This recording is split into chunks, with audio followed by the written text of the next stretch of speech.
Lord of Mysteries, Mr. Witch and Miss Hunter by author Xian Dian Li. Chapter 51-100. Chapter 51, Sunset. With Lilith's addition, the previously balanced situation suddenly tilted towards the god of combat's side. After twilight and darkness receded simultaneously, even the goddess's avatar, having revealed her demonic wolf form, seemed to be no match for Badhale when fighting purely with her own strength. Coupled with Lilith's constant interference, the goddess's predicament became even more perilous. Lilith stood behind Badhale, clutching a short, thick wooden staff adorned with various flowers and plump grain ears. Every time she swung the staff, large patches of unknown organisms began to sprout from the darkness surrounding the goddess, struggling to break through the dark curtain around her, forcing the goddess to divert her attention to suppress these restless, tiny flesh buds. Not only that, but the darkness surrounding the goddess also emanated the scent of moonflowers and nightshade. These originally fragile plants grew rapidly to an exaggerated size, closely following the goddess's steps, trying to grasp her flowing, deep dark skirt. Seeing the unfavorable situation, the two arms at the goddess's ribs suddenly became active, raising an ancient golden ornament above her head. Subsequently, the bird-shaped golden ornament suddenly emitted a pale light. Everything illuminated by the light rapidly turned pale, quickly withering and dying. The tree root beneath their feet was no exception. Under the pale light, large chunks of root and bark turned gray-white, crushed to dust by the rapidly moving Badhale. Badhale lightly slashed with his greatsword, drawing a massive, solid sword circle that forced the goddess back towards Altair and the other person. Evidently, the god of combat had noticed the two quietly approaching and intended to push the goddess towards them, creating an opportunity for a decisive victory. It must be said that his strategy was successful. Unfortunately, the target of Altair and the other's scheme was not Ammonizes, but Badhale himself. However, this action also indirectly helped Badhale. According to this situation, Altair and the other person would inevitably encounter Ammonizes first, not Badhale. If they revealed any flaws while fighting Ammonizes, then everything would be in vain. Altair and the other person exchanged glances, then, with unspoken understanding, moved one to the left and one to the right, meeting the charging Ammonizes. Although the damage caused by this projection was at the level of a true god for the indigenous inhabitants within this world of Badhale's consciousness, for Altair and Vianata, who did not fully adhere to the rules of this world, the projection's damage was still insufficient. Although this projection was still a pseudo-sequence formed by piecing together all the authorities of the darkness and death domains, for the two guardians, with higher resistance, it was not yet irresistible. Altair and Vianata simultaneously condensed massive great swords of light in their hands, with dangerous orange-yellow light flowing on the blades. They fiercely plunged the great swords into the ground, and orange-yellow twilight power erupted from the ends of the blades. It was precisely, Light Storm, the same move used by the Twilight people. Two thick cracks spread from the ends of Altair and Vianata's sword blades. The light of twilight erupted forward from them as the origin, fiercely colliding with the dark curtain around the demonic wolf. The twilight light, imbued with the power of decay, slammed into the deep black curtain, causing black steam to rise from its surface. In an instant, the dark curtain seemed to thin slightly. Lilith did not miss this opportunity. She immediately raised her staff, causing the tiny flesh buds on the demonic wolf's body to grow at a greatly accelerated rate. Although the goddess swiftly suppressed the wildly growing buds, many still tore through the deep dark curtain and emerged, slowly eroding the goddess's bodily defenses. Badhale, not one to let up his advantage, instantly triggered the twilight light on his sword blade to its maximum. Then, he leapt up, raising the massive sword in his hand above his head, and brought it down with a fierce chop. In the instant he took off, he seemed to become the second sun in the sky, colliding with the goddess's giant scythe at dusk, erupting in dazzling light. The two different domains clashed, and the resulting shockwave propelled Altair and the other person far away.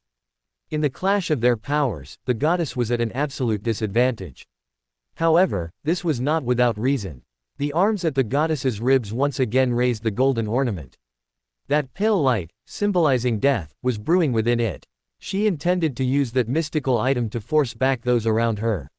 Lilith retreated rapidly. Although she was a true divine avatar, in this peculiar secret realm where power primarily came from absorbing twilight power, she was unwilling to overexpend herself.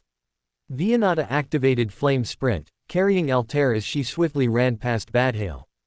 The scorching flames pushed back against the tree, causing the thick tree root to emit creaking sounds of cracking and crackling sounds of combustion. Although the two of them would not be killed by this attack, which was weakened countless times compared to its true form, they also did not want to take it head-on. However, the threat faced by the goddess was not entirely removed. Facing the troublesome pale light, Badhale did not retreat in the slightest. The twilight giant, still in the air, let out a roar that caused the surrounding spirituality to surge, and the golden leaves on the main trunk fluttered down. Giants never retreat. In an instant, his great sword erupted with an unprecedented dazzling light. If the twilight light attached to his sword blade earlier was like the orange-red setting sun, then now his entire being had transformed into a white dwarf star on the verge of collapse. A single, unadorned sword strike cut directly down upon the Evernight goddess. As Altair was carried away by Vianata, he witnessed the scene of that sword strike.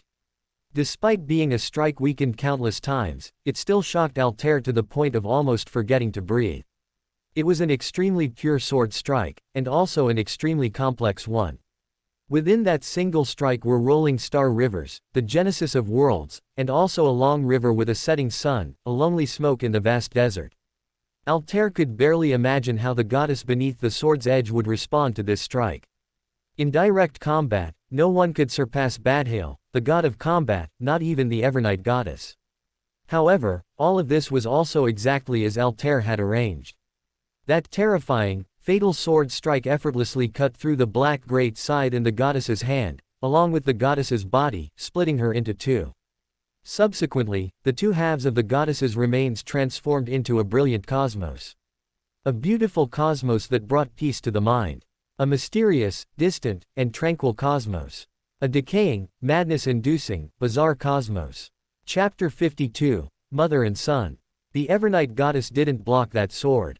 Indeed, but there was no need.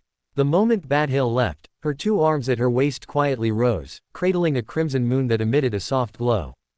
Before Badhale could strike, she had already subtly drawn him into the dream she created. She is the Evernight goddess, she is the Empress of Calamity and Fear, the Lord of Slumber and Silence. Badhale's great sword violently struck the Evernight goddess's previous position, but there was nothing there. So, this terrifying blow only caused the massive tree root, half suspended in the air and dangling desiccated corpses, to let out a groan of unbearable strain, without any actual combat result.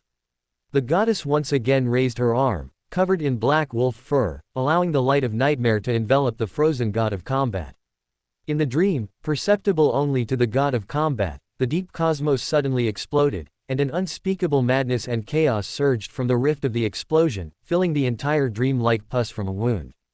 Everything touched by that kaleidoscopic, illusory pus rotting from a conceptual level.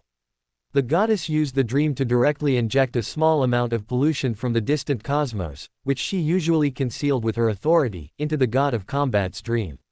Badhale let out an inhuman roar, and the twilight armor on his body exploded, the impact spreading outwards like collapsing mountains. The goddess only created the sensation of pollution, not actual cosmos pollution, otherwise, she herself would have been corrupted. But precisely because of this, interrupting the goddess's dream could sever this influence.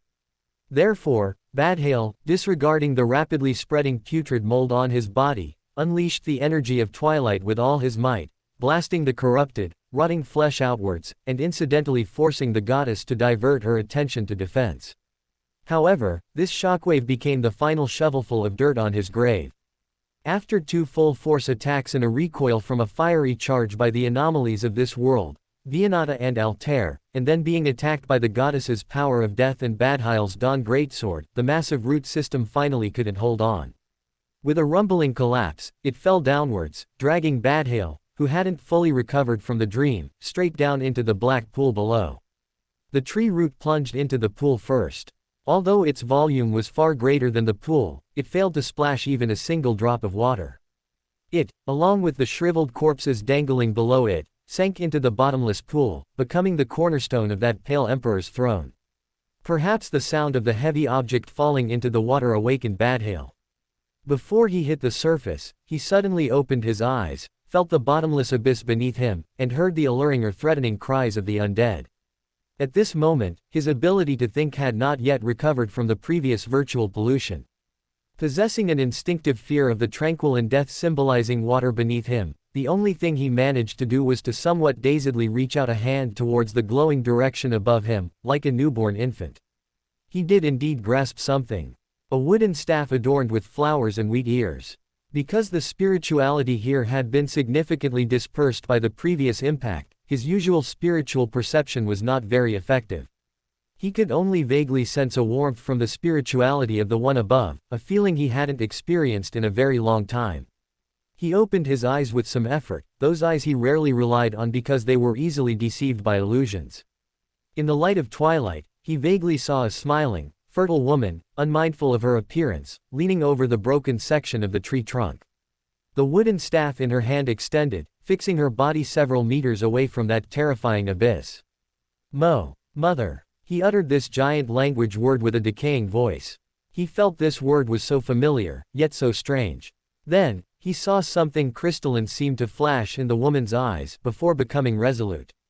The person on the other end of the wooden staff let go. Badhale, with a bewildered and nostalgic expression, fell into the pool. He did not sink into the abyss like others, the pool seemed only slightly deeper than his height. He remained floating in the water with his hand outstretched, his expression still bewildered, a newborn's bewilderment, unlike the composure of the pale emperor. The Twilight Giant's formation collapsed the moment Badhale sank into the dark pool. Being mere reflections of Badhale's consciousness in this world, they no longer possessed the ability to draw power from twilight after Badhale's consciousness fell dormant, slowly merging into the light of twilight. The Evernight goddess raised the crimson moon ornament, causing it to emit a scarlet glow. The eternal twilight of the Twilight Country finally dimmed, and the awakened dead returned to dust. Then, her phantom handed the crimson moon to Lilith, and then vanished from this land as if erased by an eraser. The brown elves did not disperse. They were not an aggregation of consciousness but a race created by the Earth Mother, a true divine incarnation. They were the only truly existing inhabitants of this false world. They wept sorrowfully on the land soaked with the blood of their kin, singing songs in elven language that made one's soul tremble. You did very well. Lilith had now regained her dignified demeanor and turned to face Altair and the other person. Badhale's consciousness will be preserved in this great lake and is expected to fully recover in about a month. You can tell the nun about this to claim your reward. Larian is currently under our custody in the Mother Goddess Church, so you don't need to worry about related issues. The full process that occurred here needs to be kept secret. However, you can convey this information to the organization to which your pendulum belongs. Lilith bent down. Because of the significant height difference between them, only by doing so could she reach Altair. She took the bloodletter from Altair's hand, released a crimson beam of blood light, and merged it into the bloodletter. You lost a mystical item, so I will give you some additional compensation. As for the specific effect, you can use that pendulum to divine it after you leave. Additionally, when you have the opportunity to trade with the gentleman in your organization codenamed Moon, holding this sword will have unexpected effects. Lilith patted Vianata's shoulder, who was trembling with excitement at seeing the god she worshipped, and turned away. Now, leave this place. Let me be with Badhale for a while. Chapter 53, The Curtain Falls. Vianata nodded, showing no doubt about the demands of the deity she worshipped. She took out the Twilight Country's holy emblem from her pocket. The solid Twilight Country light pillar reappeared, transforming into a heavy Twilight Country door that slowly opened under an invisible force. Vianata looked back once more at the Earth Mother's retreating figure. The once vibrant figure now seemed a little forlorn. She opened her mouth but couldn't say anything, then, with a heavy heart, stepped into the giant Twilight Country door with Altair. The soft light from outside once again enveloped the two. Having grown accustomed to the bright golden light of the Twilight Country, they were momentarily disoriented. However, this visual discomfort was quickly replaced by a deep sense of fatigue emanating from the depths of their spirituality. Although both had conserved their spirituality as much as possible, preventing the false spirituality within the Twilight Country from excessively permeating their own spiritual systems, their original strength was still greatly diluted. Both collapsed to the ground, experiencing an uncontrollable itching and soreness throughout their bodies, as if countless black insects were rapidly crawling beneath their skin.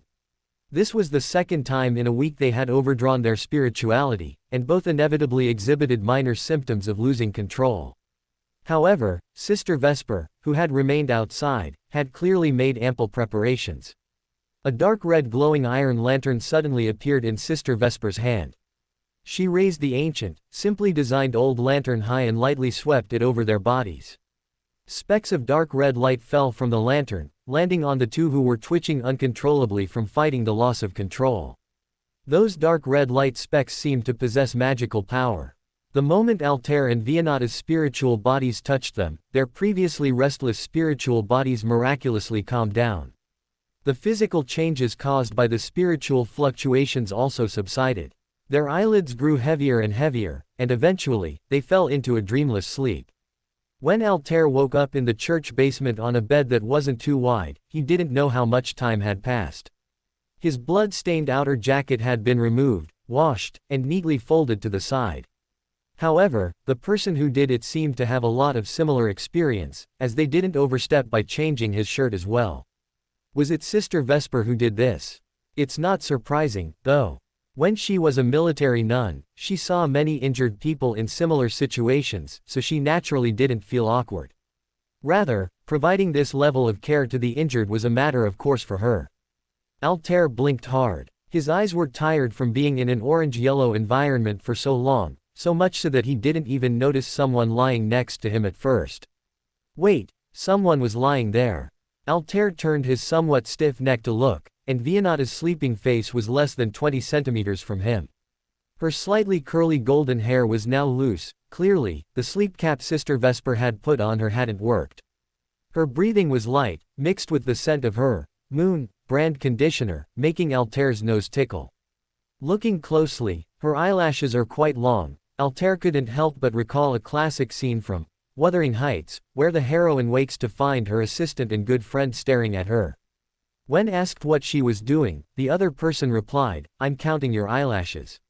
When he first read that passage, Altair found it a bit hard to stomach. Based on what he knew from the people in the East Borough about streetwalkers or their own women, the one who woke up first would absolutely not have the leisure to count the other's eyelashes. If the male woke first, he would likely tell the other to hurry up and feed the child. And if the female woke first, well, perhaps she would nudge the male to wake him up and tell him to quickly make room for the next one. But now, Altair seemed to somewhat understand the scene described by Ms. Wold. Just like now, a pressing desire arose in his heart, rising and falling with Vianata's even breathing, wanting to count how many slightly upturned eyelashes she had. Altair forcibly suppressed the jumbled thoughts in his mind. Although he had previously mocked Vianata for her lack of experience in male-female relationships, he himself wasn't much better. As a believer of a goddess and a reserved lowness, Altair's attitude towards marriage was also quite cautious. If this were Intis, at his age and status, he would probably have enough children to fill a table for a game of evil extermination. It's better to be cautious here, leave this problematic place, and then explain everything clearly to Sister Vesper. Altair made up his mind, so he used his assassin's body control abilities to subtly roll over in the opposite direction, then landed silently on the floor like a nimble kitten. However, just as he slipped on his slippers, he saw Vianata's recently opened, somewhat hazy blue eyes. Although his movements were as light as possible, almost imperceptible to ordinary people, the hunter beside him was precisely the type who was extraordinarily sensitive to such slight sounds, even when she was dreaming. Altair's mind buzzed, as if something like fireworks had exploded, leaving behind a messy scattering of confetti and sulfur. The instigator's ability indeed provided an excellent boost to eloquence. Many instigators relied on their silver tongues to swindle others out of their fortunes, and even to entice them into their arms.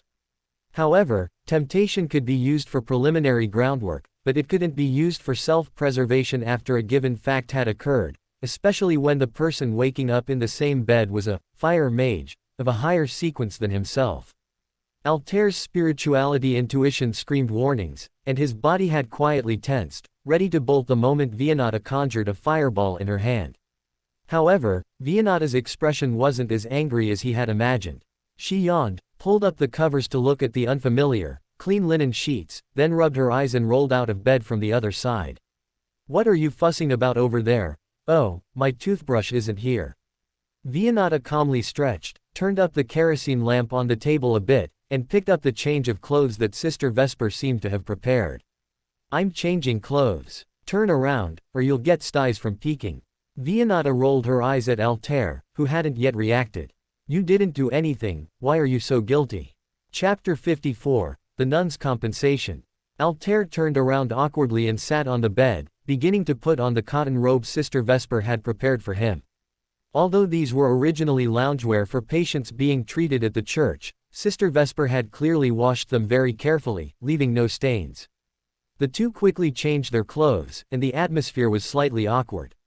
However, Altair soon managed to resolve the awkwardness between them using his ability. The instigator's ability was quite convenient for such matters.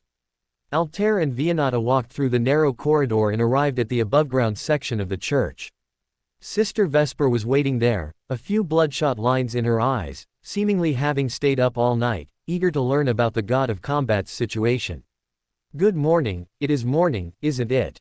Altair greeted Sister Vesper. Actually, it's 2 o'clock on Sunday afternoon.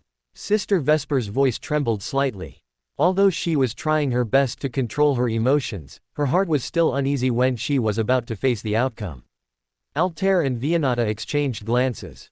Vianata stepped forward and said, "We did confirm the god of combat's situation this time, but it might be much more complicated than you imagine. Let's talk slowly. It took Altair and Vianata about 15 minutes to fully recount the events that had transpired in the Twilight Country to Sister Vesper. Upon hearing this news, Sister Vesper did not cry out excitedly, nor did she run around frantically. She quietly walked to the Mother Goddess Church's stained glass window, standing silently in the rare backlit sunlight. Dust in the air fell chaotically in the scattered light, drifting onto her. Her hands were clasped steadily across her chest, forming the common prayer posture of the Church of the God of War, yet she did not speak a prayer. She stood quietly by the window, tears streaming endlessly, as if to drain all the moisture from her body. Vianata and Altair did not intervene. They sat quietly on a long bench provided by the Earth Mother Church for Believers, waiting for Sister Vesper's emotions to stabilize. In the vast grand prayer hall, only the ticking of the brass clock remained. After about 10 minutes, Sister Vesper walked over to them. Her face seemed to have become haggard in those few short minutes, as if she had suddenly fallen gravely ill, yet her eyes regained their sparkle, like the never-fading orange glow in the Twilight Country. Thank you for bringing me his news, this is truly very important to me. Sister Vesper bowed deeply and solemnly to Altair and Vianata. Mr. Altair, I will go get your compensation now. With that, she hurried back to the storage room and then returned with a square wooden box. This box didn't seem to hold much cash. Altair was initially puzzled, then he understood, his expression a little excited. Could it be? That's right, Sister Vesper said with a smile. I originally thought I didn't have the Beander materials you needed in my stock, but these past 2 days, while organizing inventory, I found a candlestick confiscated from a cultist on the southern continent. This item was embedded in it as a huge gem. With that, she placed the wooden box on the table and opened the lid. A crystal clear, warm, emerald green bird egg lay quietly in the box, emitting a soft green glow. The egg was only palm-sized, with dark green markings on its surface. This is the agate peacock egg you need. Please confirm it. Although this Beander material has a much longer shelf life than normal Beander materials due to its special shell, it was something I confiscated in my early battles, so there's still a very small chance it might have expired. Sister Vesper cautioned. Altair nodded, unfastened the citrine pendant from his cuff, placed it above the bird egg, and silently recited the divination phrase 7 times in his mind, receiving an affirmative answer. Then, I should make up the difference of about 500 pounds, as this is a rare material on the market. Just as Altair was about to speak, Sister Vesper quickly waved her hand in rejection, saying, It's all right. You and Vianata brought me the news that Lord God of Combat has not truly abandoned us, and the value of this matter to me is far more than 1,500 pounds. Please don't refuse any further, or my conscience will not be at ease. But if this continues, it will be my conscience that is uneasy. I didn't expect to feel uneasy even after becoming an instigator. My acting is truly a failure. Altair gave a dry laugh, tapped his chest 4 times, and performed a goddess church li. Your piety makes me feel ashamed. Subsequently, Altair and Vianata took their belongings and left the Harvest Church, leaving the time to enjoy the good news to Sister Vesper. The two walked side by side on the brick-paved sidewalk of Rose Street. Although it was called Rose Street, the planting of roses here was a thing of the Northwest District. This street was also one of the few in Backland that had been in use for hundreds of years. Along the way, Altair was a bit distracted. Although one of the main materials for his witch potion was already in hand, and the other could be obtained by simply finding Gegran, he would certainly complete his advancement before the new year of 1364 arrived. But he was still a bit gloomy at this moment. Sister Vesper's earlier anxious expression in her relieved state made him wonder, if the goddess had been defeated in that divine war, would he have completely lost his spiritual pillar like Sister Vesper? The answer was clearly no. Altair looked at Vianata beside him. She didn't notice Altair's surreptitious glance and continued walking on her own, humming a Fosak folk song. Compared to these devout believers, I seem to be missing something. Altair couldn't describe this difference in detail and irritably scratched his hair. But he soon let it go. Even deities could fall, so spiritual reliance wasn't that dependable. Since that was the case, there was no need to trouble himself. Instead of being melancholic here, he should think about how to compensate for the loss of the pile of weapons he brought. He brought a pile of firearms but threw them all in the Twilight Country without firing a single shot. Although this was a common occurrence in expeditions, Altair still felt a pang of heartache. Such contraband couldn't be bought with money alone. After that mysterious gathering tomorrow afternoon, I'll go check if Gegran's connections are still useful in the evening, just in time to gather the main materials for the potion. Altair thought to himself. Chapter 55, The Tarot Club. After a significant expenditure of his spirituality, neither Altair nor Vianata had any interest in going out. So, on Sunday evening and Monday morning, the two simply stayed home. Altair, accustomed to waking early, didn't force himself to get up at 6 o'clock, instead sleeping straight until dawn. By the way, even with some improvement in air pollution, dawn in Backland still didn't arrive until after 10 a.m. At 1 p.m. on Monday, Altair lay in his armchair, gazing absently at Vianata, who was napping on the sofa. To be safe, he had also applied a slumber charm to Vianata, one of the consumables he hadn't used in the secret realm. It was almost time for the gathering Miss Justice mentioned. Altair rubbed his temples slightly. His condition wasn't great due to consecutive overdraws of his spirituality in a short period. The thought of ascending to that mysterious space above the gray fog in spirit form made him want to sigh. And then he truly heard an ethereal sigh, and saw the illusory gray fog surge like a tide, enveloping his spirit body, carrying it rapidly upward, to the ancient hall corresponding to the crimson stars, making his spirit body appear directly on the high-backed chair corresponding to the dazzling star symbolizing the Empress. This was the third time he had seen this place. Altair was about to observe his surroundings carefully when the crimson stars corresponding to the chairs around the bronze long table suddenly began to expand and contract. Then, 8 crimson rays of light surged up from the bottomless, boundless space beneath the hall, converging into 8 gentlemen and ladies whose facial features were shrouded in deep gray fog. Although their faces were indistinct, their silhouettes and clothing indicated that their identities and statuses varied, seemingly from different regions of Loan. Besides Miss Justice and Miss Judgment, whom Altair had already met, the Tarot Club also had 4 gentlemen and 2 ladies. Mr. Hanged Man was a male figure resembling a captain, dressed in deep blue clothes, with a short, stubby sailor's beard, giving off a dangerous feeling like an unerupted volcano. Lady Hermit was a scholarly-looking female, although her face was obscured, her deep purple eyes still shone within the gray fog, making one feel completely seen through, without any secrets. Miss Magician appeared rather languid. Among all the females, only she leaned back in her chair, making it easy to overlook her presence. However, every time Altair's gaze unconsciously swept towards her, he met her half-smiling expression, as if she were contemplating something. Mr. Sun was a tall young man, almost half the height of the twilight giant Altair had seen. True to his codename, merely glancing in his direction could warm one's heart. Mr. Moon, mentioned by the Earth Mother, was a somewhat gloomy young man, whose skin appeared sickly pale due to lack of exercise or malnutrition, Yet this did not diminish the dangerous, snake-like aura he exuded. Mr. the Star looked relatively normal, more like a poet than a secret member. Noticing Altair's gaze, he smiled at Altair in a friendly manner. Although the other party showed goodwill, Altair inexplicably thought of that fellow Briton and couldn't help but shiver. And Miss Judgment still leaned over the table with her arms, looking down at those around her. Although the proportion of her upper body made one doubt if she could reach the ground, her majestic aura was not diminished in the slightest.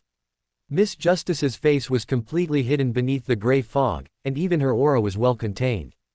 However, Altair inexplicably felt that, at this long table, the most terrifying in strength was probably this beautiful and dignified noble lady. However, despite their varied appearances, these members all had one thing in common: strength. Relying on an assassin's keen perception of living beings, Altair discovered a piece of news that shocked him to the core. All members of the Tarot Club were of a higher life level than his own. Life level is a very ethereal concept. Even a powerful being like Sister Vesper had not completed even the initial divine transformation and remained on the same life level as Altair. The only difference was that Altair was an not-so-ordinary person, while Sister Vesper was a very not-ordinary person.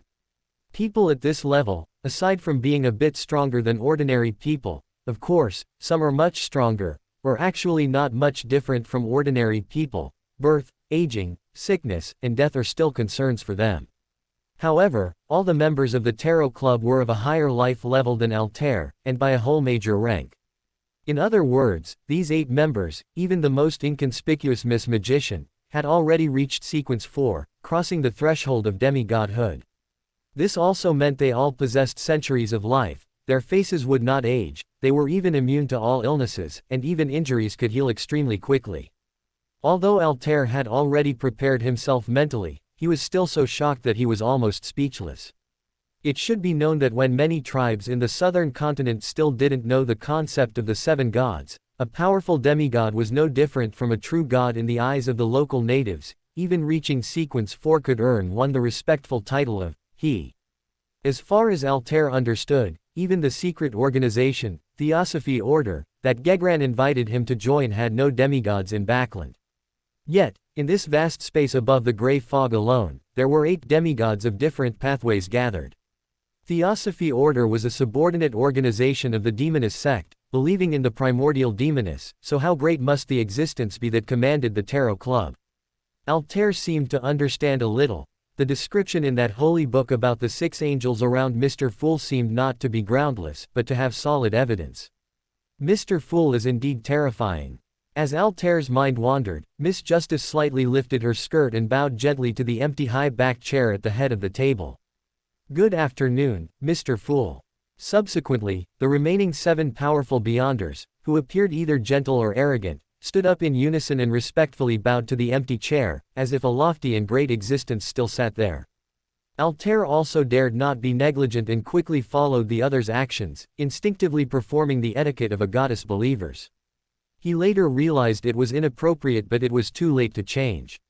Fortunately, no one paid attention to this, so he quietly sat down. "Then, the first order of business today is," Miss Justice turned her gaze towards Altair, a hint of a smile in her eyes, "let us welcome the new member of the Tarot Club, Mr. Empress. Welcome to Fanfic Audiobook, your go-to place for immersive audiobooks. If you enjoy the content, don't forget to like the video and subscribe to our channel for more amazing stories. And please support the author by link in description." Chapter 56, Changes. "You seem to understand tarot cards, so I won't introduce these members to you." Miss Justice smiled faintly. "Then let's begin." Altair nodded, subtly adjusted his sitting posture, and sat up straight with his hands resting on the long bronze table. At the same time, the other members of the Tarot Club were also sizing up this new member. "His sequence isn't very high, but he seems very experienced, perhaps even more so than me in handling certain matters," Alger quickly made his judgment. As for Altair's strength, it was almost no secret in the eyes of the 8 demigods at this table. Although the boundless gray fog had a certain blocking effect, just as Altair could sense the life intensity of those few, the Tarot Club members could also perceive Altair's approximate strength. Even in the Black Iron era, When mysticism was in decline and anomalies were waning, Altair's strength had not reached the threshold of a mid-sequence Beander. His emotional color is the blue characteristic of calmness and careful thought, and he seems to hold a hint of wariness towards us. Moreover, deep within his emotions, there is a trace of mad red, which he has concealed very well. Catlia, who possessed the eye of peeping, had quietly removed her glasses at this moment. That materialized pair of glasses had received the blessing of Mr. Fool, protecting her from unnecessary harm due to observing high-level existences with an eye of peeping that could not be closed. Now, she was using her eyes to carefully scrutinize this newly joined member. I don't know why, even though this guy is very weak and incomparable to that gentleman, I always overlap his figure with Mr. World. Catlia silently exhaled, raising the level of importance of Mr. Fool in her heart. Is this the gentleman who will become a demoness in the future? He looks very gentle, completely unlike an assassin. Furs watched this new member with great interest. In her opinion, the temperament of Mr. Fool was very suitable to be the heroine of her new work. Just writing adventure stories isn't popular enough now. Readers prefer thrilling and romantic stories where the protagonist encounters a beautiful lady during an adventure and sparks fly. Furz's thoughts began to wander, and she started to ponder whether Mr. Fool as the prototype for the heroine was suitable. However, she quickly remembered an important matter. The male protagonist of her travelogue, the one who would encounter Mr. Fool, was that cold, powerful, and ruthless mad adventurer, the great existence who had become an earth angel, Mr. World. If Mr. World knew about this, would he shoot my head to pieces and then piece it together bit by bit to send to Zio? Alright, I wouldn't even need him to act, just looking at him would make me half mad. At this thought, Furz's body trembled violently, and she quickly forgot the half-conceived story in her mind. Leonard, with his black hair, green eyes, and a touch of poetic temperament, raised an eyebrow slightly. Among the 8 members of the Tarot Club, he was one of the few who had met Altair beforehand. Although this guy chose the assassin pathway, he clearly acts in a relatively gentle way, still within a controllable range.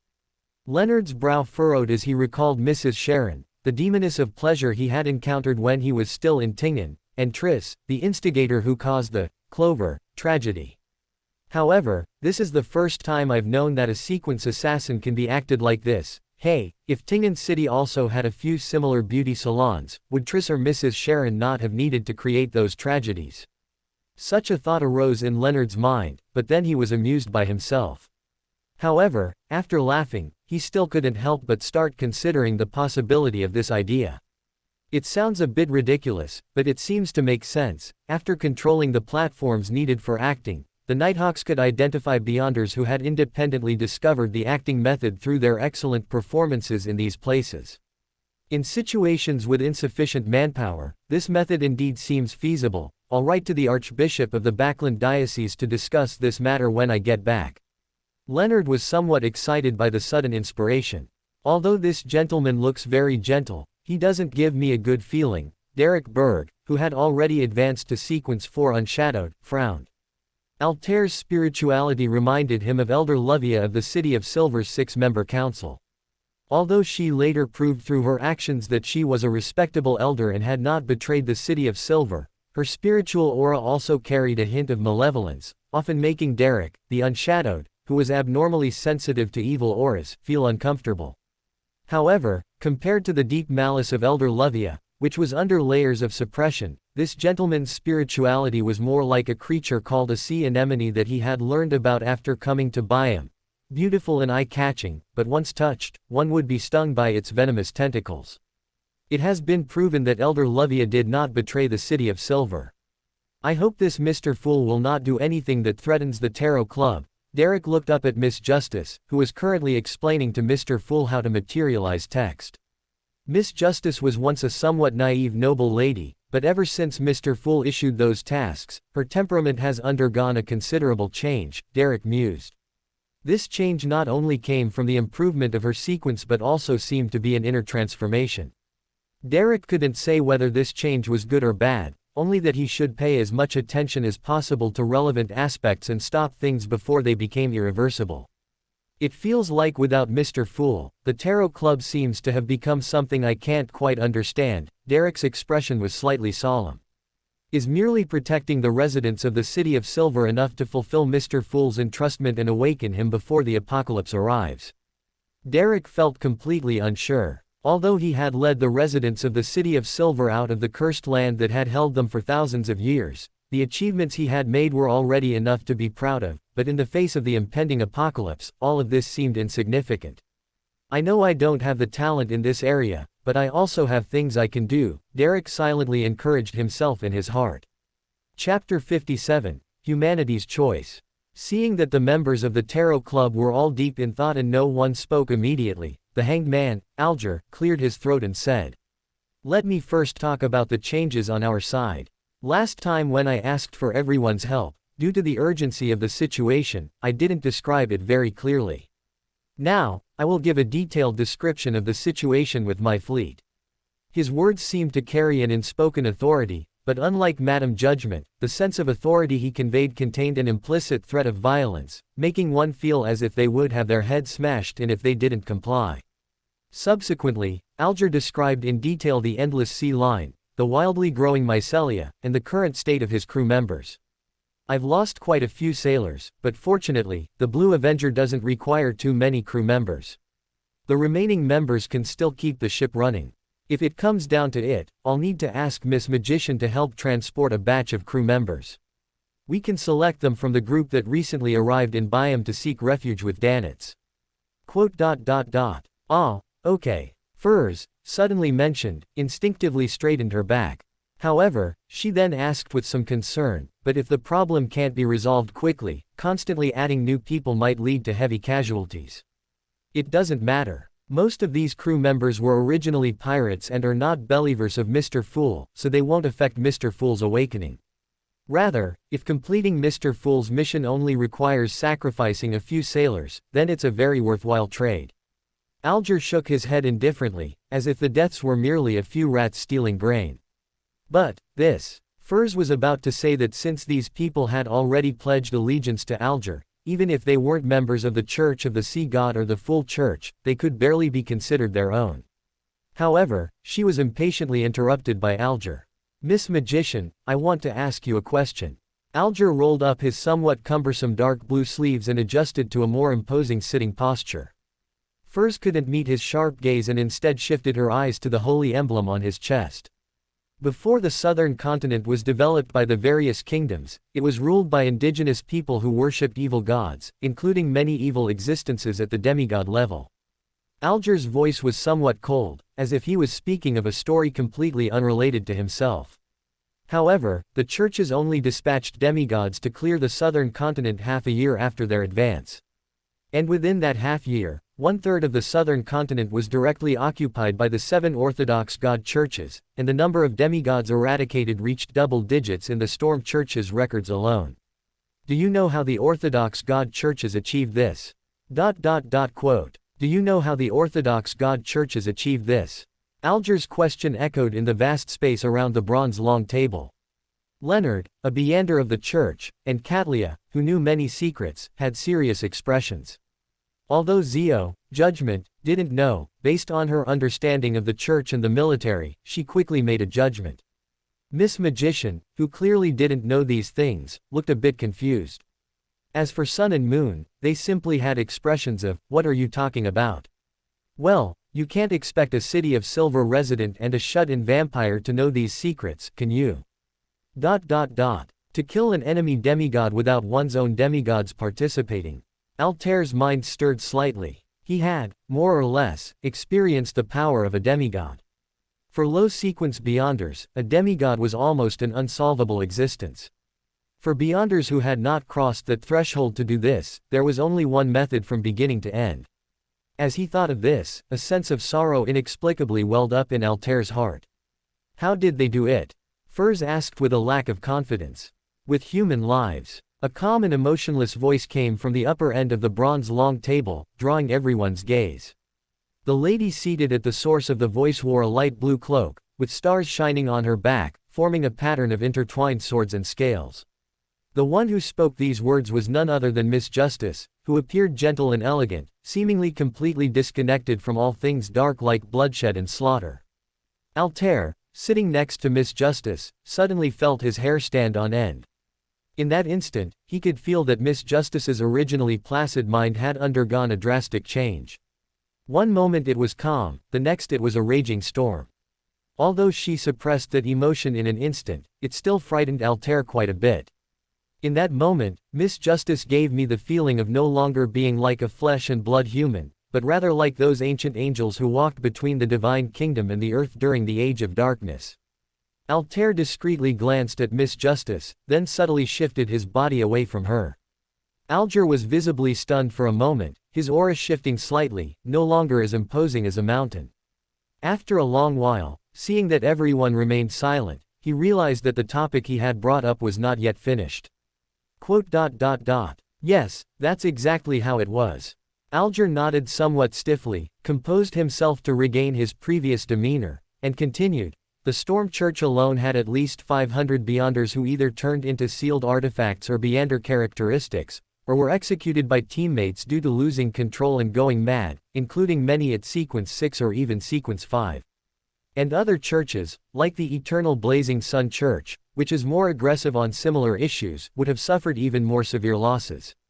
In the world of Beyonders, filled with loss of control and madness, each of us may involuntarily face an equal death. This is an indispensable part of seizing territory from evil gods. However, in the end, someone will always rise from the pile of bones and plant the flag of civilization on the land of the mystery.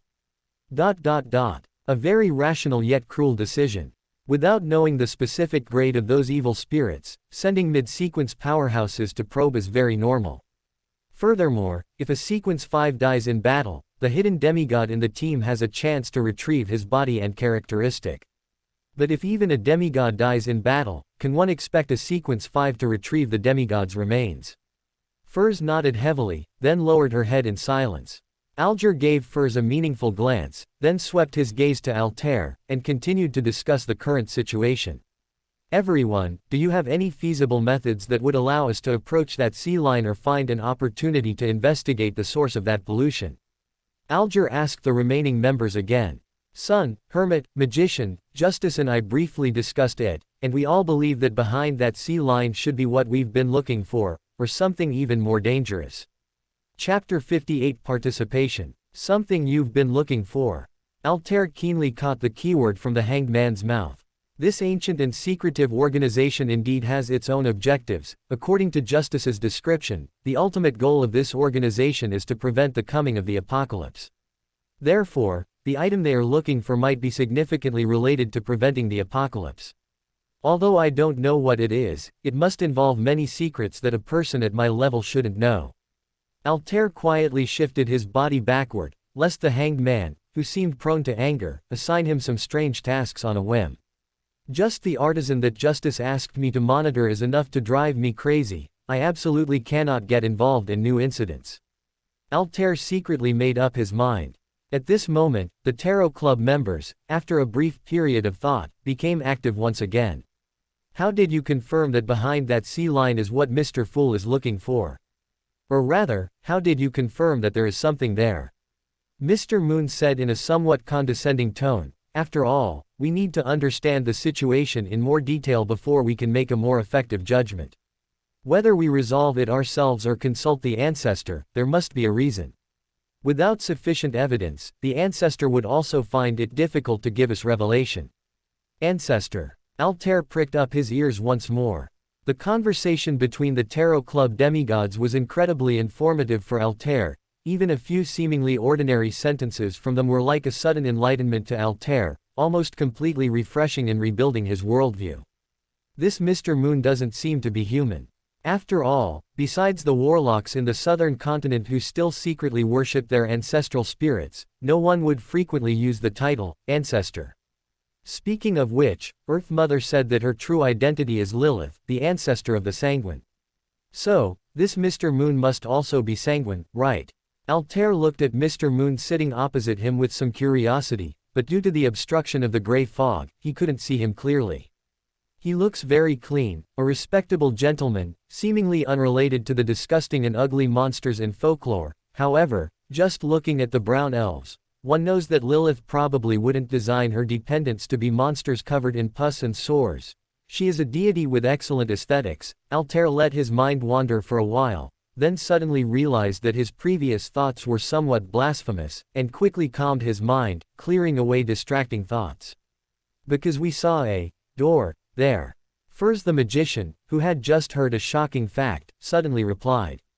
Although she didn't quite support the hanged man's attitude towards his subordinates, she had no objection at all to the plan for exploring beyond the sea line. A door. Emlyn White the Moon was startled. A door appeared on the sea. That's right, actually, I can't describe what that thing looks like, because I can't see what it looks like at all. Within our line of sight and spirituality perception, there's nothing abnormal except for the distinctly separated two types of seawater. If you can't sense it, then why are you so sure it's a door? Leonard Mitchell the Star asked in confusion. Magician's description was too bizarre. If Justice, who had already reached Sequence 3 Dreamweaver, hadn't been acting with them, it was unlikely that any mental abnormalities would occur. He might even have started to suspect that Magician and her companions were influenced by the mysterious power causing rapid mushroom growth, and were approaching madness. I have seen many Beyonders like this and have rich experience in this area. Leonard's mind conjured images of blood-red liquid covering carpets and ceilings, dense black short hairs, and an aged head connected to the ceiling by thick mucus. Although Captain Lowen and Klein personally witnessed his death, I also saw that scene when dealing with the aftermath. Leonard felt a bit down and pressed down on his materialized black top hat. It's an indescribable feeling. Furz's voice suddenly became ethereal, like a dream. Perhaps it's because I used that sealed artifact of the Abraham family and established a connection with that ancient family.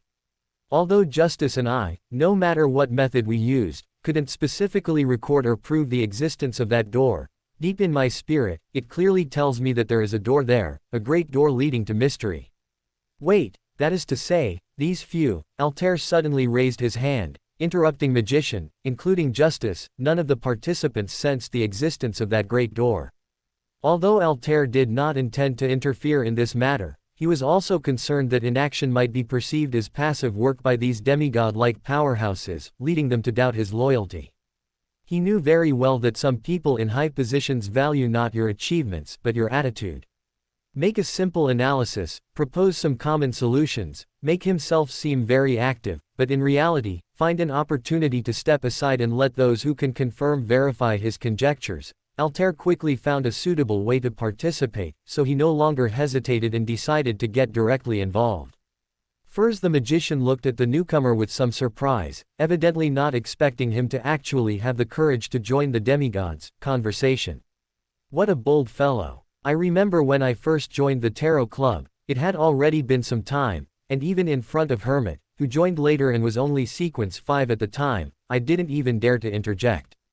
Her asking me about the Abraham family news could scare me. Furz chuckled self-deprecatingly, then nodded slightly and replied, yes, Justice later told me that none of the three of them sensed the existence of that great door. Then, I propose an immature suggestion. Altair pondered for a moment. Magician just mentioned the Abraham family and believes this is related to them. So, before deciding to explore that great door, can we first ask Magician to take another member of the Abraham family to the current location of the fleet to see if he can sense that great door? Chapter 59, The Omnipotent Rosal. That makes sense, Alger nodded slightly. Having spent time with the naive and simple son and the Magician, who disliked fighting, he might have been trying to align his thoughts with theirs, causing him to overlook such a possibility.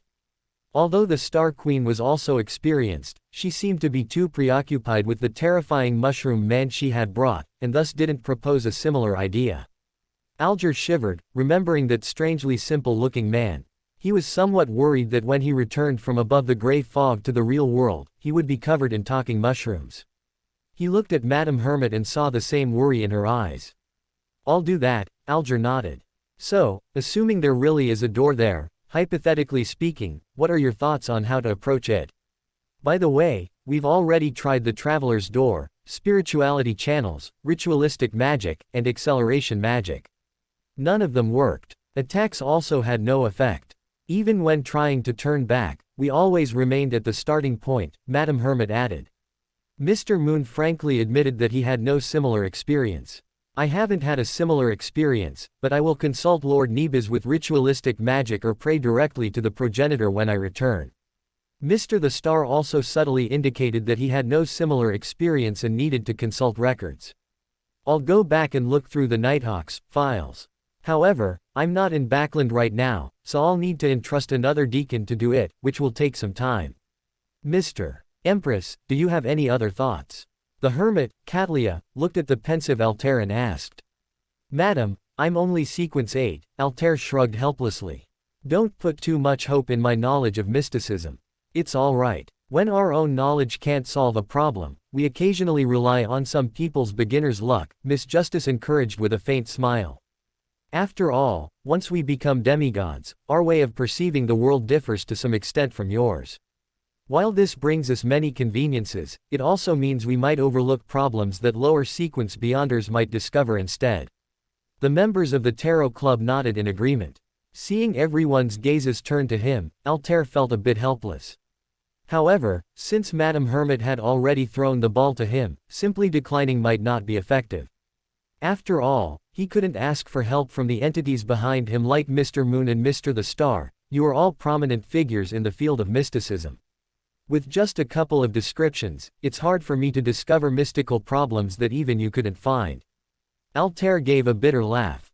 Seeing that no one was responding, he could only awkwardly continue, so I'm afraid I can only make some conjectures in other areas, such as philosophy.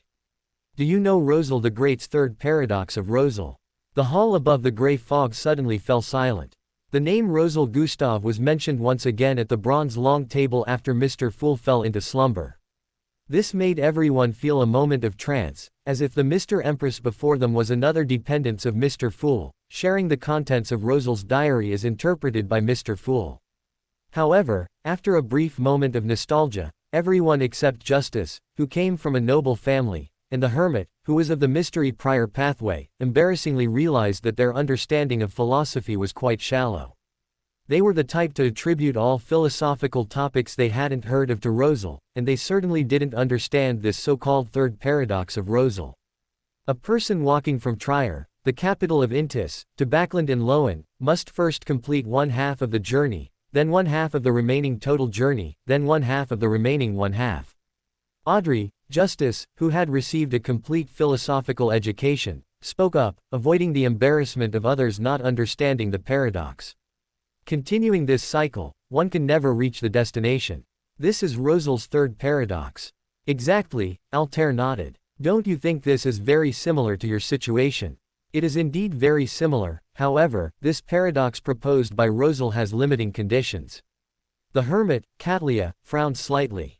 In the paradox proposed by Emperor Rosal, he isolated a period of time and the state of motion within that period, and then performed a phase division of it. In other words, Rosal's third paradox is only valid under the premise that this division of time is established. However, through numerous attempts by philosophers and related beyonders, we know that time and states of motion are indivisible. Of course, high-sequence beyonders of the Marauder pathway might be able to do it. Catlia then raised an objection. As an academic pirate, she was quite concerned with similar issues and was one of the few at the long table who could follow Altair's line of thought. Moreover, Emperor Rosal was, in a sense, her maternal grandfather. Well, I don't understand anything beyond that. Everything that follows is just my speculation. However, beings with similar authority should know more than I do, Altair said tentatively, then closed his mouth, no longer offering an opinion. A being that can ignore time, and that we know more about than Mr. Empress. Judgment, Zio, scratched her head. Her first reaction was Aemon, the error, who had fought a great battle with Mr. Fool and eventually fell. However, she quickly realized that Mr. Empress couldn't possibly know about an existence of the level of Aemon the Blasphemer. If he doesn't even know, how can he know more?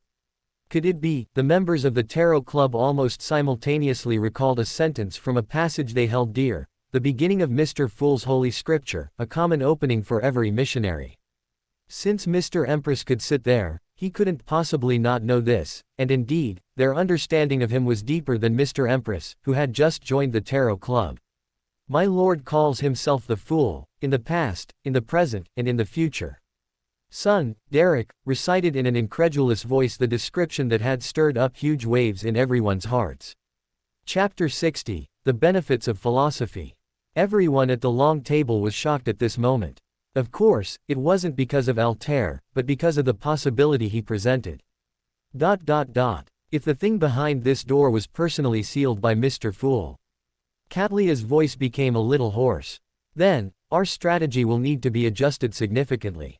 Alger quickly made up his mind. First, we need to find a way to construct a stable spirituality channel, connecting the Blue Avenger and Biome so that they can exchange materials without relying on magician.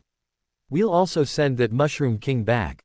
I will use cooled lava to directly fix the Blue Avenger to the seabed and establish a base station on the surface for initial exploration. The Abraham family should have a ritual magic to solidify the Traveler's Door. I will contact my teacher after the Tarot Club. However, we are too far from Biome right now, so the effect might not be very good. Furs quickly interjected. Leave this to me. The star, Leonard Mitchell, who had a poetic temperament, raised his right hand, which wore a red glove. I'll ask him later if there's a way to deceive the concept of distance. Then, I will have the City of Silver residents set up an isolation ritual in Biome to prevent the contamination there from affecting us through the spirituality channel. The son, Derek, nodded.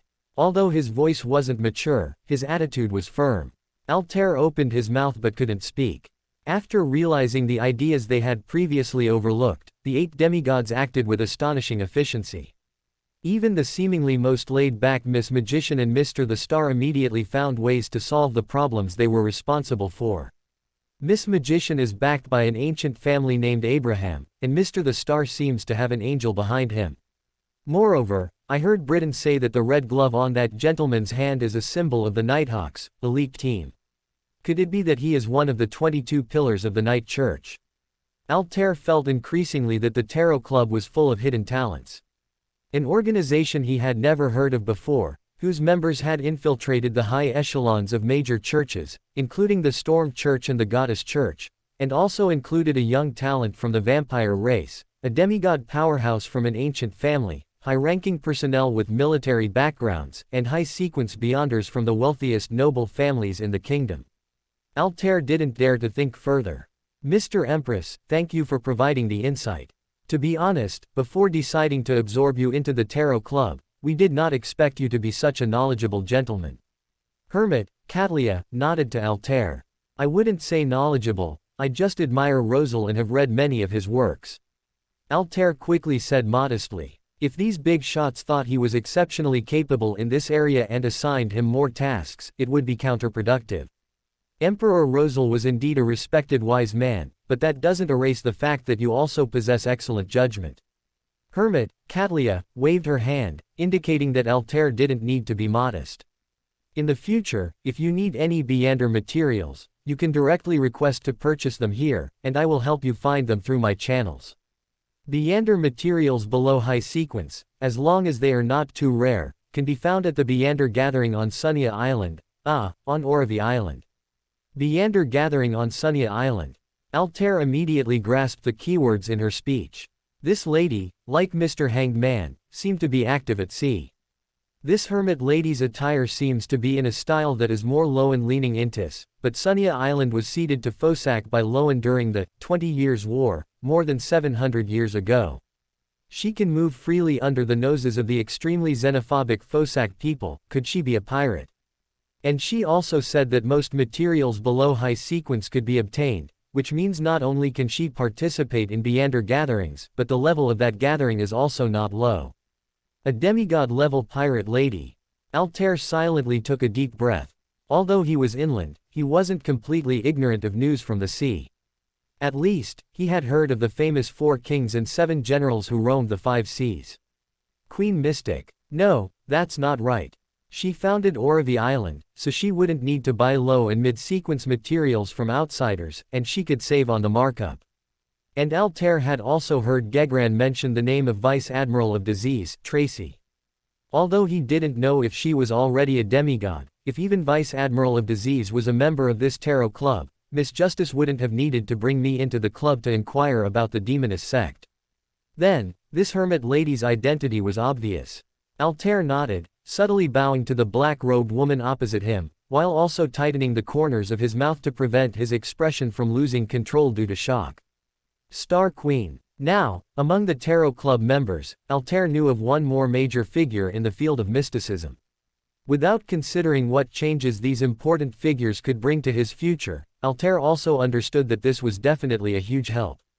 Since the war, the Goddess Church had, through some means, revealed the acting method that could accelerate digestion to a portion of its peripheral members, to a certain extent reducing the probability of newly added Wild Beyonders losing control. However, after learning about the 3 laws of Beyonder characteristics through that divination, Altair gradually understood the Goddess Church's purpose in doing so. This not only reduced the probability of Wild Beyonders losing control due to not understanding acting, but also, to some extent, accelerated the competition among Wild Beyonders. During the war, there were quite a few lucky individuals who accidentally touched or ingested Beyonder characteristics analysis out from fallen Beyonders, thus becoming Beyonders. The common knowledge that consuming substances analysis out from deceased Beyonders could replace potions could no longer be kept secret. So, they simply clarified this point, reducing the difficulty of advancement that increased due to the risk of losing control, and on the other hand, controlling Beyonder gatherings to prevent enough Beyonder characteristics and main potion ingredients from flowing out. In this way, Beyonders, who already had a weak sense of legality, would only resort to infighting for advancement. And I can avoid such infighting as much as possible through the gathering. Altair nodded with satisfaction. It seemed his attendance at this gathering was not without harvest. Chapter 61. Justice. Since the next stage of tasks is basically set, let's move on to today's free discussion session. Justice Audrey Hall gently clapped her hands, pulling Altair's thoughts back. Mr. Empress, did your exploration last weekend yield anything? Altair was stunned for a moment. Can we discuss it directly? It's fine. Audrey nodded. After all, ever since I started planning this, I've been synchronizing the progress of this exploration with the members here. Wait. You just said you planned this.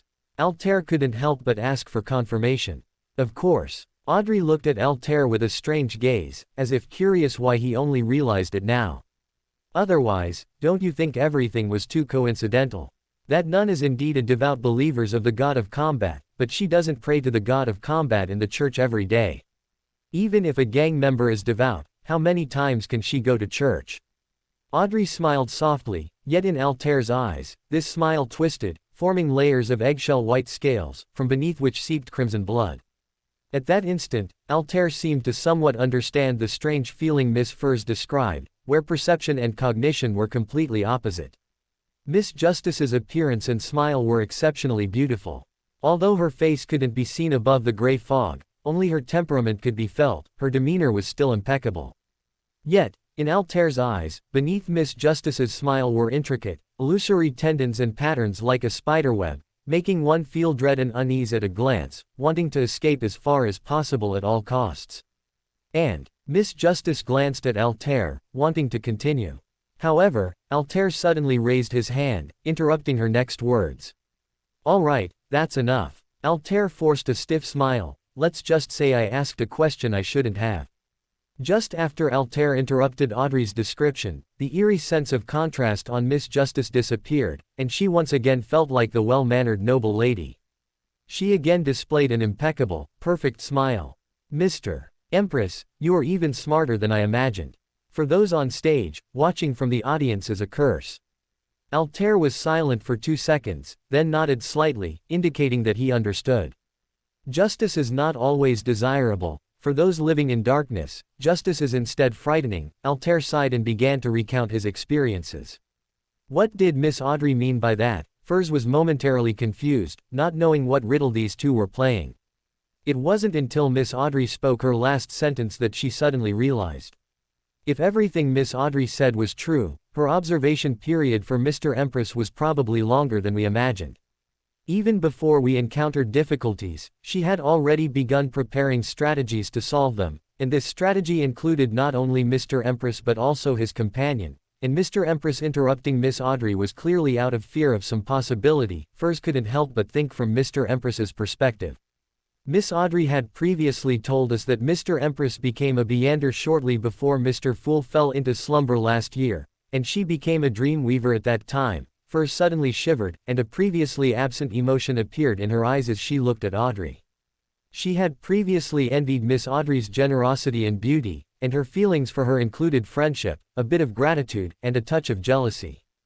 However, now, she actually found herself a little afraid of this old friend who had brought her into the tarot club. If Mr. Empress was not mistaken, Miss Audrey had almost manipulated Mr. Empress's entire life trajectory after he became a Beander.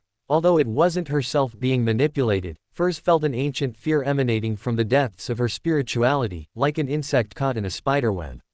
She couldn't help but recall her own experience of being inexplicably pulled into the tarot club.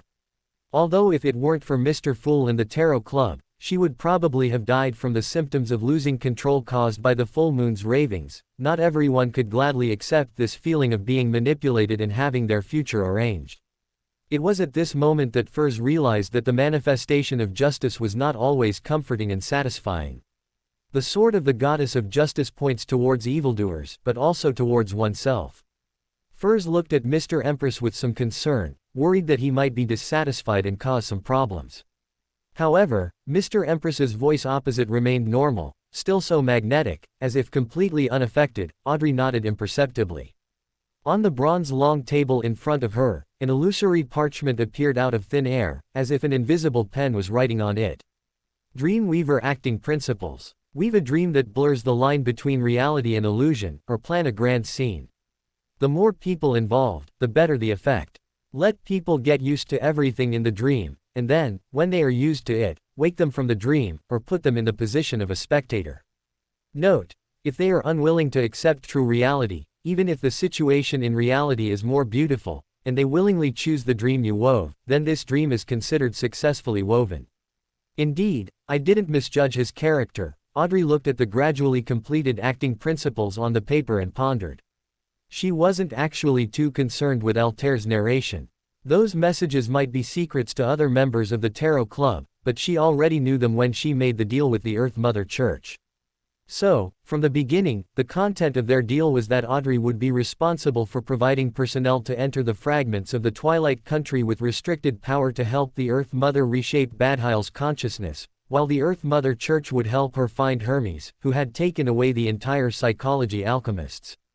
Before officially searching for Hermes and using the psychology alchemists to continue advancing her sequence, she would first completely digest her sequence 3 potion. This was Audrey's plan. My sequence is not as high as Hermes. Whether he wants to hide, run, or turn around and use me, I cannot stop him. So, why don't I actively seek cooperation? This way, at least I can set up my own trap, and not inexplicably fall into his. Chapter 62 Altair's sense of crisis. That's roughly it. The god of combat will break free from the influence of pollution and revive at sequence 2, withdrawing from the war between deities. Altair spent about 5 minutes recounting his experiences in the Twilight Country to the members of the Tarot Club. Afterward, he carefully leaned back, giving everyone time to discuss. He really did cause quite a stir. Leonard glanced at Altair with some surprise. Although, according to Altair's description, he received a level correction after entering that space, which doesn't indicate the strength of his abilities. It's not easy to get the opportunity to participate in such matters, and actually accomplishing them isn't something an ordinary person can casually do. Listening to the conversation between Justice and him just now, it seems he was played by Justice more than once. Although he actually gained many benefits, the feeling of being manipulated so inexplicably wouldn't be pleasant. To be safe, I should give him some compensation. Justice shouldn't mind this. After all, she was the mastermind who directly manipulated the Empress's life, so it wouldn't be very effective for her to give compensation. Having made up his mind, Leonard gently tapped the table. When Altair looked at him, he slowly said, "You did well. I will discreetly inform the Goddess Church to temporarily relax their pursuit of Larian and focus their efforts on more valuable targets. I also heard that Miss Justice asked you to investigate an artisan hidden in Backland, suspected of being influenced by the Mother Tree of Desire. The person may have received revelations from an evil god, and the Nighthawks I lead are investigating the organization that evil god established in the southern continent. The star Leonard waved his hand, and an item Altair had never seen before materialized on the long table. It was made of a bamboo strip about 3 inches long and 5 fen wide, with a shallow groove carved in the middle, and the bamboo at the bottom of the groove was pulled into a reed. This is a musical instrument commonly used by members of the numinous episcopate in the southern continent. They call it a macan. You can think of it as a bamboo harmonica. Leonard smiled and continued to explain. As for the specific way to play it, you'll probably find it very difficult to find someone in Backland who can teach you. In fact, even I only have a superficial understanding. However, this doesn't affect its main function. I've attached a spirit equivalent to sequence 6 to this macan. It can send messages or fight for its owner. However, it's best not to casually let it die, because if this spirit is destroyed and you can't contact me for a while, you'll have to find another demigod skilled in controlling spirits to replenish your new messenger. When you encounter that artisan, you can use this messenger to ask me questions to obtain information about the enemy. I have some understanding of both the mother tree of desire and the artisan's knowledge.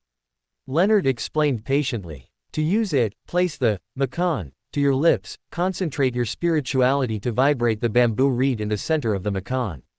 After 7 vibrations, the messenger will appear. If it was just to provide information, there would be no need for an extra messenger. He could just say it now. Although Leonard didn't say it, Altair understood his meaning. This gentleman has a good heart. Of course, I'm not saying Miss Justice was wrong. After all, although she treated us as pawns, her chess skills were good, and she wouldn't set up plans with the premise of sacrificing pieces. However, to say that there was no complaint in my heart is absolutely impossible. And Mr. the Star promptly noticed this and compensated Miss Justice. Their relationship also seems good, like friends who share some secret. Altair noticed that Mr. the Star's attitude towards him seemed a bit different from the others. The Hanged Man and the Hermit were still wary of him, while the magician was curious. Of course, it was precisely her detached demeanor that made this curiosity not feel uncomfortable. A similar feeling displayed by Mr. Moon was like watching a show and not minding the excitement, but Mr. the Star's attitude, he seems to have some strange expectation of me.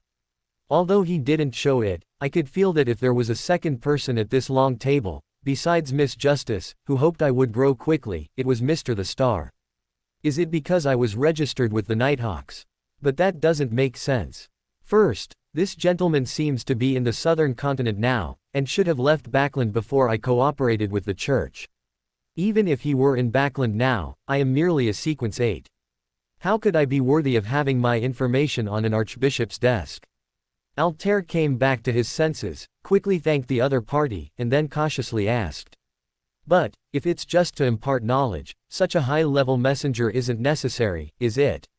Afterward, he saw Mr. the Star across the long table smile meaningfully. Staying in touch has its benefits. Backland is very large, but there are too many people who shouldn't be disturbed, making it seem not so large at times. Leaving a messenger to stay in touch with me can effectively prevent you from inadvertently affecting people that some important figures deliberately avoid when using your Beander abilities. For example, a certain poor gentleman whose hairline is receding day by day in his family. Cold sweat immediately seeped from Altair's back. Mr. the Star had said so much. Even if Altair was dull, he should understand who he was talking about. Backland is so small, I can even run into the families of important figures just buying bread. Altair was about to apologize when he was interrupted by the other party. Don't worry, I don't mean to blame you. After all, your method of acting is relatively unique, and there was no ill will at the time. Otherwise, it would probably be the spirits I arranged around them who are having this meeting here now. I understand. Altair nodded quickly. After this tarot club meeting, he felt that he might never be surprised again, at least, not this week. The school has blocked express deliveries, so the potion I bought online hasn't arrived. Now my conjunctivitis is acting up and it's really uncomfortable QWQ, but if I take leave, I won't get my full attendance bonus, so I plan to just pad this chapter and write a little something at the end to fill it up. Also, thank you for all your recommendation tickets and monthly passes during this time. This week, Mr. Demoness and Miss Hunter successfully advanced to the next round of recommendations. I hope everyone keeps voting. Chapter 63 Sophie's Lesson. It was already 3 in the afternoon when Altair returned from above the gray fog. The effect of the slumber charm had worn off, but Vianata was still asleep. It seemed the battle in the Twilight Country had taken a considerable toll on her. After all, Altair primarily used the abilities granted by the Holy Emblem in the Twilight Country, while Vianata frequently used her own abilities, leading to a significant depletion of her spirituality and more severe fatigue symptoms. Moreover, Backland's winter was simply too perfect for sleeping in. Altair couldn't help but yawn. Seeing Vianata sleeping so soundly made him want to take a nap too. As an assassin, he usually maintained a regular schedule, but once something came up, his routine would be completely disrupted. However, just then, the scene shrouded in gray fog reappeared in Altair's mind. The star's harmonica had arrived. Altair had no choice but to perform the sacrifice bestowal ritual while Vianata was still fast asleep, and he obtained the strangely shaped harmonica. It was more like a mouth harp than a harmonica. It had no complex mechanical structure, it was simply a thin bamboo strip scraped with a knife, with reeds of varying widths hollowed out in the middle. It seemed to be a crude instrument that relied on plucking the end piece while blowing to change the pitch. Altair played with it for a while before casually placing it on his desk. He planned to try it out in his equipment room when he went out tomorrow during the day. After doing all this, Altair lay back in the armchair, covered himself with his overcoat, poked the charcoal in the fireplace slightly to make it burn brighter, and prepared to catch up on his sleep. Thump, thump, thump, a rhythmic knocking sound came from the door. It seemed he wouldn't be able to sleep. Altair reluctantly pushed off his overcoat, struggled to get up from the armchair, which had been warmed by his body temperature, and walked to the door. He looked through the peephole but was surprised to find no one outside. Playing a prank? Who's so bored? Altair was a little annoyed. He pushed open the door, only to hear a gasp, followed by the clatter of things scattering. Altair quickly looked down and saw Sophie rubbing the spot where she had just fallen, wincing. Seeing Altair come out, Sophie grinned and greeted him. "Good afternoon, Mr. Altair. Someone came to inspect the factory's pollution control today, and to prevent the total detection from exceeding the limit, we got off work earlier, so we came directly." Earlier. Altair glanced at the sky outside. The rare sun in Backland was still weakly hanging in the sky, but as usual, it would set in a little over an hour at most. No matter how quickly winter nights fell, workers on the midday shift getting off work at this time could not be considered early. Because the top set a minimum hourly wage, but the boss said that in the afternoon we needed to clean another set of machines for him, and we weren't producing finished clothes for him during this period, so he wouldn't pay us for this time. Sophie explained, her tone casual, as if she had completely grown accustomed to this mode. Not only employing child labor but also deducting wages, even half of them. Altair took a deep breath. This reminded him of a popular joke in the East Borough. A factory owner was accused of severely deducting his workers' wages. In court, the judge asked him why he did it, and the factory owner replied, "They only work 12 hours a day, why should I pay them for a full day?" Actually, the funniest part of that joke is that no factory owner would ever be prosecuted for deducting wages. The person who told Altair this joke said this, then laughed heartily to himself. About half a year later, his arm was crushed by a machine in the factory, and Altair never saw him again. Composing himself, Altair stepped forward, helped Sophie up, and led her into the warm room. "Please wait a moment, Vianata is still sleeping." Altair smiled apologetically, led Sophie into the dining room, and went into the kitchen to take out desserts and milk from the cupboard. "Eat something to warm up first. After she wakes up, she'll teach you how to read and do arithmetic. Although I can teach too, I have something to do right now." "Thank you, Mr. Brewster, you are truly a kind gentleman." Sophie nodded gratefully, picked up a small piece of cream bread, and ate it in small bites. She ate very slowly and carefully. This eating habit was quite common among people who often went hungry, as it allowed them to feel more full with less food. "Has Mr. Stenson not returned yet?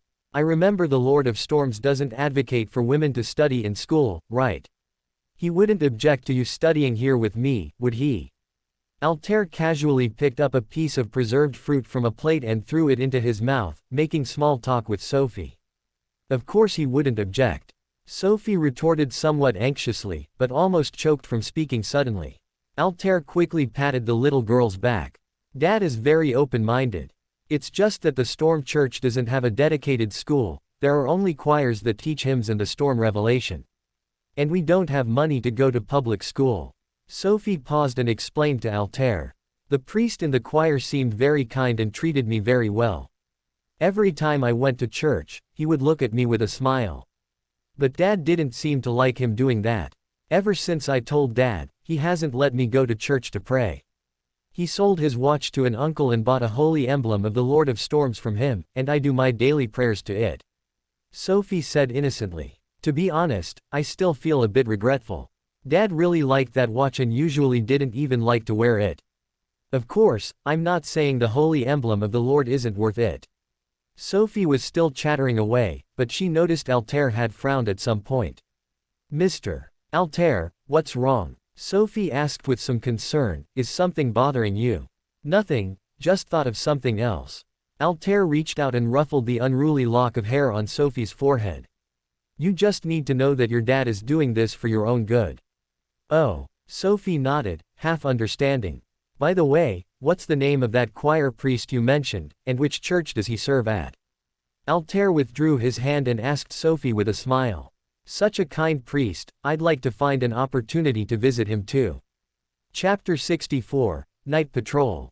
After learning about the information regarding the Storm Church's low-ranking priest, who was suspected of pedophilia, Altair checked the wall clock and realized it was already 4 o'clock.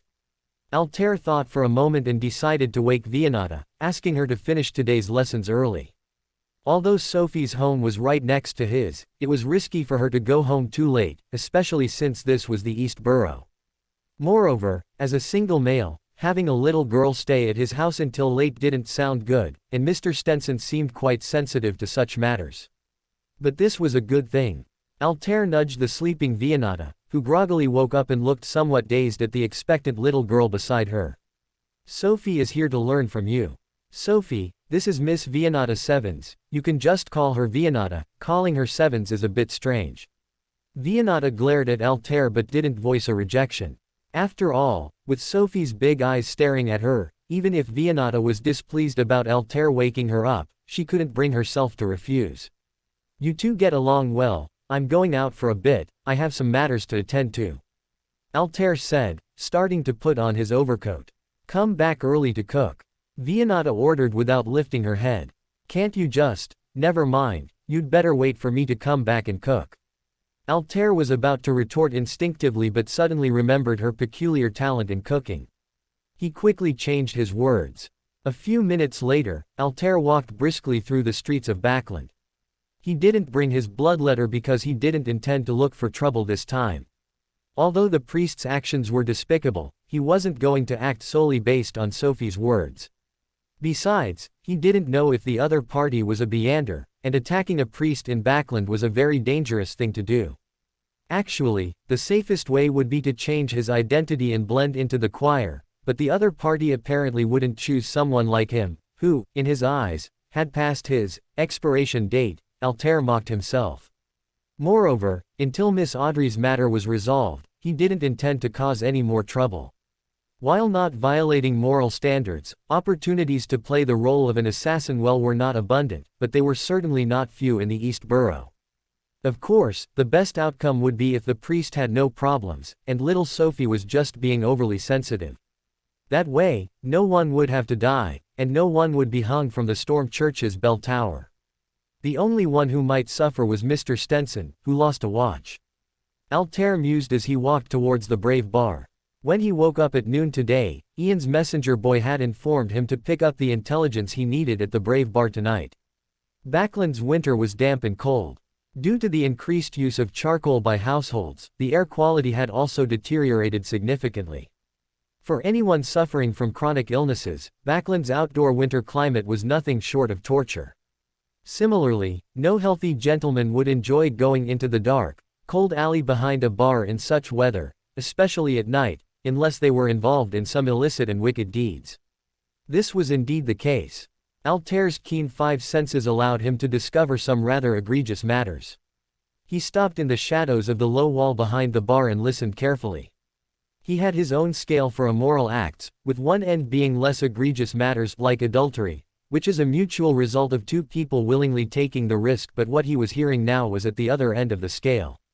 He heard the voices of 5 men, they seemed to be cornering 2 unfortunate individuals, and some were using their boots to do things that innocent shoemakers would never dream of. Interspersed were the pained gasps of a man and a woman, and the sharp pleas of the woman. Based on their accents, Altair judged that 2 of them were gentlemen of a certain social standing, while the other 3 were likely bodyguards. Now he saw the light of a lantern in an open space under the shadows of towering buildings. He distinguished 2 well-dressed people, and there were also 2 figures on the ground, one of whom was firmly controlled by 3 bodyguards. "What do you call this?" One man straddled the woman, hitting her face hard, making her scream sharply, while the other laughed heartily, drinking from a gin bottle. "What did I say? Backlund never lacks opportunities for acting." Altair didn't consider himself a man of justice, but he still stubbornly adhered to his own moral principles. He should have blended into the surrounding crowd at all times, but he still moved. Altair no longer hesitated and stepped out from the shadows. The 3 bodyguard-like men began to get nervous. One of them stepped forward and warned Altair. "Go away, mate, there's nothing to see here." The other 2 also turned around, one with his hand in his coat pocket, the other with his hand behind his back. "I'm afraid not, gentlemen." Altair shook his head regretfully. "I believe the nature of the events happening here is quite egregious, so I would like to ask you to stop this irrational behavior and apologize to this gentleman and lady." Altair spread his hands and continued to walk towards the 5 men. The 2 perpetrators had stopped their cruel game. They left the woman's bloody body, which lay prone on the ground, and stood aside. The woman relaxed, letting out groans mixed with pain and relief, and turned her body to one side. The other gentleman nearby seemed to be a previous do-gooder, but he apparently underestimated the other party's strength. One of the rich men let out a snicker, handing the wine bottle to the other rich man, who leaned against the wall, greedily gulping down the wine, seemingly watching a good show. "I'll say it again, get lost, kid." The first bodyguard tilted his chin and spoke again. His hands were crossed over his chest, and Altair couldn't confirm what weapon he was holding. Altair watched the bodyguard, Mr. Bowler Hat. He was very big, a head taller than Altair, and the other 2 were similar. "As long as these 2 poor people are no longer harmed, I will naturally leave." "Well then, all right. And I want those 2 who committed such atrocities against them to receive a sufficient lesson." Altair said this as easily as if he had just brushed a leaf off his clothes. Chapter 65, Street Fight. The 2 bodyguards burst into laughter, but the lead bodyguard waved for them to be quiet. "Now, listen to me," he said calmly. "Your request will not be granted, because do you see these 2 gentlemen? They have generously hired the services of me and my 2 colleagues to ensure they come to no harm, especially when they are touring some of the less wholesome aspects of this country's great capital. If you catch my drift, if you want to harm them, you'll have to get past us first, and I think you know that, don't you?" "That's impossible." Altair did not reply. The 2 rich pleasure seekers laughed even harder, exchanging liquor bottles as if it were some cruel ritual. Altair could easily deal with these 2 drunks even with his hands tied, but he would have to spend a little time on the bodyguards. The 3rd bodyguard's jacket was unbuttoned, and his hands were still clasped tightly behind his back. He was either carrying a pistol or a short sword. This posed a slight threat to Altair, a sequence 8 Beander, but only a slight one. The same went for the 2nd bodyguard. He wore an ankle-length coat, tightly buttoned, and although his left hand was moving around in his pocket, his right hand was motionless, meaning he was gripping a small knife or a short club. The 1st bodyguard, however, was much more cautious. Compared to the 2 rookies who had unwittingly revealed the location of their weapons to Altair, he kept his hands folded across his chest. Altair didn't know if he was wearing an underarm holster. However, he also made an error. Seeing Altair's lack of reaction, he finally couldn't help but speak. "I'll give you one more chance, kid." And Altair was very good at seizing opportunities. The 2nd bodyguard was still trying to pull his hand out of his coat when Altair headbutted his nose. It was a cheap shot, but Altair didn't care. It could cause severe pain, instant traumatic bleeding, and temporary blindness, making it very effective. Moreover, Altair chose him as a breakthrough point because he needed a weapon to quickly end this farce. While it could be done bare-handed, it would be a bit troublesome. Altair swiftly turned, elbowing the second bodyguard in the back, making him gasp for air. Then Altair reached into the other's coat pocket and pulled out a short club. Altair had wanted a rapier. But it didn't matter, at least this thing had some weight. Altair drew the short club and swung it backward, striking the other man's temple, almost knocking his skull off. By this time, the third man had also reached behind his back, but Altair never saw what he was hiding in his hand. With his hand still behind his back, he stumbled aside under the heavy blow of the short club, his wide-open mouth reminiscent of a catfish flopping on land. The ball bearings clamped onto the short club opened a deep, long gash on his head, and blood gushed out. If not handled properly, this gentleman might spend the rest of his life lying in bed, drooling and being fed mashed liquid food with a spoon.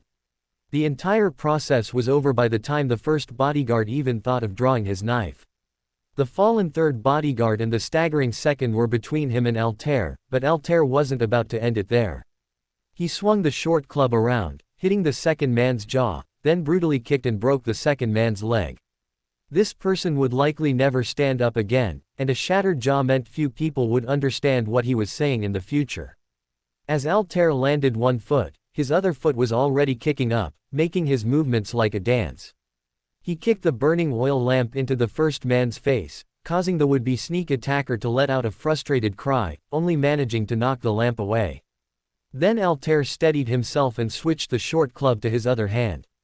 The bodyguard braced himself, raising his short sword, moving between Altair and the two men he was protecting, then shouted to the two rich men. "Gentlemen, run." The two rich men didn't need any more instructions. They took off running but tripped over each other, both crashing into the stones in the alley, then noisily disappeared into the night, leaving only the recently drained liquor bottles spinning on the ground. You don't need to risk your life for these kinds of guys. Altair twirled the short club in his hand. If he could take down this guy in under a minute, he could catch up to those two before they reached a street patrolled by police. But I do, my child. The other man chuckled softly. Dying for guys like them is what people like me do, all over the world. Even though he hadn't served in the military, Altair understood what was going on. The wealthy would pay for commissions, helping them rise quickly in the Loan army, ensuring they stayed away from bloody battles in most cases and enjoyed the most comfortable lives. With your experience, you don't need to do this, Altair said. But I do, kid. The day you understand human nature, as shrewd as you are when you fight, storms above, I must say you're really good at fighting, that's when you'll understand.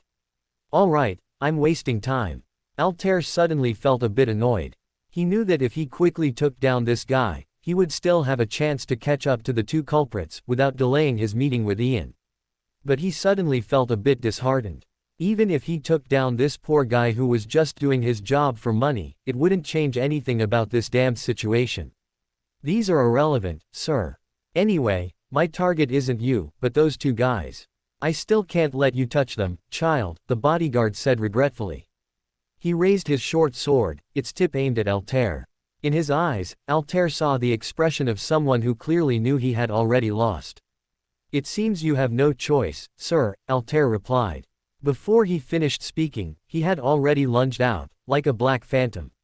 For the bodyguard, Altair, as a Beander, was too fast, too agile, and possessed a fighting intelligence he couldn't match. Although he had received formal Loan training, was as tough as an old boot, and had become resilient through countless overseas operations, he was still no match for Altair. The short club, stained with the blood of the previous victim, struck the back of his head, and he rolled his eyes and fell to the ground. An hour later, he would wake up with a splitting headache, the rest of his body unharmed. Perhaps then he would ponder a question: why were his two battle-hardened veteran companions knocked down by an unarmed young man? I hope the Red Moon gives you the answer.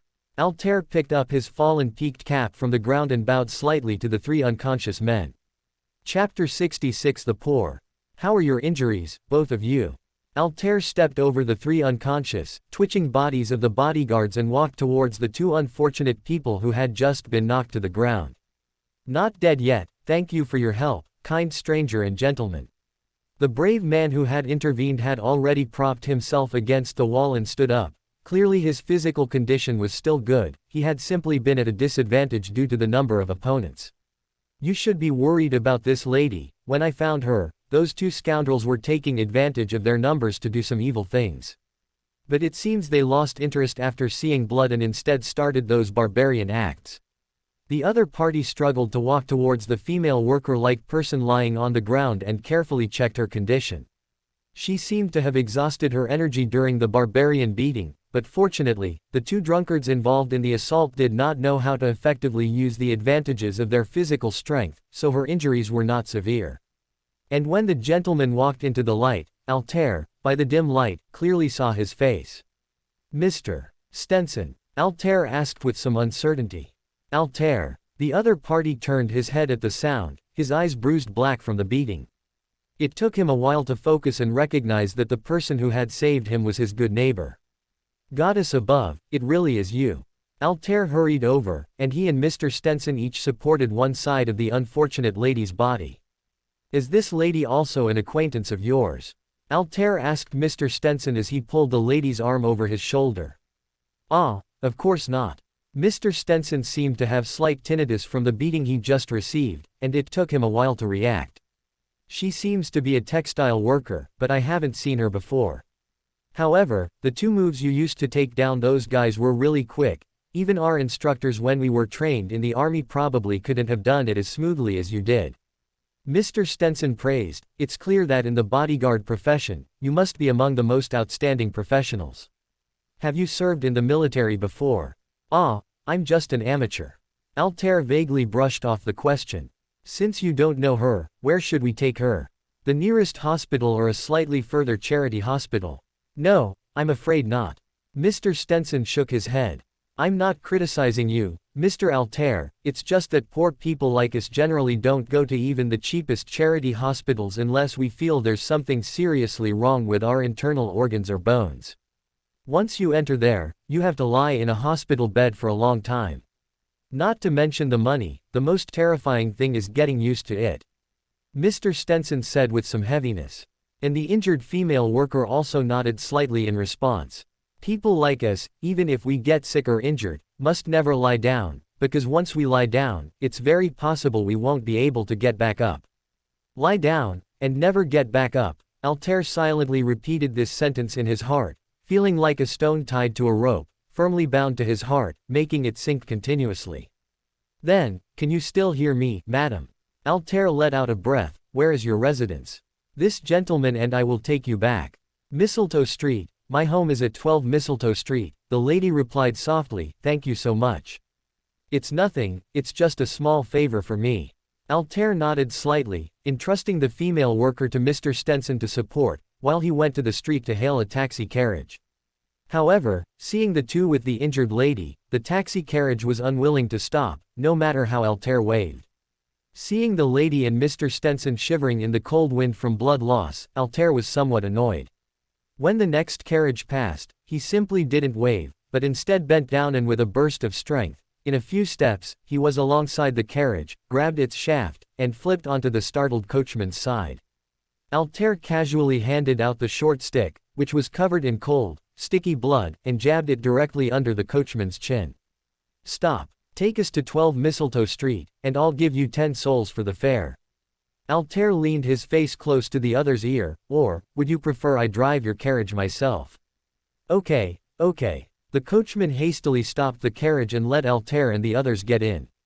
Altair didn't say where the coachman should go if he drove himself, and the coachman didn't dare to think. Moreover, the payment he offered was nearly 10 times the fare. By the time Altair and Mr. Stenson brought the unfortunate lady to her home, it was almost 6 o'clock. Altair felt for the key in the lady's pocket, opened the door, and he and Stenson carried the somewhat disoriented lady into the house. "Is Mary back?" An old female voice came from inside the house. How should I put it, madam?" Altair gave a wry smile. "She is indeed back, but she's not in good shape. May we carry her in?" "Goddess, what happened to Marisol?" The voice inside became anxious. "Quick, let me see her." At the sound, Altair pulled aside the thick cotton door curtain with one hand and placed the female worker named Marisol on the bed inside the room. "Goddess above, what happened?" "Mary, my child, why are you beaten like this?" On the not-so-spacious bed lay an old woman. Perhaps she wasn't that old, but in the East Borough, the traces time left on everyone's face were particularly clear. Seeing her daughter being carried in, she struggled to shift her body inwards with both hands, making space for Marisol. It's a long story, madam. Altair straightened his slightly wrinkled collar. Actually, I don't know much either. Let Mr. Stenson tell you. Stenson nodded and began to recount the events to the woman, who was around 50 or 60 years old. However, after hearing this, the other party showed neither anger nor shock. The old woman remained surprisingly calm. Is that so? There's nothing to be done. After all, this is the fate of the poor. Excuse me, kind sirs, my legs are not convenient, so I cannot properly thank you. There should still be some money in the cabinet over there. Please take it, consider it as payment for saving my daughter. No, madam, I didn't do this for money. Altair said in rejection. He wanted to leave here, the heavy topic of reality was suffocating him. Although these people didn't mean to blame him, a kind of heartfelt discomfort still tormented his spirit. Mr. Stenson, I have some business to discuss with certain partners at the Brave Bar. Here, this is your fare for returning tomorrow. Sophie is being looked after by Vianata, no need to worry. He took a £5 note from his wallet, the largest denomination he had brought with him this time, and slipped it into Mr. Stenson's hand. This far exceeded the value of the fare, but Altair believed Mr. Stenson understood his meaning. I trust you know what to do. Well then, I'll take my leave. With that, Altair fled the scene, got into a taxi carriage, and left 12 Mistletoe Street. Chapter 67, Information. Half an hour later, Altair arrived at the entrance of the Brave Bar. He pushed open the door and stepped inside, inhaling the familiar scent of strong liquor mixed with the tanned leather bags used to hold it. He navigated past one drunkard after another, using his assassin's excellent body control to part the crowd, passing by the dog and rat fighting pit, and reaching billiards room number 3, where Ian usually waited. The big boy with red eyes was there, waiting for him, leaning against the back of the sofa with a brightly colored drink in his hand. It's rare for you to be late, Ian Wright said with a smile, raising his glass in a toast to Altair. Ran into something on the way. Altair took off his heavy trench coat and tossed it onto the sofa on the other side. But you, aren't you still underage? 2 more months until I turn 18, Ian chuckled, taking a small sip of the liquid in his glass and sighing contentedly. But I believe the goddess won't mind this minor difference. Every drunkard probably has a similar excuse the first time they drink, Altair muttered inwardly. All right, where's the information I asked for? Altair extended his hand to Ian. Here, this is the hotel distribution map you wanted. Ian fumbled in his pocket for a crumpled map of Backland's East Borough and unfolded it in front of Altair. Besides the 28 regular hotels already marked on the map, there are also 145 privately run hotels of varying sizes. Ian spread out his own map, pointing to the hotel locations marked in red ink. Of course, I commissioned 10 street children to spread out and search in 10 different areas, so there might be some omissions at the boundaries, but the number won't be too large. Good efficiency, Altair nodded in approval, taking 2 5 banknotes from his wallet and handing them to Ian. After a moment's thought, he found a few souls in change and, without counting, dropped them into Ian's hand. These are for an hour in the private room I usually use. Oh, and it would be best if you could prepare a pot of coffee for me. Do you want bread and cheese? Ian asked. Half a portion is fine, Altair nodded, walking towards the private room. Ian picked up his coat and followed behind. Once Ian had placed the items by Altair's table and politely left, Altair took out another map from his pocket. This was the activity range map of the artisan, previously compiled based on the locations of severe incidents. Altair held up both maps, raising them to the light, allowing the markings on the 2 maps to overlap. He then put down the maps, using a Beyander's excellent memory to imprint the overlapping points. After a moment, Altair let out a long breath. He found 3 similar points in the inner and outer circles.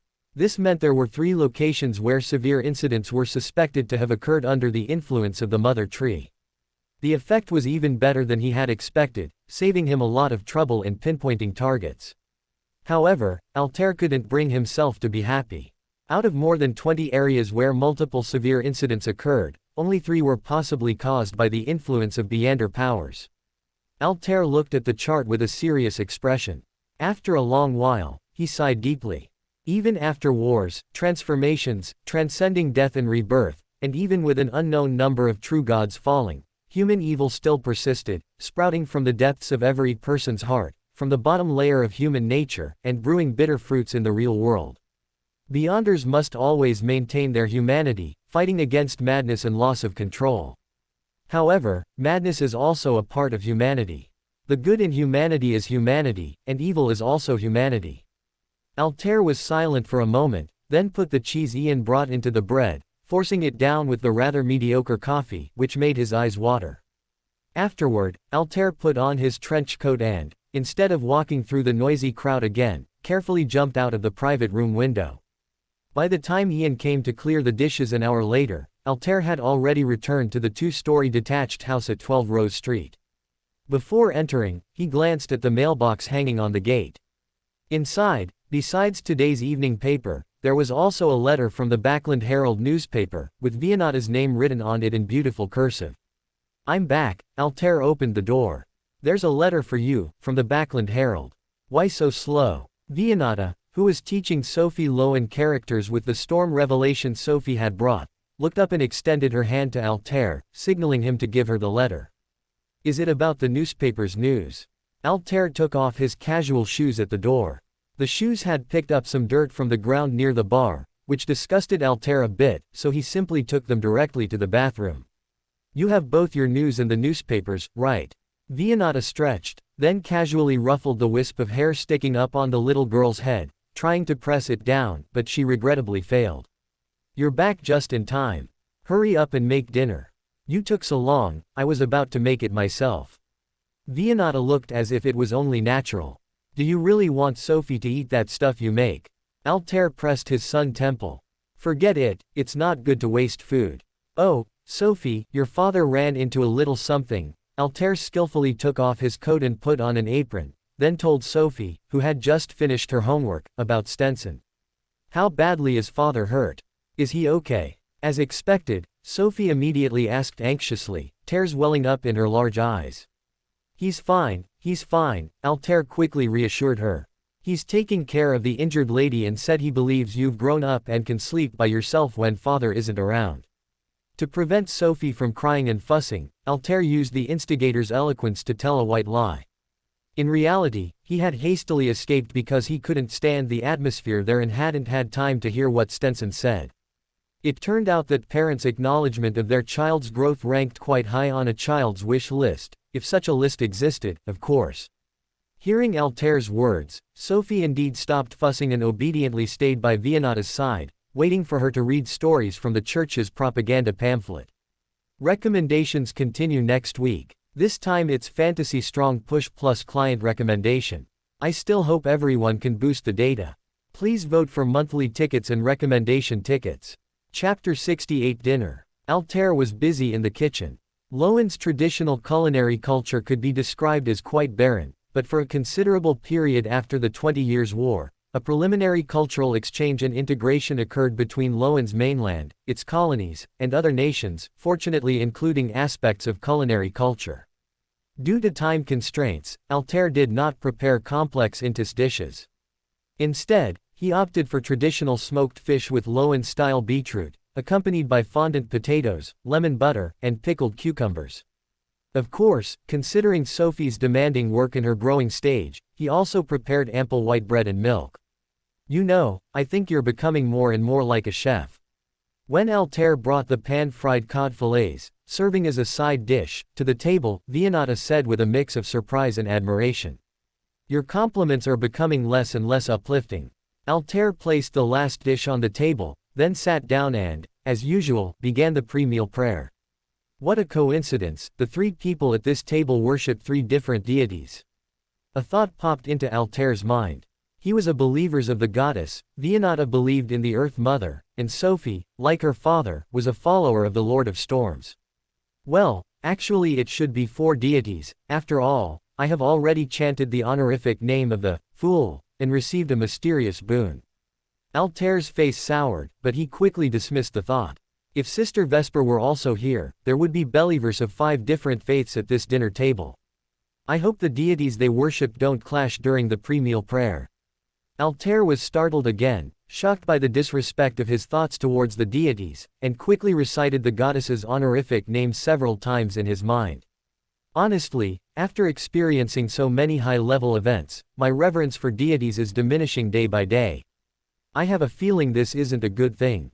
Altair shook his head. By then, the three had finished their prayers and began to tackle the food in front of them. I just read that letter.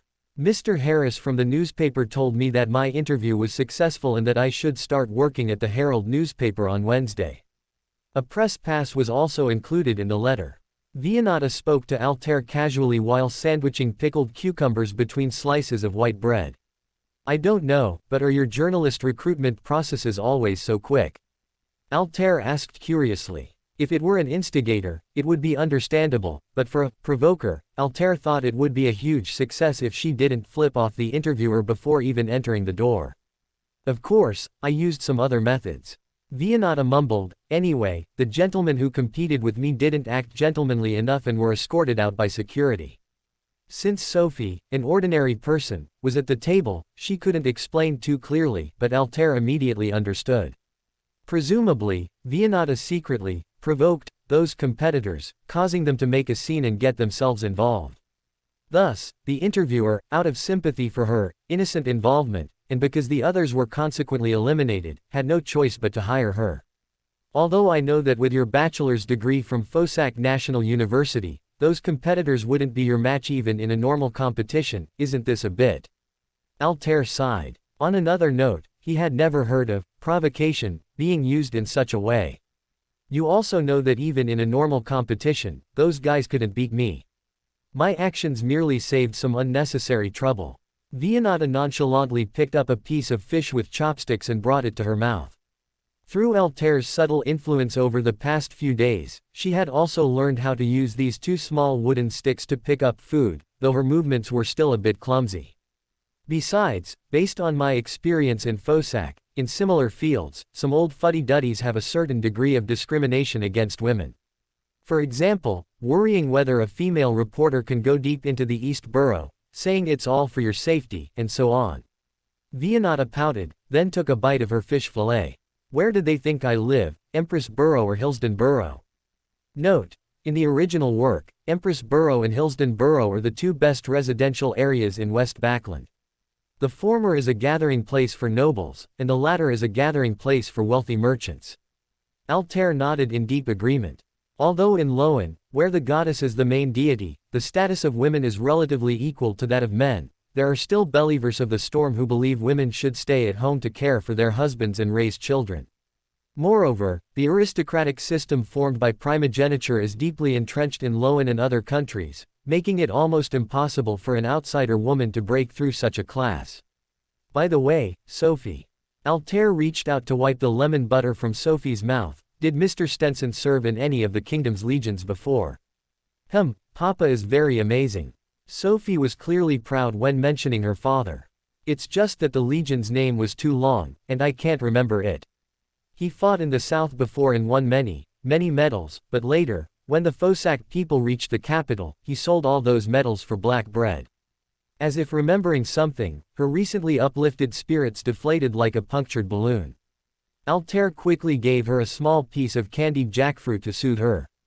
Fought in the south. Lowen's Southern Legion, then. Altair nodded. The Augustus Royal Southern Colonial 32nd Combined Legion, abbreviated by people as the Southern Legion, or Colonial Legion, due to its long name. This legion, composed of native Lonus, was one of the rare elite units in the Lowen army and had not been too severely corrupted by the aristocratic good-for-nothings who bought ranks to gild their resumes. It had many veterans with over 10 years of military service, and its combat effectiveness was quite outstanding. Although Mr. Stenson didn't say, judging by his injury, he seemed to have been ambushed by one of those bodyguards, most likely the one with the short club. Otherwise, with his skills, he shouldn't have been unable to deal with those guys. Altair said nothing more and began to concentrate on his portion of smoked fish. Although there was a fireplace in the room, roasted meats without gravy still cooled quickly, so for the next period, the three ate very seriously, no one speaking. After dinner, Altair told Sophie to rest in Vianata's room, then beckoned Vianata to his own room. He wanted to discuss the matter of finding the artisan with Vianata thoroughly. Chapter 69 East Borough. So, these are the possible locations you've investigated for that artisan. Vianata looked at the map, clicking her tongue in admiration. Honestly, being a private detective suits you better than being a bodyguard. If anyone else said that to me, I'd think he was praising my strong logical deduction skills, but coming from your mouth, I can only assume you're mocking me for being an incompetent bodyguard. Altair complained, half-jokingly. If you think so, then it is. Vianata rolled her eyes at him. By the way, the letter said the reporter responsible for me is Mike Joseph, covering news in the East Borough. Have you, a native of Lowen, heard of him? I've heard of him. He seemed to have been quite prominent in the industry for a while because of his reports on the Backland serial murders and the subsequent issues with Backland workers' treatment. Altair recalled briefly, that guy used to be a good reporter. Oh, he sounds like a decent person. Vianata was about to say something when she suddenly noticed Altair used the past tense. Wait, what does used to be mean? Literal meaning. Altair slumped back into the high-backed fabric chair. He was once an excellent reporter, but he isn't anymore. However, because his starting point was relatively high, his professional abilities and ethics are still superior to his colleagues. What happened? Vianata was a little confused. What else could have happened? Altair sneered twice. Those reports brought him both fame and fortune, making him a favorite at the Morning Post. Some people who still longed for a better life even saw him as a spiritual leader. So why would he risk so much to mess with the big magnates' interests? He originally had a regular collaborator, that legendary detective Sherlock Moriarty from Backland who solved the serial murders. But that gentleman also disappeared, which seemed to make this guy further realize the true nature of society. This guy seemed to have sought my cooperation a few times before, but his collaboration with Sherlock seemed to have given him a clear understanding of the East Boroughs. What's that sociology term you use? Humanistic environment. Altair took a sip from the cup in his hand and continued his story. He always asked me to take him to the relatively orderly places in the East Borough, where the unfortunate people who struggle even to breathe in this cursed world live. What threat could they pose to this guy? Perhaps he'd encounter one or two child pickpockets, or pregnant women committing robbery, providing this kind gentleman with some material to report, to comment extensively in the Morning Post, and to have those so-called righteous middle-class people arrange some ineffective laws that wouldn't even reach the East Borough. Well, they wouldn't even pass in the lower house. What's worse than children being pickpockets and pregnant women committing roadside robbery? Vianata couldn't help but ask. She had been conscripted into the military shortly after graduation due to her Beander status, so she didn't know much about these things. On the other hand, similar incidents in Fosak were more savage and direct, without so many twists and turns. Altair put down his teacup and sighed. Children being pickpockets and pregnant women committing roadside robbery. Quote? It's the literal meaning. Altair's expression was unpredictable in the shadows of the gaslight. Organizing women to engage in prostitution, then having them commit crimes while pregnant, using the pity of those gentlemen to escape legal punishment. The boys born are trained as pickpockets, and the girls inherit their mother's profession. When Mike encounters such things, he mostly just calls those children into a coffee shop to lecture them, treat them to a meal, then get a few names of people he wouldn't dare to touch, or even report, and finally lets them go. But if those children get used to this treatment, I dare say their bodies would be floating in the Tassoc River the next day. In the East Borough, there are more volatile guys. But what can I do? Drag the child over and beat him. Not only would I not get a bonus, but more importantly, if I beat one, there are hundreds, thousands of such children in the East Borough. Altair exhaled a mouthful of stale air. Truly a perfect class enclosure, the kingdom's situation can no longer be solved by a hero appearing from a certain class. After all, even the greatest spiritual leader can't withstand a high-pressure steam rifle. Vianata was stunned, and after a while, she slowly managed to utter a sentence. A citizen who obeys one law may not necessarily avoid breaking other laws, but if a criminal who commits one crime is left unchecked, he will most likely commit new crimes. Indeed, this wasn't said by Emperor Rosal, was it? No, it was said by Lermi. A brief silence fell in the room. After a while, Vianata softly said, "Why are you telling me all this?" Altair glanced at her, and perhaps to lighten the mood, he said jokingly, "You seem to have asked yourself." All right. Seeing Vianata's serious expression, he began to organize his thoughts. After all, you've experienced many things in Fosak and gained some experience. Even so, Loan's similar problems are actually more severe than in any other country. Since you insist on being a reporter, I suggest you only say irrelevant nonsense. Altair said, "If you can't make dreams come true, then don't let them wake up, or don't let them dream at all. Choose one of the two. The resilience of humans is very strong. If you don't show them light, they can endure any depth of darkness, and even find joy in suffering." Altair didn't say what would happen if people were shown hope, and Vianata didn't ask either. "Can't I speak the truth?" Vianata was silent for a long time again, then said, "You can, but when Military Intelligence Section 9 comes for you, remember to move out of my house and finish Sophie's lessons. Then I'll support you in seeking death." Altair ignored the fuming Vianata and said with stinging words, "Do you think those gentlemen who can change all this don't know about it? Or rather, are they doing nothing because they don't know? Give me a break. If you put a pig in there to stomp on a few proposals, it wouldn't result in so many proposals with no improvement to the situation at all. Sometimes, the people who do nothing are the ones who know best what should and shouldn't be done. So I advise you to be careful." When Altair said this, he suddenly hesitated. After a while, he said indistinctly, "After all, if you were secretly executed for something like this, little Sophie would probably be very sad." Chapter 70, Reporter. "You are a truly strange person." Vianata's voice was a little muffled. "Why do you think the feelings of a child you forced upon me could restrain a former gang member? You should know what gang members are like." "Yes, but compared to the vague concept of gang member, I know more about what this guy, who eats and drinks for free and doesn't pay a cent of rent, is like. Don't you agree, Miss Vianata Sevens?" Altair's lips curved into a smile. "You smooth talker." Vianata playfully swatted Altair. "If there's nothing important, I'm going to coax Sophie to sleep. Then good night." Altair was about to say good night when he suddenly heard the doorbell ring downstairs. "It's already 7 o'clock. Who would be looking for me at this hour?" Altair was a little puzzled. He raised his chin at Vianata, signaling her to look after Sophie. Vianata nodded slightly. She casually pulled out a revolver from Altair's desk, hid it under the hem of her nightgown, and walked towards her room downstairs. Altair, meanwhile, silently tucked the paper-cutting knife from the desk into his sleeve, slid down the stair railing, and reached the first floor before Vianata. Living in the most upscale house in the East Borough, this level of caution was necessary. Neither of them found this reaction to be an overreaction. Altair walked to the door and peered through the peephole. The assassin potion gave him a certain degree of night vision. He then relaxed, tossing the paper-cutting knife back onto the coffee table in the living room. "Mr. Joseph, it's been a long time." Altair opened the door. Standing outside was a gentleman who appeared to be in his 30s. He wore a heavy overcoat and a semi-tall top hat. His eyebrows were sparse, his skin rough, and his pores were unusually prominent. However, his features were quite good, his azure eyes particularly charming, and with 2 handsome small mustaches, he had a mature charm. "Didn't I tell you many times to call me Mike?" "Altair, you're still so formal."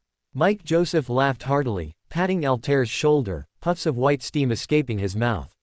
"Let's talk inside. The winter weather in Backland is deadly." Mike walked into the house with a familiar air, and Altair took his overcoat and hung it on the hanger. "New ready-made clothes, I see," Altair said, looking at the brand new overcoat in his hand. "The last one got torn in the East Borough. You know, the interviews I've been getting lately are with some important people, and wearing mended clothes isn't presentable enough. This overcoat cost me a full £5. Mike sat down on the sofa. "That's the price of elegance," Altair said humorously. "What would you like to drink? Black tea, coffee, anything? I trust your taste in these matters, Altair." Mike waved his hand. "It's quite a coincidence, though, I was just mentioning you," Altair said while making tea. "Oh, what a coincidence." Mike nodded, then suddenly reacted. "Mentioning me? To whom? I remember you were living alone the last time I saw you." "It's a long story." Altair smiled. And, you should have heard of this person recently. Vianata, this is Mr. Mike Joseph, whom I told you about. Mike, this is Vianata Sevens. I'll have to trouble you to look after her in the future. Good evening, Mr. Joseph. Vianata had already hidden the revolver and now walked out in casual home clothes to greet Joseph. Good evening, Miss Sevens. Mike Joseph warmly shook Vianata's hand, then turned to Altair. When did this young lady start living with you? You didn't even tell me, you're too formal. Actually. Altair was about to explain something when Vianata preempted him. Actually, I only moved in last week, so it was a bit rushed. Altair was startled for a moment, but then he understood. Although Lowen's workplace had, to some extent, eliminated gender discrimination, it was still largely ineffective in certain situations, and in some matters, there was even a serious overcorrection. This included traditional media industries like journalism. Unmarried women were often subject to a certain degree of harassment and unfair treatment at work. Women who were engaged or in a committed relationship, relatively speaking, received better treatment. Oh, I see. Mike suddenly understood. No problem, Miss Sevens can just come with me the day after tomorrow when I interview Land Buffett, the owner of the textile factory in the East Borough and an industrialist. Oh, is that all right, to let her start journalistic activities right away? Altair asked with a hint of curiosity. Shouldn't she usually start with clerical work first? Miss Sevens showed very professional qualities during the interview, and for a reporter's assistant, I believe she can handle it even if she has no prior experience. Mike smiled. I'll bring the materials for Miss Sevens when I come over tomorrow. Is that so? Then I'll thank you on her behalf. Altair nodded. But you came to see me so late this time, do you have a commission? That's right. I just said I was going to interview Mr. Land Buffett the day after tomorrow, didn't I? Mike took a sip of black tea. I plan to go to his factory in the East Borough tomorrow for a preliminary investigation. Oh, what are you investigating? Altair raised an eyebrow. You didn't come to me for your previous interviews, so I assume you've pretty much figured out the East Borough, right? This time it's different. Mike laughed awkwardly. You know, my previous interviews about those issues in the East Borough were a bit. I think the phrase, superficial, is very fitting here. Altair pointed out sharply. I can't help it. Mike shook his head helplessly. Anyway, the big shots above want to see some substantive things. However, other big shots don't want their actions to be seen. So, I plan to infiltrate that gentleman's factory and casually take some photos of things that are not easily discovered but are actually irrelevant. The reason I dared to take Miss Sevens directly to Mr. Buffett's factory is for similar reasons. I've already investigated the specific information, and the interview the next day is just to judge his attitude to decide what information I should publish. Mike chuckled self-deprecatingly. In short, tomorrow I plan to hire you again to accompany me to the East Borough. Chapter 71, Employment. There's no need to be in such a hurry, is there? Altair poured himself a cup of tea. Why did you have to come all the way here yourself? Mike Joseph's face showed an awkward smile. Actually, I didn't intend to come to you at first. After all, you don't really need the few pounds of bounty from bodyguard work anymore. Even if tomorrow really involves something like infiltrating a factory, hiring an ordinary veteran would be enough. But just now, the bodyguard company I hired suddenly sent someone to inform me that the bodyguard originally assigned to me was attacked during a recent mission and cannot continue working for a short period, and their company temporarily doesn't have anyone else available. At this time, even if I were to look for other security companies, their business hours for hiring services would already be over. And among the bodyguards I know, I only have your address, so I came to try my luck. At this point, he suddenly asked with some trepidation, Altair, are you still working as a bodyguard? He worried that Altair might have retired and returned to a normal life after finding a female companion, as he had seen such things too many times. I haven't really been taking these short-term protection assignments lately. As you know, my main source of income is regular stock dividends. Besides, even if my skills are considered good in this line of work, similar jobs are still full of danger. Altair took a sip of tea. However, taking on a similar mission occasionally to stretch my muscles isn't out of the question, especially since. He gestured with his chin towards Vianata's room. She will need your help and consideration in the future. Tomorrow's protection will be a thank you, and I won't charge you. However, I plan to have dinner with Vianata at Salenzuo restaurant. I'll pay for it. Coincidentally, the noble gentleman I interviewed last time gave me a good sum of money recently. Mike patted his chest. You know, I said a few good words about his factory within reason in my last interview. Deal. Altair smiled and raised his teacup to Mike Joseph. You seem to take this interview very seriously. Is there some important person, Altair lowered his voice, who wants to see a certain outcome? I can't say too much, my friend. Knowing too much isn't good for either of us. Mike Joseph also lowered his voice, the muscles in his face twitching. In short, he wants to see the law he recently pushed for, regarding the protection of workers' rights, functioning properly. But as you know, there's a bit of a difference in the definition of functioning properly between the factory owners in the East Borough and those kind-hearted lords. Mike took a large, gloomy gulp of the somewhat cold tea in his cup. The funds allocated by the lords to improve the workers' situation are siphoned off by about 10 to 20% at each level. The amount that actually reaches the workers is very little. The pounds that were originally enough for workers to have meat with 3 meals a day would, in reality, be a blessing if they could even add a piece of black bread to those poor people's lunch plates. Then just report it as it is. Anyway, that money wasn't embezzled by you, Altair suggested jokingly.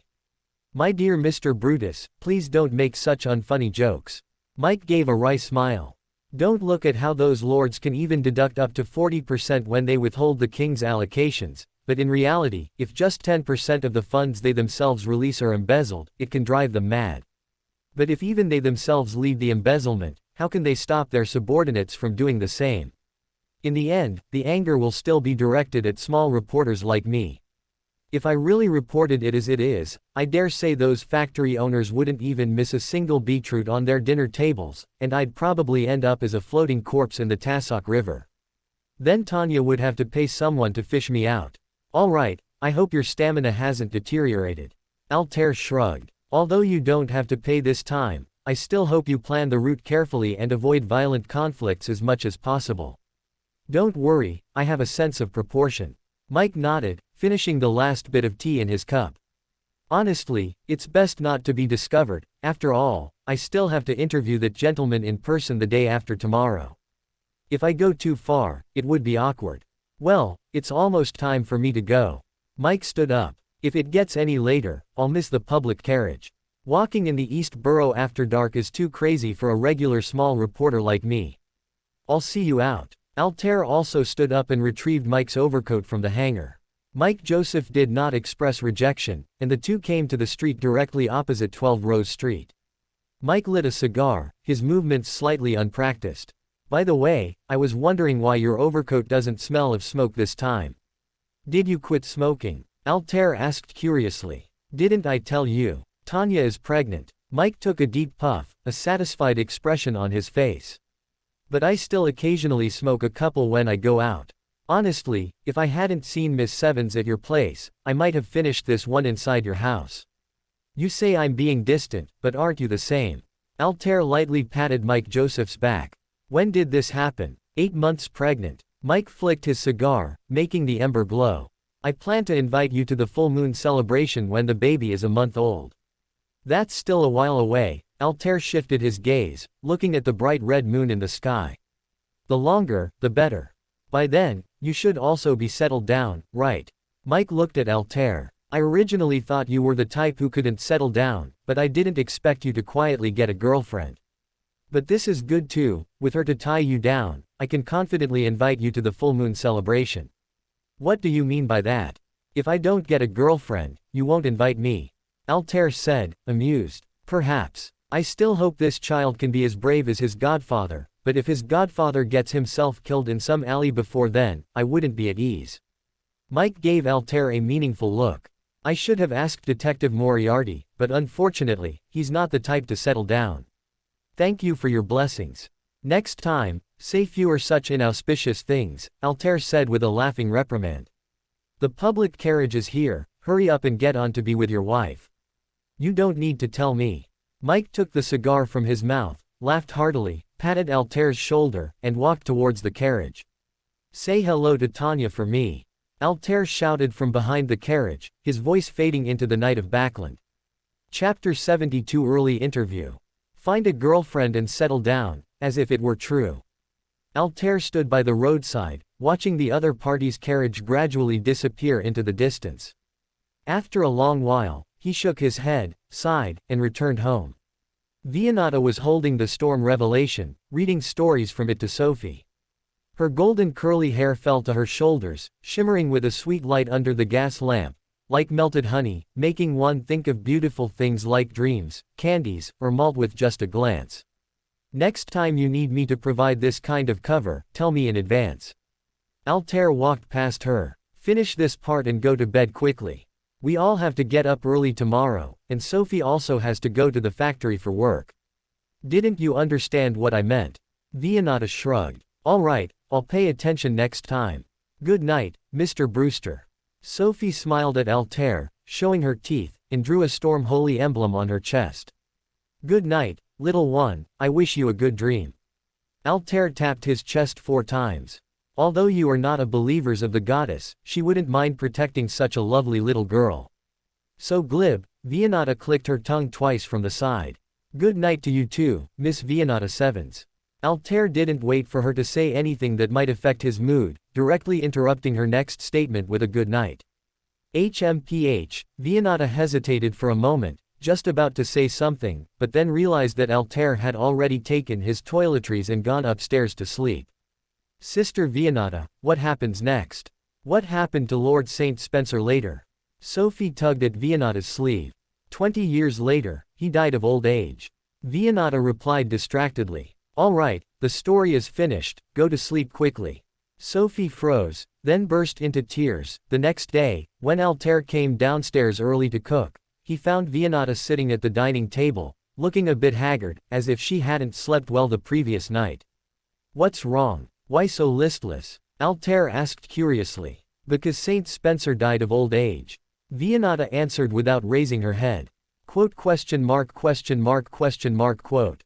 Altair looked confused. Never mind, go make your food. Vianata let out a big yawn, then leaned sideways on the sofa and began to doze. How inexplicable. Altair shrugged and continued preparing breakfast for the 3 of them. When Sophie crawled out of bed, still sleepy, and sat at the dining table, Altair had just brought out breakfast. After the 3 of them quickly ate, Mike Joseph arrived as scheduled. Then I'm heading out. After confirming that his belongings were mostly intact, Altair bid farewell to Vianata. Since it wasn't appropriate to use overly obvious Beyonder abilities in front of Mike, he didn't bring any mystical items, only tucking his revolver into his underarm holster, then taking his silver-tipped oak cane and leaving with Joseph. Mike is treating us to dinner at Salenzuo restaurant tonight, you can start getting ready. Vianata nodded, indicating she knew, while Sophie seemed to have recovered from the story she heard yesterday, and enthusiastically bid farewell to Altair. Is that really your neighbor's child? On the public carriage, when Mike asked Altair this question for the 3rd time, Altair finally became a little impatient. Mike, the last time I answered the same question 3 times was when I was being held at Civilis Field with 14 steam rifles pointed at me. Please, don't make me recall such an awkward time, all right? Altair's face hardened. He had even seriously considered whether to use temptation to make Mike shut up, as the other party didn't seem to have the blessing of a saint. Haha, after all, when the 3 of you are together, it feels very natural. Mike Joseph gave 2 awkward laughs. Goddess above, when I'm with that child, I feel like I'm not seeing a capable bodyguard and bounty hunter, but a newlywed gentleman who cares for his family. I increasingly feel that asking you to be my child's godfather was the right decision. What's the child's name? Do you have any ideas? Altair took the opportunity to change the subject. Alan and I, along with people in our circle, have discussed it for a long time these past few days. We finally decided that if it's a girl, we'll use her mother's name, Little Tanya Joseph. How about it? Although it's common, it's pleasant to hear and easy to write. As soon as he started talking about his child, Mike became excited and spoke cheerfully. That's quite convenient, Altair commented. What do you know? Sociologists call this a bond. Using parents' names helps children build a closer relationship with their parents, it's part of early education. Mike scoffed. Let's just assume such a bond exists. Altair shrugged. So, if it's a boy, he'll be called Little Mike Joseph. No, if it's a boy, I want to name him Sherlock. Mike Joseph's expression became profound. I hope this child will be more successful than me in the future. Sherlock possesses a courage in these areas that I lack. Altair was momentarily at a loss for words. After a long while, he patted Mike's shoulder. This doesn't sound like a reporter who's reported on air pollution and workers' treatment, Mr. Reporter. Altair consoled him. I believe that reporting on serial murder cases and the crimes of human trafficker Cap'n also requires immense courage. But now, that courage has been worn away. Mike gave two bitter laughs. I can't compare to Sherlock now. Before I got married, even if I really saw something shady, I dared to rush in and expose it, because back then I had no attachments, and my own life wasn't worth a few pounds. But now with Tanya, now with a child, I can't continue to say whatever I want like before. Mike shook his head, then comforted himself by saying, but it's okay, once you settle down like me, you'll find that it's actually not bad, at least you don't have to constantly walk on the edge of death. Altair opened his mouth, and after a moment, asked a question. What kind of person is that Sherlock? I wasn't very familiar with him before. Mike lowered his head, thought for a moment, and replied, a true hero. Oh. Altair nodded and closed his mouth again. The two sat in silence in the first public carriage of the morning until the conductor, who was responsible for collecting fares, called out the name of their destination. Buffett Garment and Textile Joint Company. Chapter 73, Altair's Method of Infiltration. The two got out of the car on the street in front of what used to be the company office building, now the factory's predecessor. The golden signboard of Buffett's company hung on the second floor of that small building. We need to go around the outside, climb over the wall at the edge of the factory area, then find where the workers are, discreetly take a few photos, and then leave. Mike whispered to Altair, you're interviewing Mr. Buffett tomorrow. Did you investigate his factory beforehand? Altair retorted, of course, that's a journalist's professional integrity. Mike puffed out his chest, saying with some pride. Then, do you know how many female textile workers and how many male overseers are in his factory? Altair continued to ask. Of course, there are 318 female textile workers and 17 male overseers. Mike replied skillfully, but what does that have to do with us? How long do you think you can hide from over 300 people without being discovered? Altair angrily rebuked in a low voice, where do you think you're infiltrating? The Golden Rosé. The only men those female workers see are those few overseers. A stranger like you, with such a conspicuous big beard, will stand out to those female workers like a drop of ink on white paper. Then what do you suggest we do? Mike scratched his head, we can't just go back now, can we? Where's your camera? Altair extended his hand to Joseph, you didn't bring that box bigger than my head again, did you? Of course not. This is a new product I bought at a high price from the Steam Church. It's said that Archbishop St. Oscar of the Steam Church modified it based on Emperor Rosel's manuscript. It can image with 35mm film and can even be carried in a pocket. Mike pulled out a mechanical device slightly larger than a palm from his pocket and handed it to Altair. Altair took it and fiddled with it carefully. It looks like something a private detective would use for catching adulterers. How do you use this thing? Just pick it up, aim at the target, and press the shutter. You don't need to spend hours focusing like with those old antiques. The film can take 30 photos, and then you'll have to go to the Steam Church for more. Mike explained the specific operating steps to Altair. What do you want to do? Simple. You go find a coffee shop nearby and sit for 3 hours. See if you can interview any female workers who come out during lunch. And I'll find a way to infiltrate and take some photos for you to complete your task. But wouldn't you be just as conspicuous if you infiltrated? Mike asked in confusion, even though you don't have a conspicuous beard. Infiltrating doesn't necessarily mean being sneaky. I'm having you stay here not because I don't trust your skills, but because sometimes your actions might reveal flaws. After Altair finished speaking, he put the camera in his pocket, tidied his collar slightly, and then swaggered towards the main gate of the factory.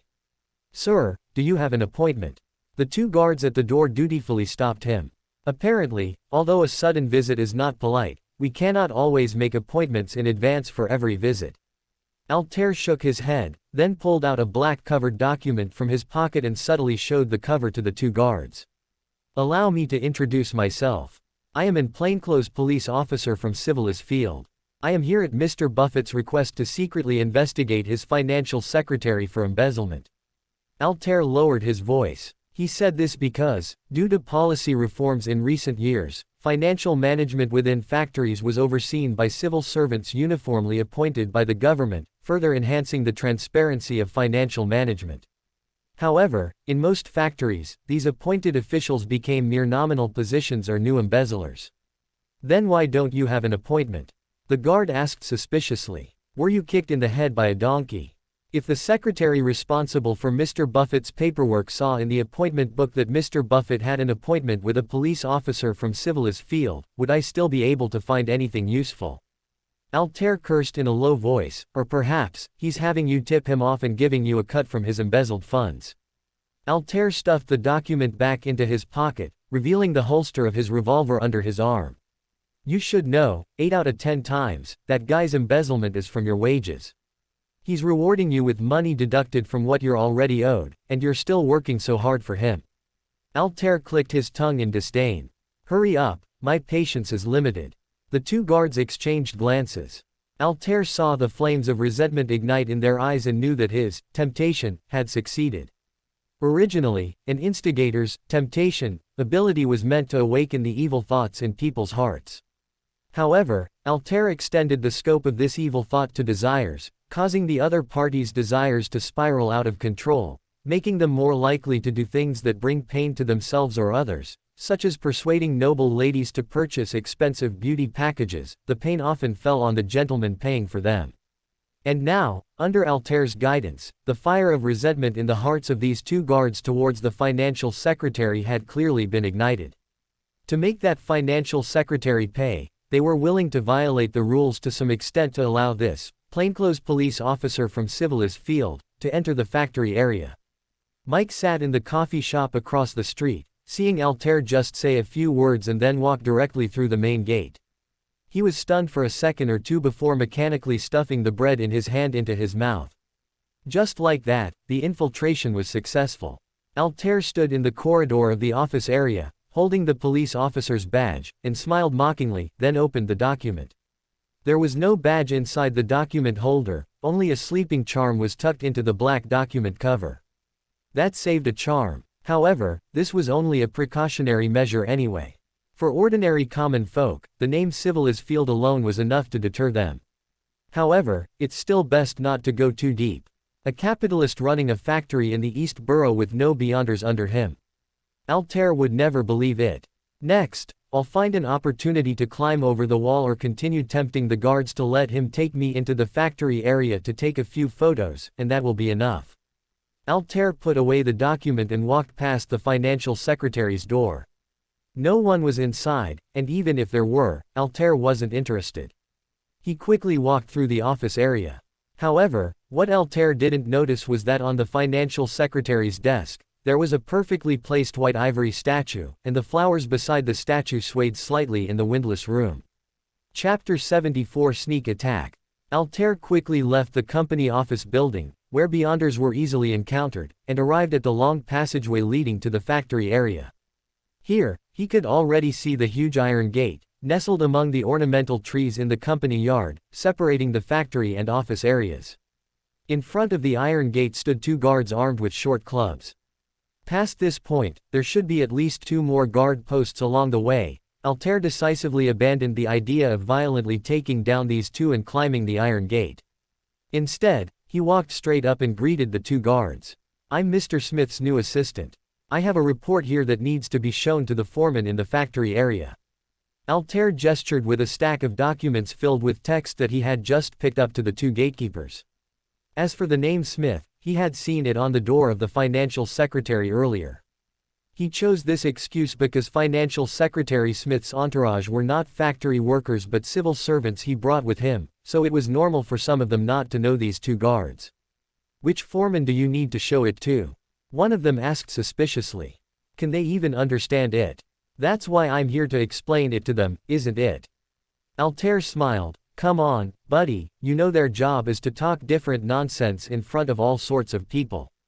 The two guards paused, then burst out laughing, patted Altair on the shoulder, and opened the gate for him. Altair took the opportunity to read one of their name tags, Jack Barnes. Go on, friend, and while you're at it, ask old Lynch if he wants to go to the bar tonight. Barnes bid Altair a friendly farewell. Altair waved, indicating he understood, and walked around the corner, casually tossing the stack of randomly picked up files into a trash can. Then, the interior of the factory was fully exposed before him. In the factory owner's reports, these textile factories provided sufficient job opportunities for women, freeing them from the lowly status of man's first livestock that they had held for centuries, allowing Lowen's total economic output to grow to 177% of its original amount within 50 years. However, upon truly entering, one would find that the factory's condition was far from the glamorous image described in civil servants' articles. Now, what appeared before Altair's eyes was a vast hall, where countless power looms or roving machines occupied more than half of the space, leaving narrow, furrow-like gaps. This was both a passageway and an operating space, with hundreds of dark-skinned, dry-skinned female workers, like withered cotton branches, spread throughout. Soft, warm flesh and hard, cold steel formed a barren field, converting the pitifully small amount of sugar consumed into saleable labor products like cotton cloth or yarn under the factory's dim yellow lights. Their heavy breathing made the air in the vast space humid and hot. Altair was reminded, for no particular reason, of the term photosynthesis, invented by scholars of the Earth Mother Church. The difference was that the Earth Mother Church believed that in photosynthesis, the nutrients from the earth formed fibers and starches, while in the factory, the blood and sweat of the female workers formed the cotton cloth and yarn. The sound of the spinning machines was loud, completely masking the click of the camera shutter. Altair revealed the camera lens from his open shirt and took a picture. Since the portable camera had no flash, the actual result wasn't very good. However, that wasn't Altair's concern. After taking one photo, Altair did not continue. After all, information captured from the same angle was limited, and it was easy to attract attention. Lynch, where is old Lynch? Without deliberately hiding his tracks as before, Altair shouted directly. Over here. A hoarse voice suddenly came from that dark, sunken field. Altair quickly walked towards the direction of the voice, continuing to use his overcoat as cover, and took several close-up photos from the blind spots of the female workers' vision as he passed by them. Altair walked to the source of the voice and saw a scrawny old man. His appearance made one think of a goblin from a fairy tale, his facial muscles shriveled like a dried peach pit. I haven't seen you before. The other person scrutinized Altair, speaking with some doubt. It's my first day here. Mr. Jack Barnes, sent me. He asked me to ask you if you want to go to the bar tonight, and also to look around here, because the guards patrolled during the night shift. Altair was speaking absolute truth. However, the meaning when pieced together was not so true. Damn it, that little rascal knows I have gout. Old Lynch cursed through gritted teeth. You little brat, once you're done looking around, go back and tell Jack that old Lynch is going to beat his ass with a cane, got it? All right, Altair quickly nodded in agreement and took a few steps towards the other side of the room. Wait, you little brat. Just as Altair was about to push open the door on the other side and leave the room from there, old Lynch, with an agility that did not belong to his age, quickly covered the distance in 2 strides and grabbed Altair's wrist, which was reaching for the door. Didn't that idiot Jack tell you the rules? Old Lynch glared fiercely at Altair. You're not allowed to open this door. Your patrol ends here. Go out through the small door on the side, circle around to another area, and then get out of there and go home. What's going on? Mr. Barnes didn't tell me. Altair asked, feigning ignorance and looking bewildered. Don't be calling me, Mr. Here, Mr. I'm old Lynch, a rough man. I can't stand you young folks being all refined. Old Lynch picked up his cane and tapped Altair's leg twice, neither lightly nor heavily. Kid, people who know too much often don't live long. I think you're about to be in your coffin, Altair muttered to himself. Are you cursing me in your heart, you little brat? Old Lynch was surprisingly sharp in this place, as if he had seen through Altair's thoughts, and glared at him fiercely. Anyway, this place was originally converted from an air raid shelter. They say it's haunted inside, and the boss thought it was unlucky, so he sealed it. If you mess with this door, not even that little bastard Jack can save you. Haunted. Altair continued to feign ignorance. Haunted by what? I'm very afraid of ghosts. Haunted by your mother's dead ghost. Old Lynch cursed impatiently. Ask any more of those pointless questions, and I'll really hit you. Altair quickly yielded and admitted his mistake. However, when Old Lynch turned around, his gaze suddenly deepened, lingering on the thick overcoat where Old Lynch had just grabbed him, on the handprint that had not completely disappeared. Chapter 75, Haunted. His grip was very strong, and the speed at which he rushed over to stop me just now didn't seem like that of a 50 or 60-year-old man at all. Altair's mind raced as he stood with his back to the other person. After their brief interaction, he initially suspected that Old Lynch was a Beander, a Sequence 9 adept at physical combat, or perhaps a higher sequence from a pathway with relatively weaker physical attributes. Altair turned around, continuing to feign a somewhat dazed and foolish expression, while secretly activating his spirit vision, directing his gaze towards the double door blocked by the spindles. However, behind the door was empty. Within the range of his spirit vision, there were only dozens to hundreds of light clusters symbolizing the female textile workers. Behind that particular door, there were a similar number of light clusters, only they were weaker and their colors were much dimmer. Is that another factory area? Altair was a bit puzzled. If it was just a corridor connecting two factories, there would be no need to block it off with such an excuse. Although exploiting workers isn't glorious, in the moral standards of the East Borough, it's not something that needs to be hidden at all. Altair rubbed his eyes. The powerful spirit vision granted to him as an assassin could, to a certain extent, act as X-ray vision, limited to the presence of spiritual bodies. So, even through the iron door, Altair could confirm that the light spots on the other side were undoubtedly humans, genuine humans. What are you dawdling for? Just as Altair was lost in thought, Old Lynch's cane landed on his back with a bang, much heavier than when it hit his leg, but he seemed to be controlling his strength, not using as much force as when he first grabbed Altair. I'm warning you, don't you dare go looking for women in the factory like that scoundrel Jack. Old Lynch huffed. If you get these girls pregnant, even if you make her give birth at her workstation, it'll still mean at least a week of not working. Will the missing pounds then be deducted from you? Old Lynch's voice was not small, and despite the noise in the textile factory, over a dozen female workers heard the reprimand. However, to Altair's surprise, not a single trace of emotion, not even the slightest, showed on their faces regarding the scene Old Lynch described. They seemed utterly numb to such words. Altair felt that the vulgar terms that would make noble ladies blush and middle-class people indignant appeared as frequently in their world as everyday greetings. Moreover, not a single one of them seemed to feel injustice or resentment about maternity leave being only 1 week. Altair couldn't help but shiver.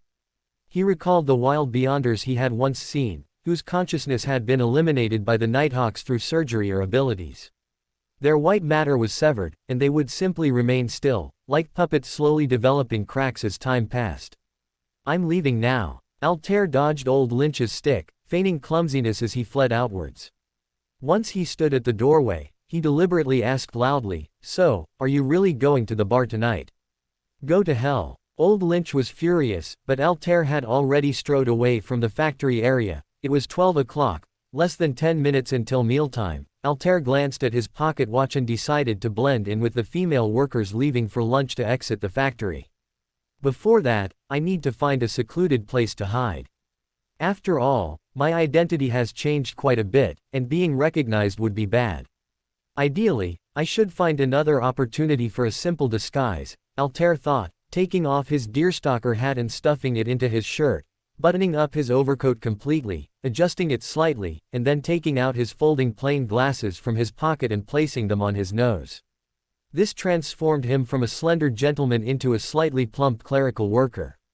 Then, he prepared to hide in the restroom to avoid encountering too many people.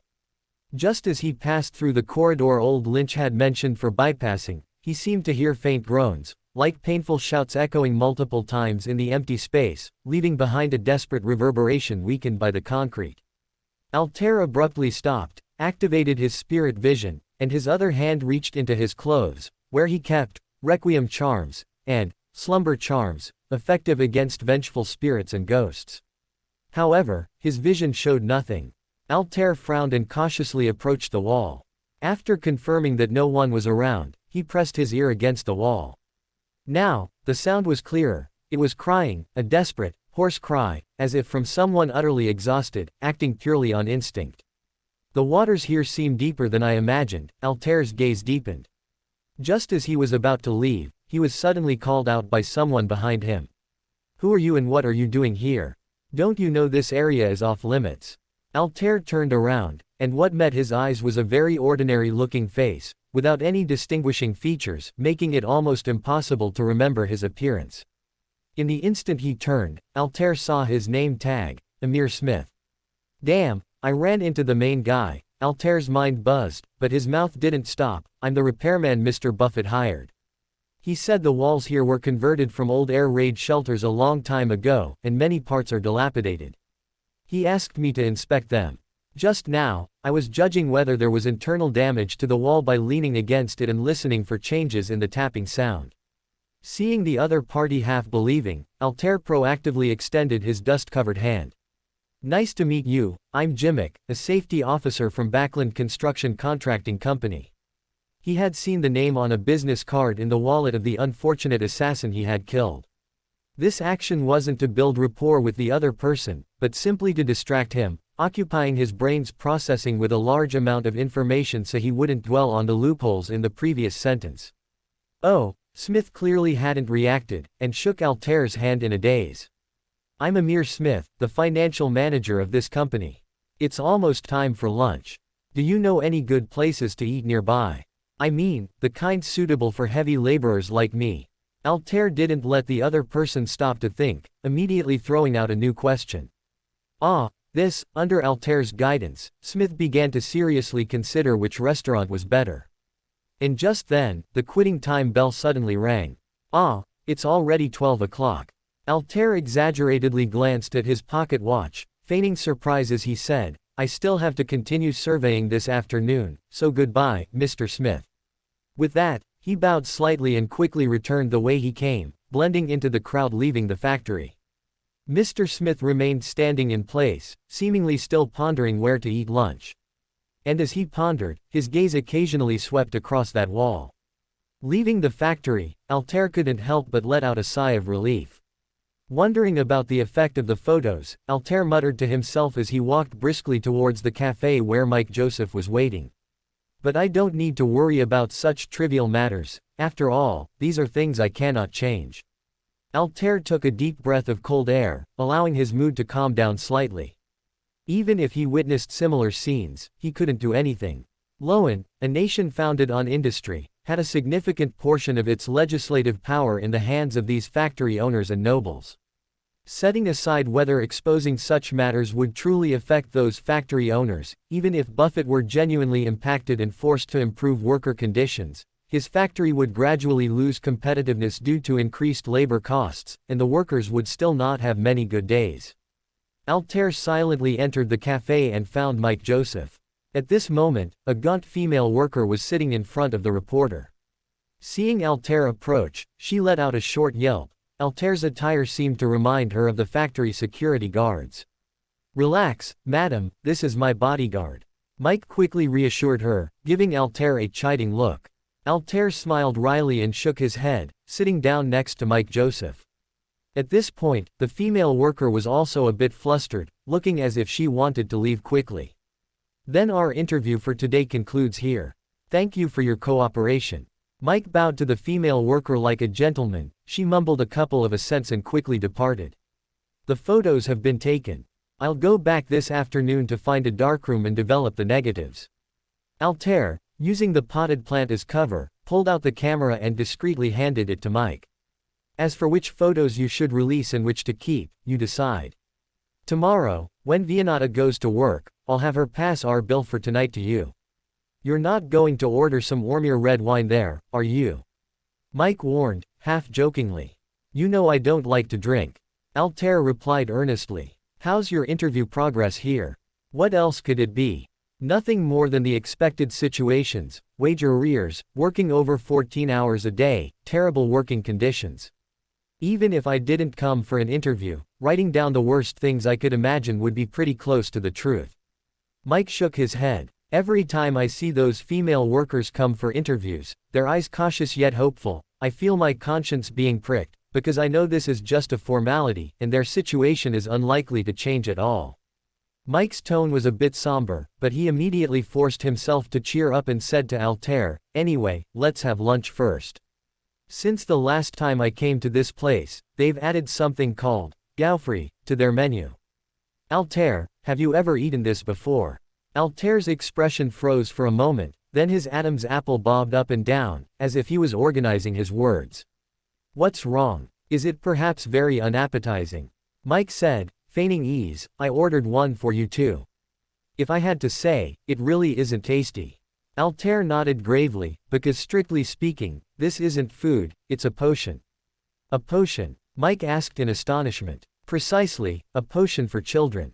Altair nodded, because most of the female workers in the East Borough don't have time to take care of their children, and long hours of labor mean they don't produce enough breast milk, so this substitute potion for infants came into being. Haha, no wonder the waiter looked at me strangely back then. Mike chuckled awkwardly. "So what are the main ingredients of this potion?" "Milk. No, it's a potion extracted from cannabis. The kingdom's large-scale cultivation of medicinal cannabis in its southern continent plantations has made its price even cheaper than milk.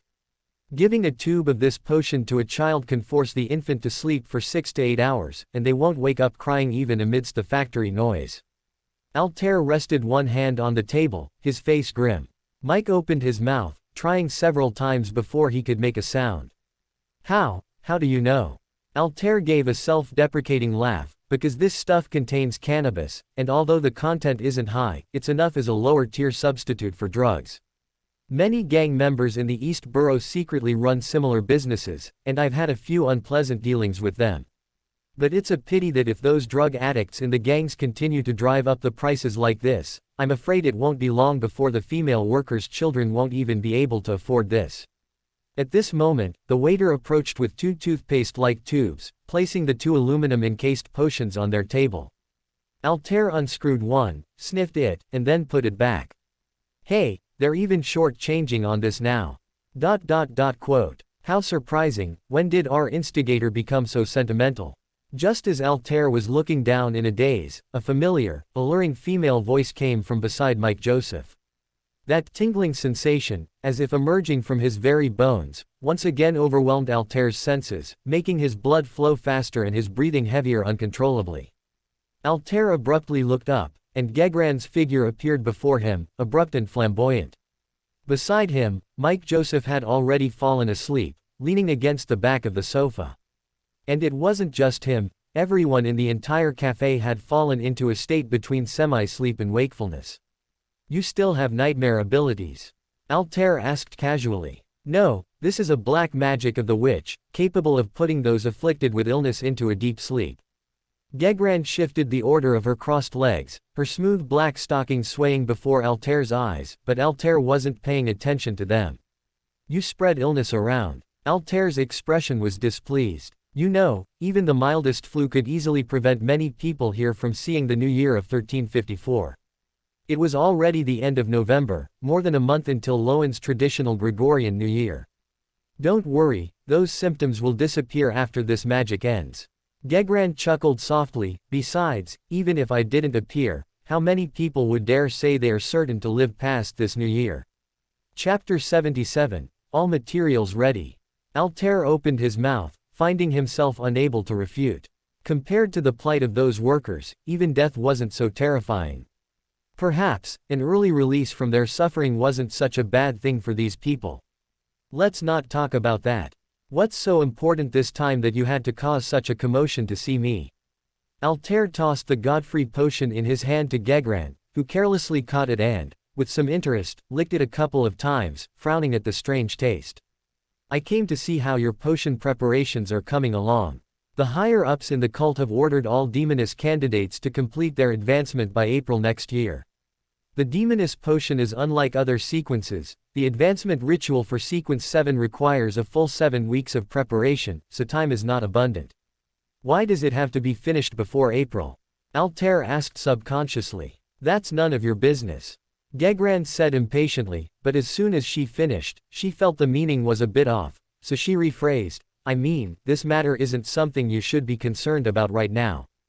Actually, the more you say that, the more suspicious it becomes. Many possibilities flashed through Altair's mind. Finally, he suddenly thought of something. The Backland social season usually begins in April. Every year during the social season, a few socialites would appear. However, after establishing relationships with certain powerful gentlemen, they would strangely disappear, and those gentlemen would also become reclusive. The cult isn't going to make me go to social events to seduce men, are they? Altair's mouth twitched visibly. I did find an agate peacock egg, but there's no news yet about the black abyss demon fish blood. Despite still feeling a bit uneasy, Altair answered truthfully, as advancement was also his own need. Then, I will now give you the black abyss demon fish blood you need and the requirements for the ritual. Unexpectedly, Gegran immediately began clearing the table. So urgent. Altair was a little surprised. Yes. The magic that induces sleep and the mild flu I just spread both fall under the category of black magic, which are magics of reduction and elimination. Even if I can withdraw the illness after the ritual, the impact of the illness I've spread on these people during this time won't disappear.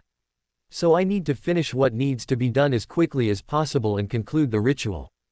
Gegran reached her hand into the lace gap exposed at the chest of her revealing black robe and pulled out a mass of black viscous substance. She quickly smeared the viscous mass onto the table, drawing a simple ritual array. Then she picked up the slender pipe she carried with her and tapped it lightly. Black flames shot out from the pipe, quickly spreading across the entire tabletop. However, neither the patterned tablecloth nor the rustic square table caught fire, only the black viscous liquid that Gegran had smeared onto the table burned rapidly. This is one of a witch's abilities, black flames that only burn materials with spirituality.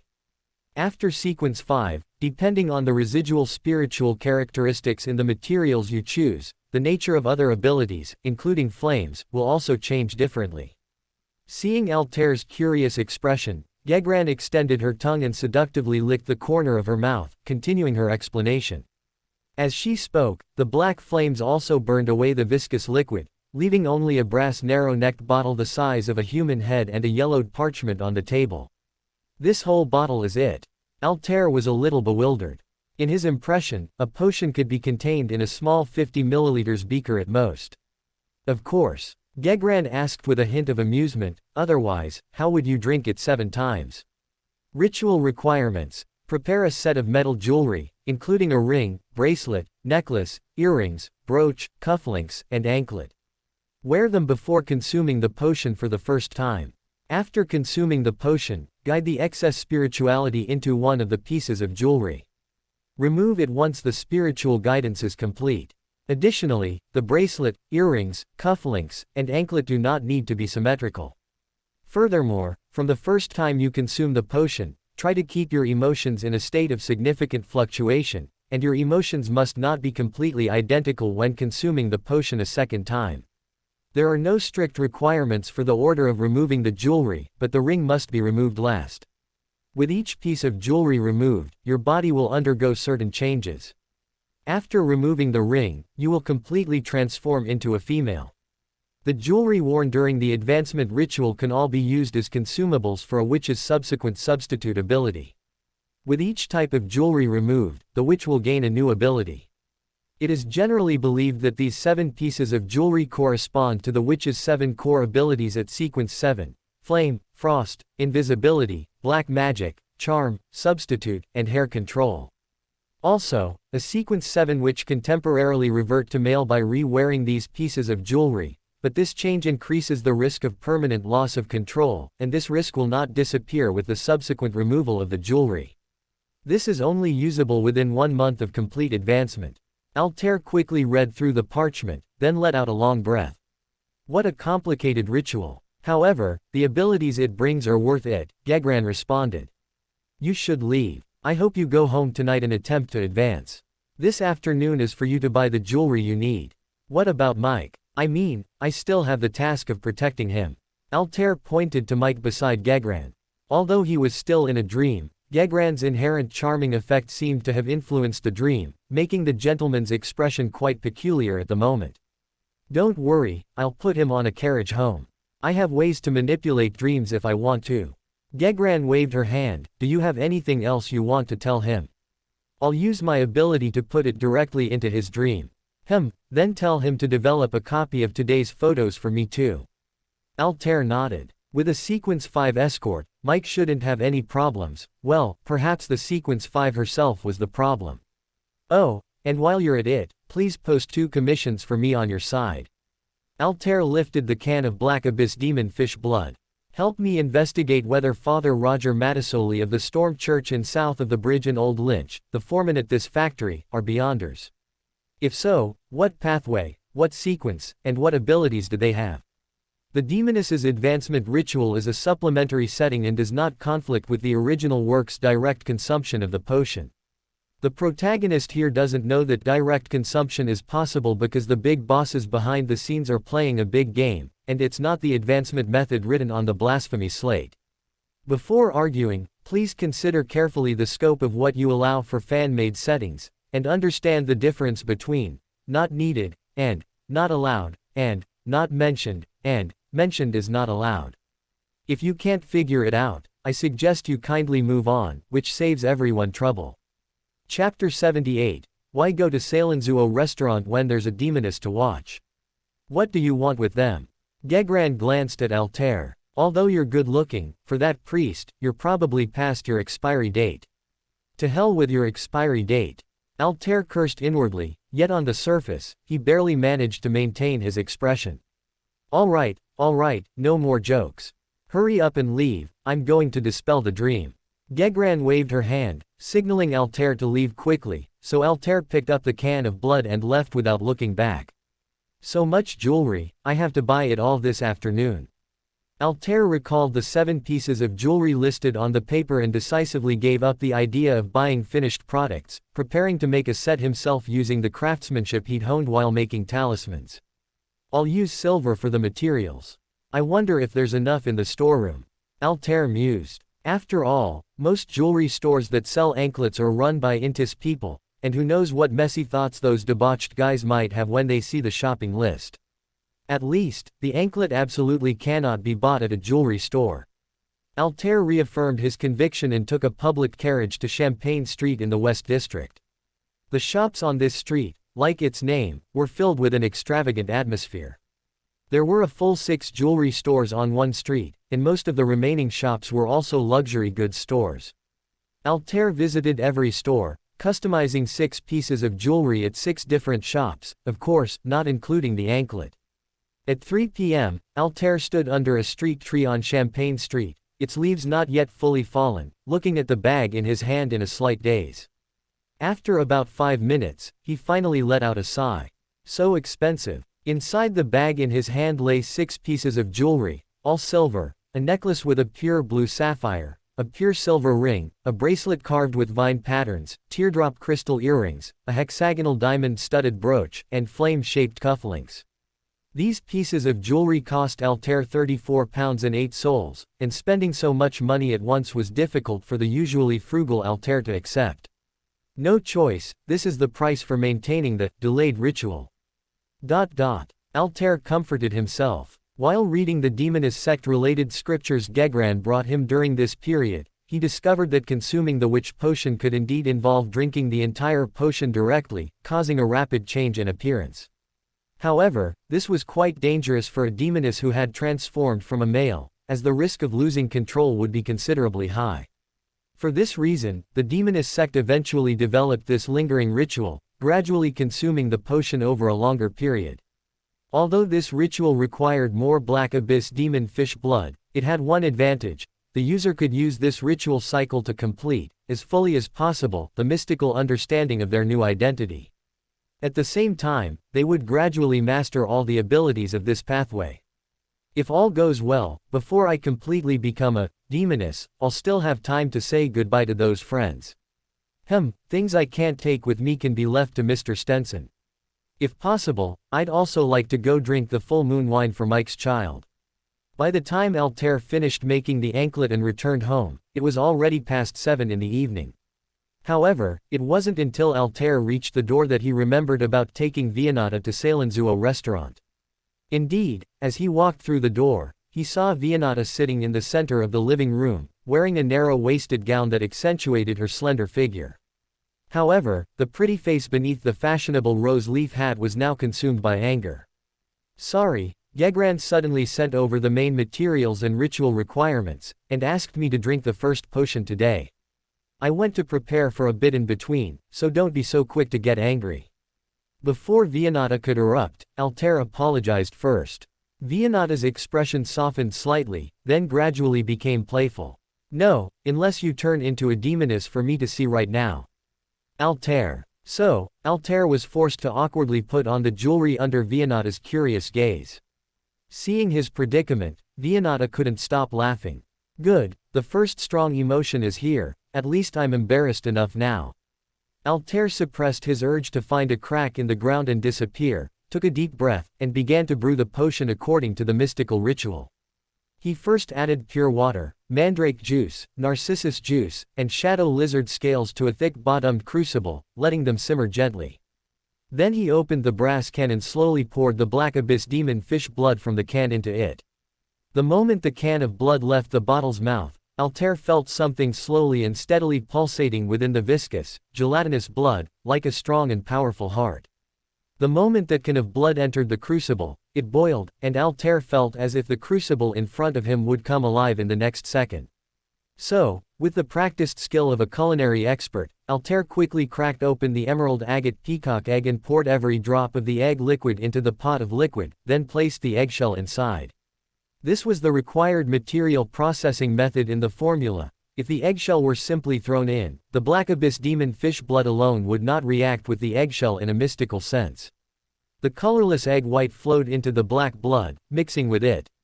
Then, as the eggshell gradually dissolved into the mixed liquid in the pot, the liquid's color slowly changed, creating distinct layers and revealing rainbow-like colors. Unlike the potions Altair had drunk before, the witch potion did not have that sense of wholeness. The 7 color corresponding parts were clearly separated. Altair picked up the beautiful rainbow-colored potion and carefully poured it into a cup. Although liquids of various colors were actually poured out, when Altair took the potion in his hand, the small cup of potion slowly turned orange in his hand, achieving a unified 7 colors. Is this a peculiarity brought about by the agate peacock's characteristics? Does the potion's color change with the color of the emotion I'm dominant in?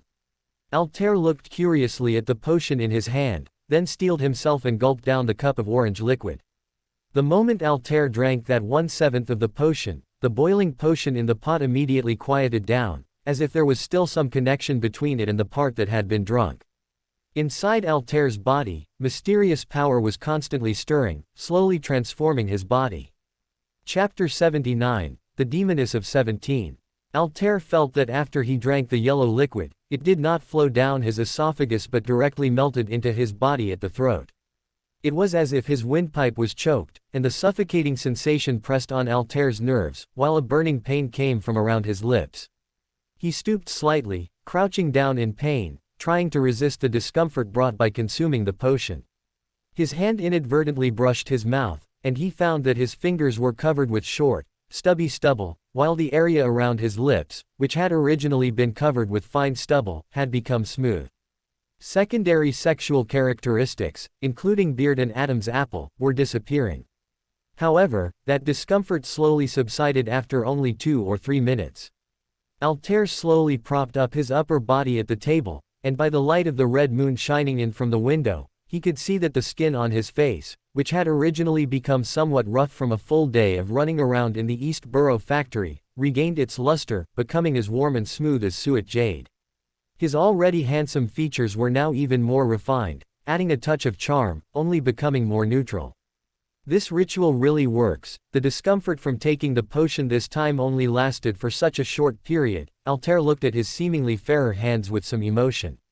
Under the infusion of Altair's spirituality, those hands gradually became transparent, gradually spreading upwards, until Altair's entire body disappeared into the air. The ability, invisibility, of a demoness was unlocked for him by this ritual. Looks good, doesn't it? Vianata's voice came from the side, and Altair turned around, lifting his invisible state. I feel like your face is much more pleasing to the eye now. Vianata reached out curiously to touch, her fingers rubbing back and forth on the new tender skin of Altair's face, making Altair's face tickle. That's enough. Altair pushed Vianata's hand away. Let's go to Salenzuo restaurant another day, Mike is paying anyway. Are you going to perform 6 more rituals? Vianata asked Altair, looking at the 6 colored potions in the pot. Although Altair had just drunk 1/7 of the potion, the pot of potion did not seem to have decreased at all, only one color of the potion was gone. Evidently. Altair pouted and took off the earring from his ear.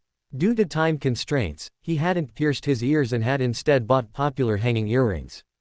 Now was a good time to remove this conspicuous accessory, as he had a lot of things to do in the coming week, and wearing such an accessory would inevitably lead to misunderstandings. So, have you completely changed gender now? Vianata's gaze was somewhat ambiguous, making Altair a little nervous. What are you expecting? No matter what you say, I won't let you confirm it now. Altair unconsciously crossed his arms in front of him, and the air was filled with an awkward atmosphere. After a few dozen seconds, Altair coughed twice and spoke awkwardly. Ahem, there's something I need to ask you for help with tomorrow. When you interview Mr. Buffett tomorrow, if you get a chance to enter his factory, please keep an eye out for the large door at the end of the cotton spinning workshop, right in the middle. They might cover it with something during the interview tomorrow, so you can use Spirit Vision or a Hunter Pathways reconnaissance ability to check it out. Also, be careful of old Lynch, the foreman of that workshop. He might be a Beander, at least one of those Sequence 9s with exceptionally strong physical qualities. Please be careful and absolutely do not get into a conflict with him there. My intuition tells me that factory hides many secrets. On the Blue Avenger, in the captain's cabin. Audrey was sitting in the captain's cabin, looking at Alger, who was sitting opposite her with a serious expression. He looked serious, as if he was waiting for her advice on certain matters. Mr. Hanged Man, actually, I don't recommend you do this. Using this sea area as the ritual requirement for your advancement carries considerable risk. Audrey said worriedly, after all, your advancement ritual requires complete control of this sea area, and there might be things hidden here that could bring us disaster even if we only learn about them. Sometimes, knowing too much is not a good thing. But if it succeeds, the rewards will be abundant. Alger tapped the wooden table with his finger. Our exploration during this period has yielded almost nothing but disappointment. So, once I become the Sea King here, coupled with the marine creatures I can command and manipulate across this entire sea area, I will be able to fully grasp some of the details behind this sea area. Alger said, yet in Miss Justice's eyes, his emotional color was in an anxious and uneasy yellow state. When you are ready, you can come find me. Audrey nodded, no longer stopping the hanged man's words. I will use my spectator abilities to minimize your risk of losing control as much as possible. Afterward, Audrey got up and left, walking out of the captain's cabin of the Blue Avenger and onto the deck. The Blue Avenger had been fixed above the sea level by the giant lava tree Alger created with his abilities. Dense barnacles grew from the black and gray rock walls formed by the cooled lava, covering all the space below the Blue Avenger's waterline, fixing the ship to the giant lava tree with the calcareous substances they secreted. Grayish-white mist still permeated the sea surface. Even if Audrey projected her spiritual body, it would run out of spirituality after a certain distance and have to return. All in all, this place was actually unqualified as a place for sketching, so besides Audrey, only one other person was standing near the ship's rail on the deck. What did Mr. Hanged Man say? Furs, wearing a linen shirt, stood at the bow, gazing into the distance. Feeling Audrey walk onto the deck, she leaned against the railing and asked back. He still wants to advance here. Audrey shook her head, his intuition has always been very accurate, I'm not sure if my advice is correct. It's all right, after all, giving advice to Mr. Hanged Man is something I never even dared to imagine before. Furs turned sideways, making way for Audrey. What are you looking at here? Are you thinking about a new novel topic? Audrey gently adjusted the silver mask covering half her face, wanting to steer the conversation in a lighter direction. No, what I'm thinking is that this mist gives me a familiar feeling, just like that grand hall, only the atmosphere here is more oppressive. Furs said with some hesitation. Below that gray fog resides Mr. Fool, who is an ancient god. So, what could be behind this mist? Chapter 80 Tracking. Early the next morning, Altair walked through the streets of East Borough. He had a small cut on his chin, a result of him habitually trying to shave when he was still half asleep in the bathroom that morning.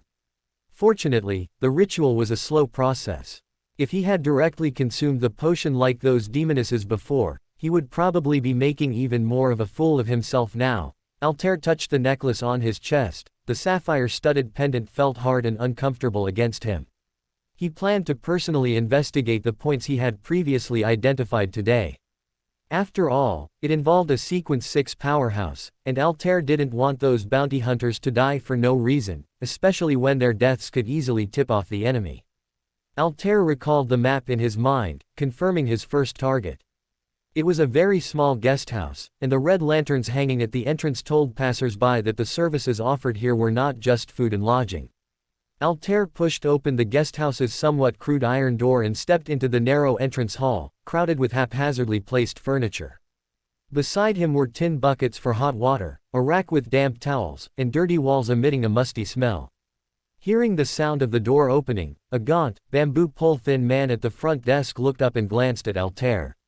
In his eyes, Altair saw deep numbness and fatigue. Lodging is 10 pence a day, an extra 5 pence for room and board. For room service, there's 10 souls, and also 5 souls. They're all healthy, no need to worry. Protective measures are provided in the rooms. No, sir, I'm not here to stay. I'm here to ask you about something. Altair shook his head, took out his police badge from his pocket, and flashed it in front of the man. Among your recent customers, have there been any who frequently go out at night? I am asking you now on behalf of Symbolizes Field, and I hope you can cooperate with our work. In Altair's yesong, after he mentioned the name Symbolizes Field, the man in front of him would most likely show a look of fear. Then, like other honest people Altair had met, he would shrink back and comply with instructions under pressure. However, the guesthouse owner's expression remained unchanged, as if emotion had died within his body. He laboriously propped himself up with both hands, struggling to stand, and shouted down the dark corridor behind him, "Lila, Lope. Hurry and get ready, this officer wants to ask some questions." As he stood up, Altair keenly noticed that his left leg seemed to be lame. Judging from the sound, there might be a wooden prosthetic leg hidden beneath his trouser leg. Subsequently, 2 women, somewhat disheveled, emerged from the gloomy corridor. They wore thin, tattered cotton jackets, and the older one was spreading a sheet-like item over the younger, worldly woman. Their bodies emitted a warm, foul odor of mixed low-quality cotton and sweat, interspersed with the unique, rusted iron railing-like smell of Backlund's morning. "Officer, this child just turned 18 last month, she won't be arrested, will she?" The older woman, whose skin was still inevitably covered in wrinkles despite some maintenance after engaging in flesh trade, asked ingratiatingly. "Are you very familiar with her?" Altair frowned. "Lope is Rand's and my daughter." The older woman named Lila pointed to the man sitting at the counter and said calmly, "Meanwhile, Vianata and Mike arrived at Mr. Buffett's factory together. I'm glad you could come here." Mr. Buffett walked in front, flanked by Old Lynch, who was holding his cane, and his financial secretary, Amir Smith. Vianata and Mike followed behind him, listening as he introduced his factory. Ever since Mr. Hibbert Hall promoted legislation related to air pollution control and improved worker treatment, our factory has made the well-being of our workers its top priority. Mr. Buffett waved his hand towards the factory, where weaving machines were scattered like stars. The space was open, and the female workers were energetic and in good spirits. Mike also took the opportunity to chat with him, and for a time, both host and guests were delighted, making the scene very lively. However, Vianata did not blend into this atmosphere of false warmth. The keen observation skills granted by her hunter sequence and Altair's earlier reminder made her notice something amiss in the factory. There was a faint white mark in the middle of 2 rows of looms, as if a second row of weaving machines, originally placed there, had been dragged away.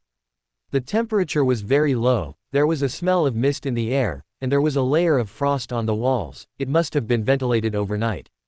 The expressions on the female workers' faces looked very positive, but on closer inspection, there was a morbid feeling that made one want to look away. Vianata had seen such eyes before.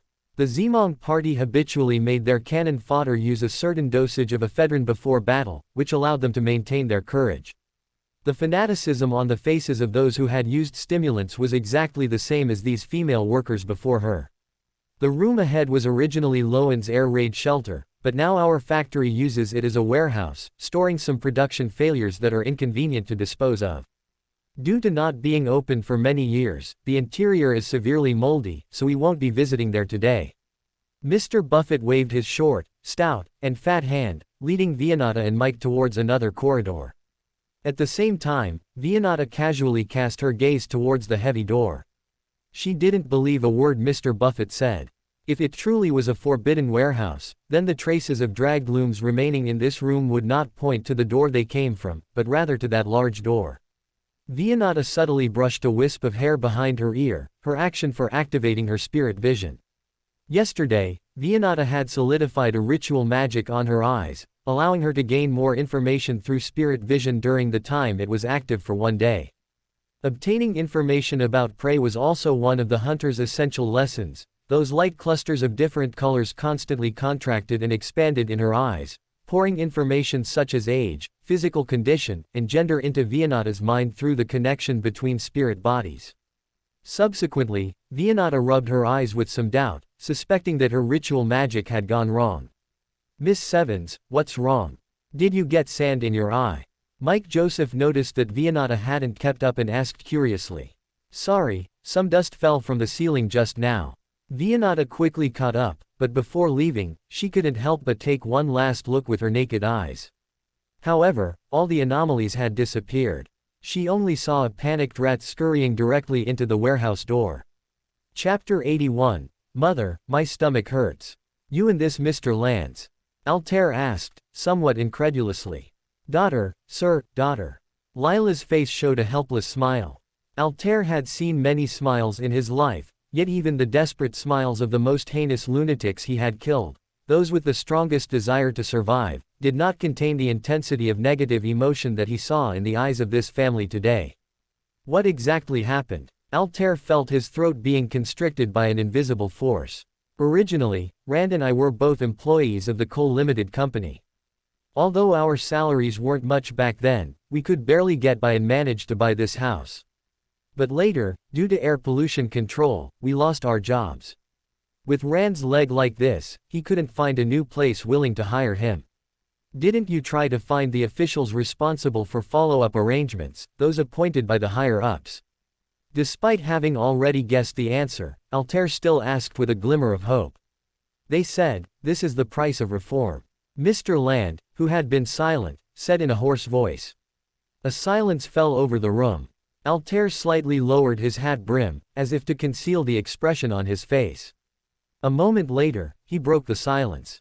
Let's go back to our previous question. Have you noticed any guests leaving here at night these past few days? Or, leaving frequently during daytime work hours?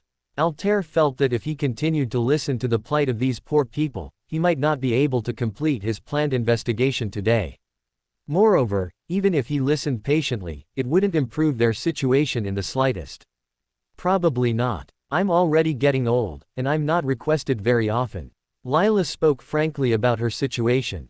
Altair could imagine that when facing those guests, she would similarly pull open her coarse clothes emotionlessly. Exposing her body, which was gradually decaying in the equally harsh passage of time, while her husband sat just outside the thin wooden partition, in the dim light, listening to the heavy breathing of his wife and daughter from next door, meticulously adding a few pieces of firewood to heat that room, Lila nudged her daughter, Lope, who was leaning against her. Lope, have you noticed? There shouldn't have been recently, except for that particularly rough Mr. Land last Monday. I woke up the next morning, so I don't know if he left in between. Lope rubbed her eyes. Mother, are you done asking? I want to go back and lie down for a bit, my stomach hurts, I might have gotten a little injured. Just a little longer and it'll be over. Mother will make you some brown sugar water later, and it won't hurt after you drink it. Lila pulled her daughter closer into her embrace. Officer, do you have any more questions? What did that Mr. Land look like? Did he bring a lot of luggage? Once you answer these questions, you can go back and rest. Altair bent down and brought his face close to the little girl. He controlled his expression, trying to make it appear kinder. However, what happened in the next few seconds became Altair's nightmare for the next 6 months. The little girl named Lope opened her mouth but no sound came out, as if she wanted to say something but couldn't. The next second, her expression suddenly became distorted, and her abdomen suddenly swelled up like a balloon, quickly reaching the size of a ball, stretching her thin body like an overflowing wineskin. Get out of the way! Altair roared, grabbing Lope's wrist and violently flinging her away, interposing his body between the still stunned Rand couple and Lope. Goddess, this is... Lila's gasp had not yet landed when a sound like a bursting balloon echoed through the entire room. Simultaneously, from the little girl Lope's abdomen, splattering flesh and blood, a foul stench, and something indescribable spread out. It was a blood-soaked monster cub. Its face was covered in gore, but Altair could tell from its aura alone that it had nothing to do with humans, it was more like an out-of-control monster. Its limbs were twisted at strange angles, piercing through Lope's body, grasping her internal organs. No, its hand had already fused with Lope's intestines, hanging there on Lope's exposed abdominal cavity. Before Altair could react, that section of intestine, transformed into a monster's arm, suddenly shot out from Lope's abdominal cavity, bringing with it a sickening sound of tearing flesh and Lope's screams. With a slight sustenance from the monster, she was not yet dead, and coiled around Altair's neck. Altair could have rolled away, but behind him were the terrified Rand couple, leaving him nowhere to escape. So, he suddenly extended his left hand between his neck and the tentacle. The tentacle, formed from the intestine, wrapped directly around his arm, actually lifting him up. Altair felt as if his arm was about to be torn off. Mother, my stomach hurts, I'm so scared. Little Lope, still conscious, spoke with a trembling voice like an old phonograph, her large blue eyes filled with tears in the face of this situation. Lope, Lope. Mr. Land's voice finally took on an emotional tone. He anxiously stood up but stumbled clumsily into a heap behind the counter, having forgotten about his inconvenient leg. Altair drew his revolver from the holster under his arm with his other hand. The current situation no longer allowed him to slowly reload, so he directly drew his gun and aimed at Lope, wanting to empty the cylinder as quickly as possible. An assassin also possessed certain enhancements in this regard. Altair had tried it once, and he could empty 6 bullets in less than 2 seconds. However, someone was blocking the trajectory between him and Lope. The moment Lila realized her daughter was in trouble, she rushed forward, almost without any thought or deliberation. Faced with a terrifying phenomenon she couldn't comprehend, this street girl, who was relatively frail even among ordinary people, made an instinctive decision. She rushed up, tearing at the monster in the most primitive way, trying to separate it from her daughter. Her movements were even faster than Altair's drawing of his gun. At the same time, she was shouting some meaningless words, as if her language system wasn't working properly due to the emergency, or perhaps because she had just bitten off a piece of flesh from where the monster and Lope were connected. The only thing that could be clearly heard was her daughter's name. Altair hesitated. Faced with such a scene, even if he was a cold-blooded killer, he couldn't bring himself to pull the trigger on this poor mother immediately, shattering her and the monster behind her. Faced with this woman's instinctive action, even the monster was startled, and the force binding Altair even lessened slightly. But soon, it also reacted instinctively. The sound of flesh being pierced rang out once again, and splashing blood stained the moldy walls. Chapter 82. Good girl, it doesn't hurt anymore. The monster's other hand grew a greasy, yellowish bony layer, piercing Lila's abdomen like a sharp awl. Lila immediately coughed up a large mouthful of blood. Rushing forward earlier had already consumed most of her strength, as she was physically frail. Now, the penetrating wound made her condition even worse. Her body first stiffened, then limply collapsed, with only her hands still tightly gripping the monster's body. Bang! Altair finally found an angle and fired a brass bullet at the fleshy mass in Lope's abdomen. The high-powered bullet tore a huge gash in the monster's body, causing it to retreat in a panic, dragging Lope with it. Bang, bang, bang, bang, bang. Altair swiftly pulled Lila aside and fired 5 more shots at the monster, emptying the revolver's cylinder. Reddish-brown flesh splattered onto him, but he remained unfazed. He stepped forward, stomped on the writhing mass of flesh, and expressionlessly pulled several golden bullets from his pocket. These were purification bullets, specially designed to counter any physical evil. Altair stood with his foot on the monster's body, calmly and terrifyingly loading the bullets. Seemingly sensing the threat these bullets posed, the mass of flesh beneath Altair's foot immediately thrashed, trying to dislodge him. At the same time, the half-severed intestine that Altair had broken free flew up, its end already sharpened, seemingly intending to directly pierce this dangerous individual. Deflect to the right. Facing the tentacle's attack, Altair commanded calmly, devoid of any emotion. With a loud crash, the tentacle slammed into the nearby wall like a battering ram, not harming Altair in the slightest. After performing the advancement ritual, even though he hadn't truly consumed the potion, Altair's spirituality had already received the boost of false spirituality brought by the ritual. Now, his misdirection, as an instigator, especially against some low-intelligence spirits and monsters, and particularly when the opponent was unprepared, was almost equivalent to a command. Although misdirection had little effect on the monster's main body, for the intestine that had broken off from the main body and was driven by a fragmented spirit, this misdirection was no different from a command. In the time he had, Altair quickly reloaded his bullets. With the clatter of the cylinder, the muzzle of the specially made low-noise revolver, smoking with gunpowder, once again aimed at the monster beneath him. Boom! The black muzzle spat out brilliant flames, illuminating the entire guesthouse. Golden flames ignited where the bullet struck, scorching the screaming, fleshy monster's body, making it sizzle and emit black smoke. Although the monster beneath his foot struggled less, Altair did not stop. Instead, he continued to pull the trigger, letting light and flames continuously erupt from the muzzle, completely depriving the monster of life. Its charred body, burned by the purification flames, detached from Lope's body and slumped to the ground as lifelessly as the 2 people it had killed. However, Altair remained oblivious, continuing to mechanically pull the trigger even after emptying the magazine again. Mommy, where are you? Only when Lope's voice reached Altair's ears did he suddenly startle.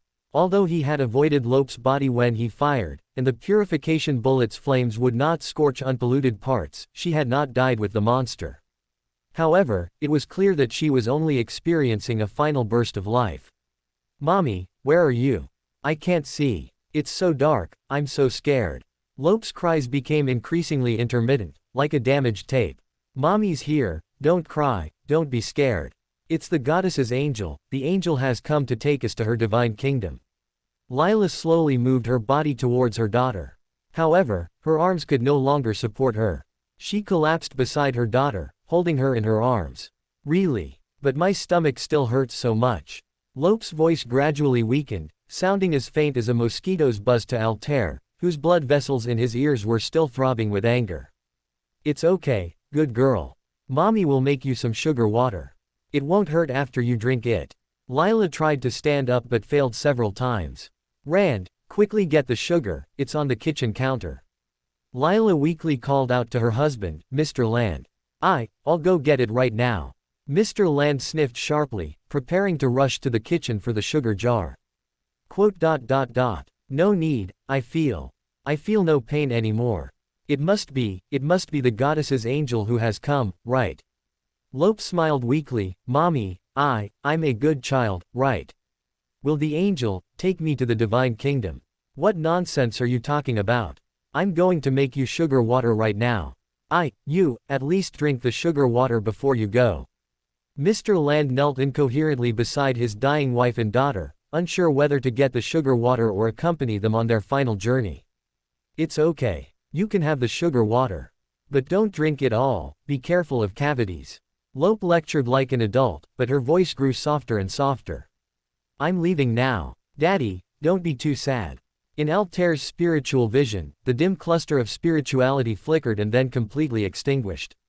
Lila coughed up a mouthful of blood at this moment, gently waving for Mr. Land, who was already in tears, to lean his head closer. Although Altair knew it was unethical to eavesdrop, his senses faithfully conveyed the information to his ears. I'll be joining our daughter soon. I'm so sorry, leaving you alone like this. It's all me. It's all because I'm useless. If it weren't for me. Mr. Land was sobbing uncontrollably, his expression making Altair instinctively want to look away. Oh, what nonsense are you talking about? Lila sighed, but more blood welled up. She used almost all her strength to utter the last words of her not-so-glorious life. Don't think of doing anything rash. Suicide won't get you into the goddess's divine kingdom. I'm beyond hope, but Lope is still a child. She will be forgiven. When you also pass on, help me take good care of Lope. Her light of spirituality flickered twice and then abruptly extinguished. Not being Beyonders, their spiritual bodies did not last that long. Altair watched all of this in silence. He was a Beyonder, but Beyonders were not omnipotent. He hadn't brought the rose heart with him, and such injuries earlier would have been fatal even to himself. In other words, he was almost powerless at this moment. However, as he thought of this, he saw Mr. Land's eyes. It was a gaze mixed with the despair of losing everything and the relief of release. It was a gaze combining realization and plea. It was the gaze of a dying person that Altair could not reject. Altair did not hesitate. In front of Mr. Land, he slowly and firmly opened the revolver's cylinder, placed a bullet engraved with the goddess's holy emblem into the chamber, and clicked the cylinder shut. Under the gaze that Altair would never forget in his life, accompanied by a muffled gunshot, the last cluster of spiritual light in Altair's vision was personally shattered by him. That's how it is. We received his report. The caller wants us to find a senior inspector from St. Samuel Cathedral to speak with him, otherwise he won't say anything. In the police station corridor, Lolota and Britton, wearing the senior inspector uniforms unique to the Nighthawks, walked towards the interrogation room while listening to the young police officer's report. My God, I've truly never seen a scene like that before. That poor man's stomach was cut open. The young police officer was still chattering, but Lolota and Britton's attention was no longer on his narration. He's not someone who likes to make a big fuss, Lolota suddenly said to Britton. He must be investigating something. Exactly. Britton, uncharacteristically, didn't argue with Lolota. We need to find a way to figure that out. Although Altair's moral standards are rather flexible, his moral bottom line is still trustworthy. In other words, any individual he's investigating, even the kindest among them, should at least be a researcher for 20 years beneath St. Samuel Cathedral. After waving the young police officer away, Lolota concluded. Let's go, we'll take a look. Britton took a few steps and pushed open the iron gate of the interrogation room. Altair was sitting quietly inside, just as he had stood quietly among the corpses of the Rand family. Britton was somewhat surprised when he saw Altair's face, hidden in the darkness. Altair's facial features seemed to have softened, yet beneath his clean-shaven face, the hidden emotions made Britton, who was already a Sequence 6 Beyonder, feel an inexplicable fear. Altair, you. Britton wanted to say something, but for a moment he was speechless, unable to decide which question to ask first. I'm investigating an artisan, a wild artisan. However, before he could ask, Altair calmly spoke. A dangerous artisan suspected of being influenced by the mother tree of desire. To prevent people from investigating him, he implanted a strange creature's cub inside the poor little girl Lope. This creature would burst out of her body if his name was mentioned. This might be one of the benefits the mother tree of desire brought him. Britton and Lolota exchanged glances, a serious expression appearing in their eyes. Tell us in detail. Lolota took out her notebook. Is it related to the case files you asked me to investigate that day? Yes. Altair nodded. Actually, those files were used to analyze his behavior patterns and movements. He seems to have been influenced by the mother tree of desire and has caused many tragedies to eliminate the negative effects of mystical items. Then why didn't you tell us from the beginning? Lolota frowned. My client didn't state his attitude. In other words, I don't know if he wants that artisan to create items or to eliminate harm for the people. Don't ask me who he is, I only received the task indirectly through my own channels. A client who knows about the mother tree of desire and can recognize her influence, the organization behind him couldn't possibly fail to produce an artisan. You couldn't have not considered these things. Britton's face was grim. Eliminating these individuals is also our job as Nighthawks. Altair shook his head. Eliminating these individuals is indeed your job, but it's not my job. My job only extends to finding his whereabouts. In fact, now that his information has been exposed, my work is considered complete. However, Britain didn't get angry because of these words. On the contrary, he continued to gaze at Altair, his eyes containing something similar yet distinctly different from his previous emotions. It was a trust in the character of someone he acknowledged. He awaited Altair's next words, anticipating his decision. Altair certainly didn't disappoint him. My work ends here. Next, I plan to follow my own inclinations for a while. Altair spoke slowly and firmly, his voice not loud, but the resolve within it was enough to be decisive. I won't hinder your continued investigation, and I will hand over all the information I've gathered to you. Altair. Lolota couldn't help but softly call his name. It's all right, Lolota, Britain. Altair tilted his head and smiled at them. Have you heard this joke? A joke about the subtle humor of a Loan gentleman. If a Loan gentleman says he's very pleased, what he really means is, you did adequately, and if he says, you did well, you should reflect on where you didn't meet his expectations. By the time he says, I'm not very satisfied with you, you've probably already caused a huge mess, but if he tells others that he's a bit angry right now, it's best to stay far away from him, because what he's probably thinking is how to smash certain people's dog heads. A brief silence fell in the interrogation room. A moment later, Britain seemed to breathe a sigh of relief, as if a heavy burden had been lifted. And what about you now? Me? Well, I have to admit, I'm a bit angry right now. Altair shrugged, feigning nonchalance. Meanwhile, at Mr. Buffett's factory, old Lynch saw Mike and his group off, shouted a few words at the female workers to get them back to work, then walked out of the workshop and turned into the restroom. He didn't go into a stall, but instead lit a yellowed cigarette, seemingly waiting for something. A few minutes later, what he was waiting for arrived. It was a grizzled old rat, missing a piece of its front paw, and its fur was already somewhat bald. So, nothing amiss, right? Old Lynch flicked the ash and blew a puff of smoke at the grizzled rat. The rat quickly climbed onto the windowsill, enjoying a whiff of the cigarette smoke, and then actually spoke. It produced sounds by vibrating the air, its voice identical to old Lynch's. That female reporter is not simple, she almost discovered me. I don't dare casually send out my children to observe. She gives me a dangerous feeling. Perhaps her pathway is also very unfriendly to animals like us. The grizzled rat smoothed its matted whiskers, hesitated for a moment, and then slowly spoke. What do you plan to do? Are you going to tell Mr. Smith again? He's very wicked, even compared to the things in the warehouse. Saying this, it paused briefly, seemingly out of fear. Those things aren't even 1/10,000th as terrifying as him. Then what should I do? Just leave like this? With your rat friend? Old Lynch scratched his few remaining hairs. If it weren't for the Beander potion I secretly mixed into the food, many people would definitely not survive this winter. The rat and the old man fell silent together. Chapter 84, Locked On.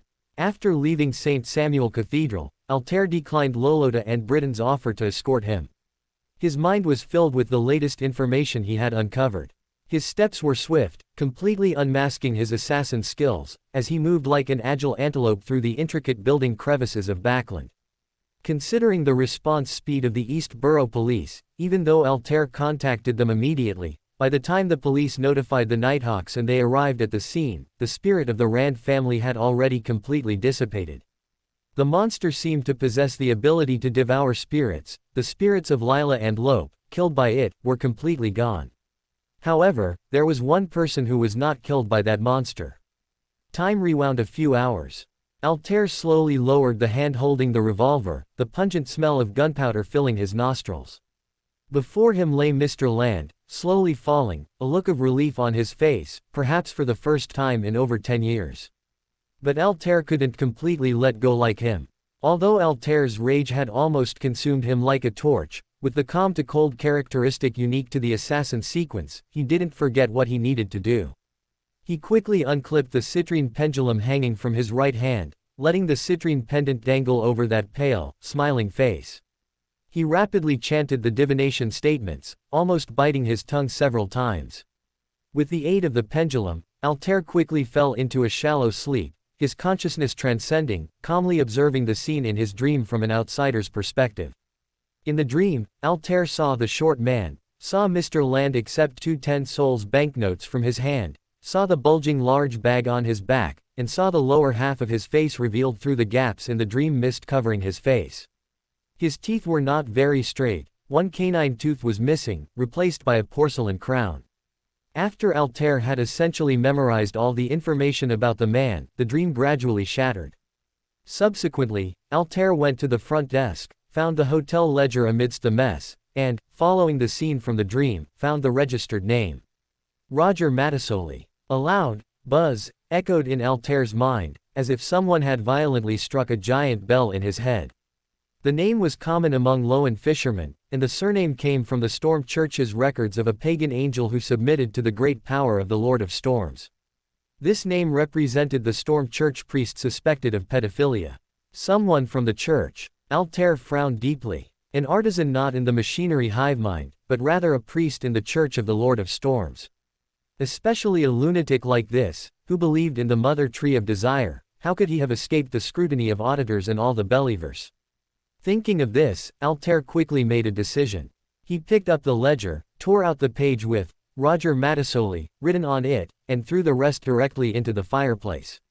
This way, even if people divined the ledger's whereabouts, the divination would fail because the ledger itself had been destroyed. Once the charred book had completely turned to ash in the fireplace, Altair immediately took action, grabbing 3 candles from the counter and completing a simple offering ritual to Mr. Fool.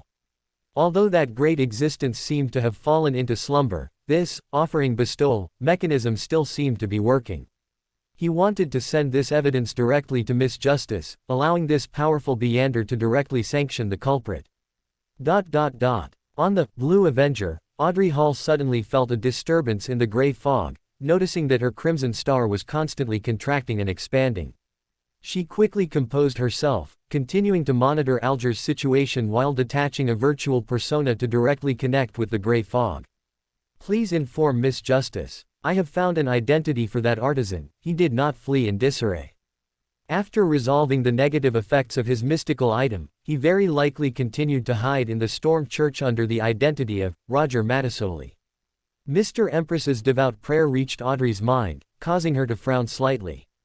Mr. Empress seems very angry, but I can feel him restraining something. Audrey subconsciously analyzed Altair's psychology while also analyzing his intelligence. I can't believe that fellow is so audacious, he even dares to openly remain in plain sight like this. Audrey's green eyes narrowed slightly. In her line of sight, Alger was controlling hurricanes and lightning, spreading the power of the cataclysmic Interer across the entire ocean. However, this power was clearly unwelcome in these mysterious waters, and countless sea beasts were surging from all directions. Their silvery dorsal fins and shiny black beaks clashed against each other, like an endless tide, threatening to engulf the Blue Avenger, this reef. Furthermore, Backland has made me feel very uneasy recently. Something very serious might happen. This is a spiritual premonition I received during yesterday's ritual.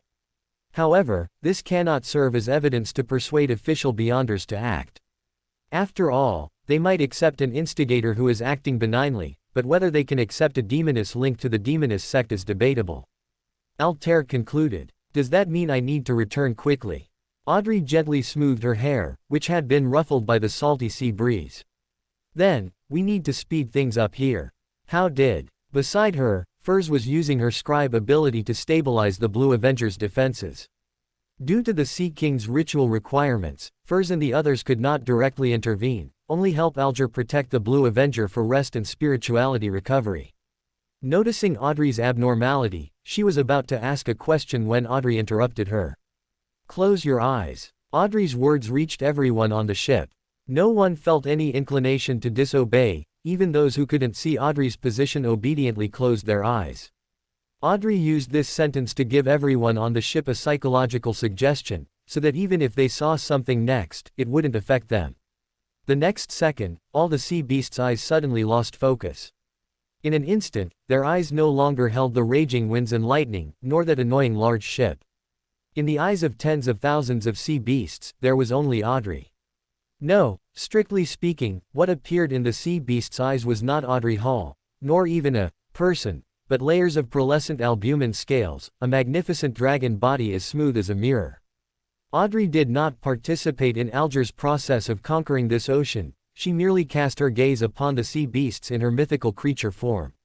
If you see her, she sees you. Conversely, when she sees you, she naturally has a way to make you see her.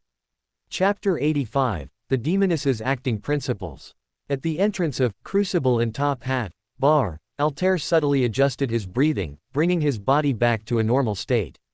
Otherwise, after running all the way here, his physical condition would easily be affected by Gegran's illness. Then, he pulled open the door, making the wind chimes at the entrance jingle. I should have told you more than once, don't come here during the day. Gegran was indeed still napping at the table. However, even though Altair's movements were very slight, she woke up the moment Altair jingled the wind chimes. This matter is quite urgent. The previous investigation into Old Lynch can be put aside for now.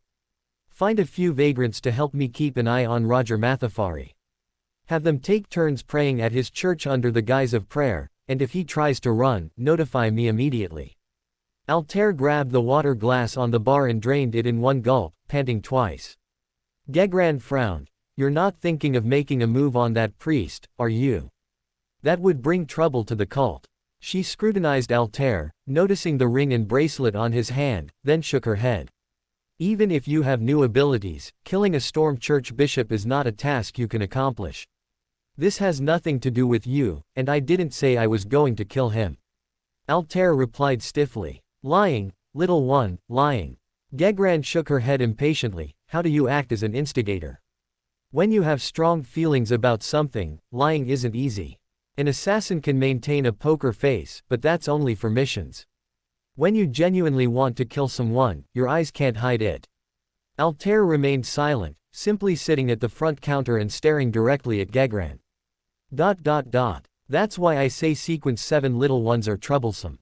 Gegran felt uncomfortable under Altair's gaze, and with a touch of annoyance, she kicked the counter, sending the wheeled high stool sliding backward, away from Altair's eyes. Tell me, what did he do to you this time? Altair thought for a moment, then briefly described what the other party had done, though he omitted the parts related to the Tarot Club's commission and Audrey, attributing these to the Nighthawks. He believed Gegran must have understood this connection before choosing him as a candidate, as official Beander informants are not a solid identity certification. Is that all? After hearing Altair's description, Gegran scoffed. Isn't your sense of justice a bit too strong? We are a cult in the eyes of the official Beyonders. What do cults gain by helping official Beyonders clear out the rot in their ranks? Do you think he stole our job?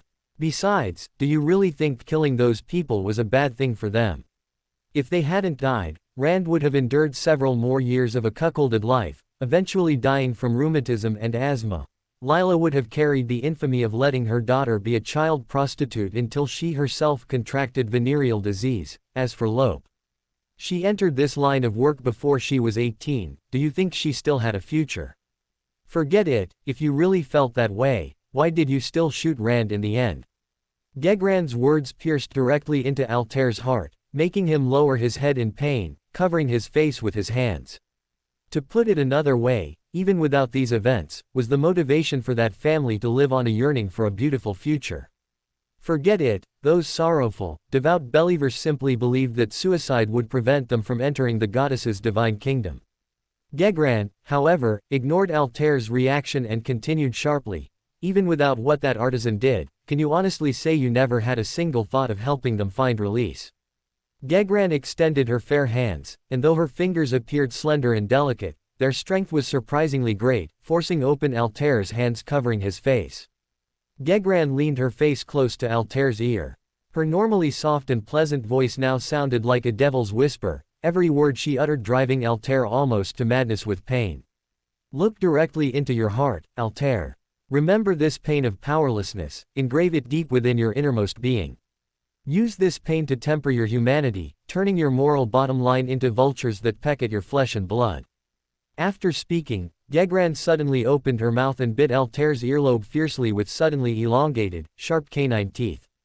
Blood instantly welled up, splattering on Altair's cheek and Gegran's lips, making the former appear even paler and the latter more alluring. Altair cried out. That bite just now seemed to constitute some kind of mystical ritual, a brief pain that would have caused an ordinary person to faint instantly radiated from his earlobe throughout his entire body, leaving Altair slumped on the table, gasping for breath. Gegran licked the crimson blood from her lips, and let out a soft laugh. Very good. It seems you've remembered this pain. I understand. I won't go looking for trouble with that priest. Altair said with difficulty, a simple sentence twisting his facial muscles almost beyond recognition. Gegran's bite just now seemed to have elevated his powerless guilt to its peak, causing his inner self to be tormented to the point of collapse when forced to compromise, tears flowing uncontrollably like a floodgate opening. What do you know? Gegran looked at the future demoness, almost driven mad by guilt, and suddenly burst out laughing. It's just a sequence 6 hiding in the Storm Church. I'll kill him for you. If you do it yourself, you'll be sloppy and easily cause trouble for the cult. Altair stared in astonishment at Gegran, whose attitude had suddenly changed, unsure what she was up to. Why suddenly? No reason. Gegran reached out and cupped Altair's face, gently wiping away the tears that flowed from his face due to the influence of Beander abilities. We are a cult. It's perfectly reasonable for a cult to kill good people or people worse than us. Taking this opportunity, I'll tell you one of the demoness's acting principles. Gegran's expression gradually became twisted, neither crying nor smiling. We are demonesses, an embodiment of desires and humanity. Whatever you wish to do, whether good or bad, and whatever the outcome, these are not reasons to restrict you. A demoness does whatever she wants. If you want to do good, freely enjoy the joy brought by praise. If you want to do bad, silently endure the pain brought by the sense of depravity. If others help you, you grant them joy. If others hinder you, you repay them with pain. Gegran slowly concluded, love and hate clearly, without taboos. Chapter 86, Can't Write Today. As the title says, only one update today. I originally thought that after a day of classes, I'd play a couple of relaxing casual games to recharge before continuing to write tonight. But when I opened my computer, all I had were horror games like Paper Man and Dead by Daylight, or Dark Souls and Sekiro. So I started a round of Pascal's Wager, a Souls-like game on mobile, and played for over an hour. I'm still very confused. Why did I choose a Souls-like game to relax? In short, my fatigue has doubled, and I can't relieve it without going out to pet the stray cats on campus. The second update today will have to be skipped. And as always, I'm asking for support. Although it feels a bit strange to ask in a chapter about taking leave, I'm still asking for support. Unreasonable but confident.jpg. Actually, it doesn't matter if you don't have recommendation votes or monthly passes. What the author mainly lacks right now is readership data, which means I hope everyone can read the updated chapters every day. I will try my best not to stop updating, and even during the exam month next month, I will try to maintain at least 2,000 words of updates per day. Whether or not I get a strong recommendation depends on all of you. Going out to pet cats, goodbye. Chapter 87, Assassination, Part 1. That evening, Bishop Roger Mathafari paced back and forth in the Storm Church, feeling somewhat agitated. During his sermon earlier in the day, he felt a painful sensation in his mind, as if something had snapped, almost causing him to lose composure in front of ordinary people. He knew that this was a symptom of the contingency plan he had prepared being triggered. Fortunately, his identity as a Storm Church bishop also provided him with excellent cover. The Rand family was one of the footholds he had scouted out long ago. Their faith was the Evernight goddess, so even if something went wrong, it would be reported to the Nighthawks. However, after the war, the relationship between the Nighthawks and the Punishers had become delicate. The cub he chose to leave behind possessed the Beander ability of spirit devouring, capable of rapidly shattering the spiritual bodies of those it killed, preventing communication with spirits. And with the remaining meager evidence, it was simply not enough for the Night Church to move against a Storm Church bishop. Damn it. If he hadn't been critically wounded by that woman that day, he wouldn't have needed to intervene, and it wouldn't have been possible for him, in his muddled state, to leave such a flaw. He actually left his name directly. The most absurd part was that his father, when naming him, had used his name from the Storm Revelation. This way, the Mathafari identity wouldn't last much longer. He had already lost the Sindri identity, and his last remaining identity could not afford to be compromised. Father Mathafari gritted his teeth fiercely, yet even with 100 times his courage, he wouldn't dare blame the angel behind him. He could only sigh in the church. The people in the church would never guess that the assimilated angel recorded in the Holy Scriptures, the child of the missing ancient god-devil monarch who appeared out of thin air in the third epic, the angel Mathafari who was assimilated by the Lord of Storms, was not missing but was controlled by the mother tree of desire. He could only use Father Mathafari as a medium to excrete excess Beander characteristics to a place far from the mother tree, to alleviate his own madness. This was also why he had to constantly mate with those people. He had to excrete Beander characteristics through mating, then carefully orchestrate accidental deaths, collecting those Beander characteristics in the name of mass, and forming mystical items. Otherwise, given his identity, he would never harbor lust for those poor people, and even just thinking about it made Mathafari feel like vomiting. Fortunately, with the help of that old gentleman, the Beander characteristics injected into his body by the mother tree of desire were slowly being expelled. If all went well, as long as a suitable mother could be found, a collection of mixed Beander characteristics could be expelled before the new year. Then he would be able to initially regain his sanity, find an opportunity to break free from the mother tree's control, and descend upon the eastern continent once more. But before that, I need to escape before those people suspect me, and for safety's sake, abandon this identity as well, while using the identity of a fugitive priest to divert the attention of those pursuers. Father Mathafari searched his cabinet and found his mystical items. Since he still had another identity, he didn't have many mystical items with this identity, only a key that could open a spirituality door leading to his mechanical creation storage, and a bracelet used to command spirits, controlling 4 spirits. Once the last wave of believers praying leaves, I will close the church doors and flee tonight. Father Mathafari put the bracelet on his wrist, tucked the key into his pocket, and prepared to wait for the last believers to leave. Finally, he waited for this moment. A quarter of an hour before midnight, the last vagrant reluctantly left the warm church. However, just as he was about to close the door, an urgent female voice called out. The voice was exceptionally pleasant, unlike the female factory workers whose voices were ruined by the smoke and dust of the East Borough. Her voice carried a subtle, alluring charm, causing Father Mathafari to instinctively stop what he was doing and step aside to let her into the church. "Excuse me, Father." The lady looked up apologetically and smiled at the priest. Her delicate features were faintly visible beneath her black veil, and a faint scent of roses emanated from her. This smile seemed to instantly dispel Backland's winter, as if the entire city had returned to a midsummer of blooming roses. "But I have something very urgent I wish to confess. Could you please listen to my sins and offer me guidance?" Father Mathafari hesitated for only a very short time before deciding to grant her request. After all, the lady before him did not seem to be from one of the 7 Orthodox God churches. Even if people from other churches infiltrated, they wouldn't use the excuse of praying to the Lord of Storms.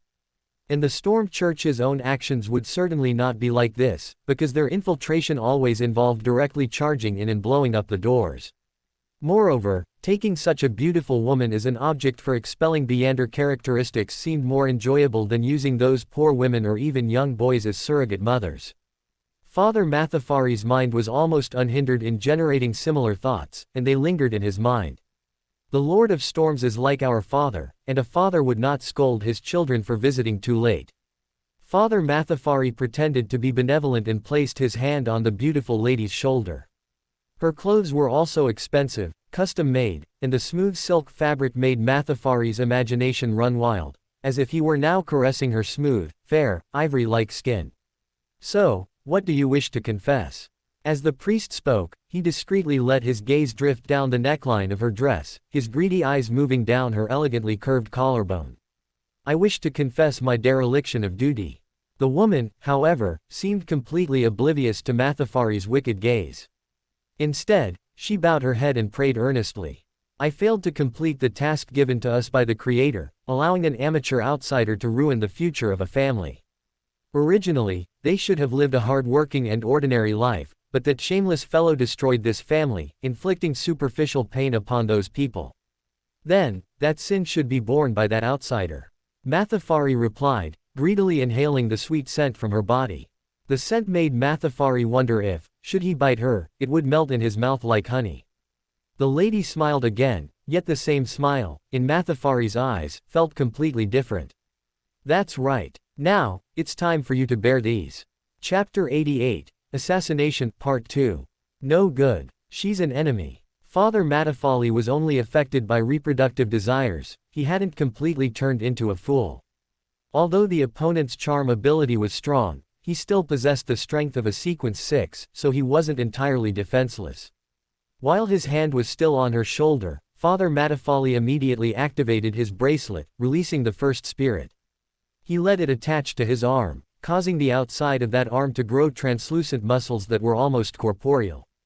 Then, the father abruptly reached out to grab Gegran's skull, intending to crush her head directly. Even if her skull is crushed, it won't prevent her from being a suitable host for expelling Diander characteristic. Just looking at her figure, it's well above average, acceptable. Father Matafali couldn't help but let his thoughts wander, but his hand movements didn't stop. His short, thick fingers were already close to the tips of Gegran's flowing black hair. However, that massive spirituality hand was firmly restrained less than 10 centimeters from Gegran's face. From the gaps between Gegran's clothes and skin, a large quantity of white silk threads emerged. They intertwined, strengthening their toughness, and then firmly fixed that deformed right hand in front of Gegran, preventing it from advancing. Subsequently, scorching black flames erupted from Gegran's body. The black fire bloomed outward like an unfolding rose, burning only on objects imbued with spirituality. In an instant, it engulfed the deformed arm made of spirituality, and that sequence 7 spirit body melted away like ice and snow, burning into scattered, illusory ashes. Demoness. Father Matafali frowned. Although he had obtained relevant church documents about this pathway of Diander, he had never actually encountered one. Moreover, the Storm Church's records did not contain information on abilities beyond sequence 6 for this pathway. The merits system is truly too troublesome. Father Matafali quickly distanced himself and extended the key hidden in his right hand. He raised his hand to open the spirituality door to his mechanical storage room. Inside were several puppets he had made. With them, his strength could reach another level. However, the black flames seemed to come alive the moment Father Matafali released his spirituality. With lightning speed, they swept towards the spirituality door. Before the door could even open, it was swallowed by the black flames, which specialized in devouring spirituality. She restrains me too severely. Father Matafali fled frantically, dodging the ice spears and silk threads that continuously shot at him, trying to entangle him. His opponent seemed to have calculated the timing perfectly, striking just before he could go to his stronghold to retrieve his mechanical creations. As an artisan, without mystical items and mechanical creations, his pure combat strength was even inferior to some Sequence 7s. However, this was the Storm Church. Although the location was somewhat remote, it was still a church stronghold. As long as he could hold out for 10 minutes, the Punishers would arrive with sealed artifacts, and then this fellow would surely die. Father Matafali rolled again, dodging the black fire and frost that Gegran relentlessly pursued him with. Given the current situation, although he could barely hold on with his own agility, it was wishful thinking to summon mechanical creations or spirits for a counterattack. A crazy woman who doesn't know her place. I'm waiting for the church's rescue. What the hell are you waiting for? Father Matafali cursed fiercely in his heart. The ice spear had flown almost grazing his chest. Although there was plenty of cover within the church, he had still sustained multiple injuries under Gegran's fierce assault. Facing black flames that could detect spirituality and automatically track, and those huge ice spears that seemed alive, if he were a traveler, it might be fine, but for an artisan with few escape methods, trying to completely dodge them by simply running was absolutely impossible. Less than 3 minutes into the fight, his priest's robe was already tattered, and the rolled-up flesh beneath the robe was a shocking sight. Matafari was still accumulating power, preparing for the next expulsion of Diander characteristic. At this stage, even if Roger died, he would definitely not make a move. Thinking of this, Father Matafali gritted his teeth, then suddenly bit into the wound Gegran had inflicted on his right arm. He then used his left hand to pull the other side of the wound, forcefully tearing open the gushing wound as if unzipping a stubborn zipper. Non-human flesh rolled outward from inside the wound, growing. Matafari's right arm was like a torn rag doll, with a large amount of flesh-like stuffing gushing out of the wound. forming a massive, skinless arm covered in muscle and blood vessel textures. Matafari pointed that massive devil arm at Gegran and uttered a devil language word full of filthy meaning. Die. In an instant, Gegran's figure shattered, covered in red, rust-like corrosive marks, traces of abyss power erosion. Corresponding to the shattered figure was the ocean blue stained glass arch of the Storm Church's dome, and blue glass shards fell like a downpour. Mirror substitute. Taking advantage of Matafari's momentary daze, a figure fell silently from above his head like a withered leaf. The black lace winter dress skirt twirled open above Matafari's head, revealing a sharp short blade hidden in the sole of a shiny calfskin boot. Driven by the force of that slender leg clad in white stockings, it plunged fiercely into Matafari's eye socket. Then, Gegran flipped her body, lightly propped herself on her hands, and used the blade tip of her boot in her other leg to generate force, actually throwing Matafari's body, which weighed over 200 pounds after his transformation, directly away, kicking up a huge cloud of dust. However, Matafari was not dead yet. The remnants of the angel within his body had transformed him into something between a devil and a human. Even with a sharp blade inserted into his eye socket, almost piercing through his brain, he was not dead, nor had he lost his sanity. He raised his hand again, intending to use the language of filth to immobilize this terrifying woman so he could escape. But the devil language word Matafari was brewing got stuck halfway through. He suddenly began to cough frantically, bending his spine and painfully curling into a ball. What he spewed from his mouth was no longer fresh blood, but congealed blood clots, shattered tissue, and scattered remnants of devil spirituality. Gegran had now landed on both feet, gracefully pulling out a handkerchief to lightly cover her face and smile. "This is what I was waiting for. I was waiting for the moment when, as you placed your hand on my shoulder, the disease I directly attached to you through contact would develop into a fatal illness." Chapter 89 Assassination Part 2. Damn it, why are you killing me? What right do you have to kill me? Father Matafali looked at Gegran walking towards him and questioned her loudly in a panic. Haven't enough people died from the great smog created by your demoness sect? I'm just trying to expel the excess Beander characteristic from my body. What's wrong with wanting to live? Perhaps. Let's just say you're not wrong. Gegran approached Father Matafali with light, graceful steps. Then why did you come to kill me? To avenge that family. If you hadn't investigated me, that embryo wouldn't have been triggered, and they wouldn't have died. Father Matafali twisted his body furiously, trying to get away from the source of the disease, but it was futile. Why did I come to kill you? If I think about it, there are quite a few reasons.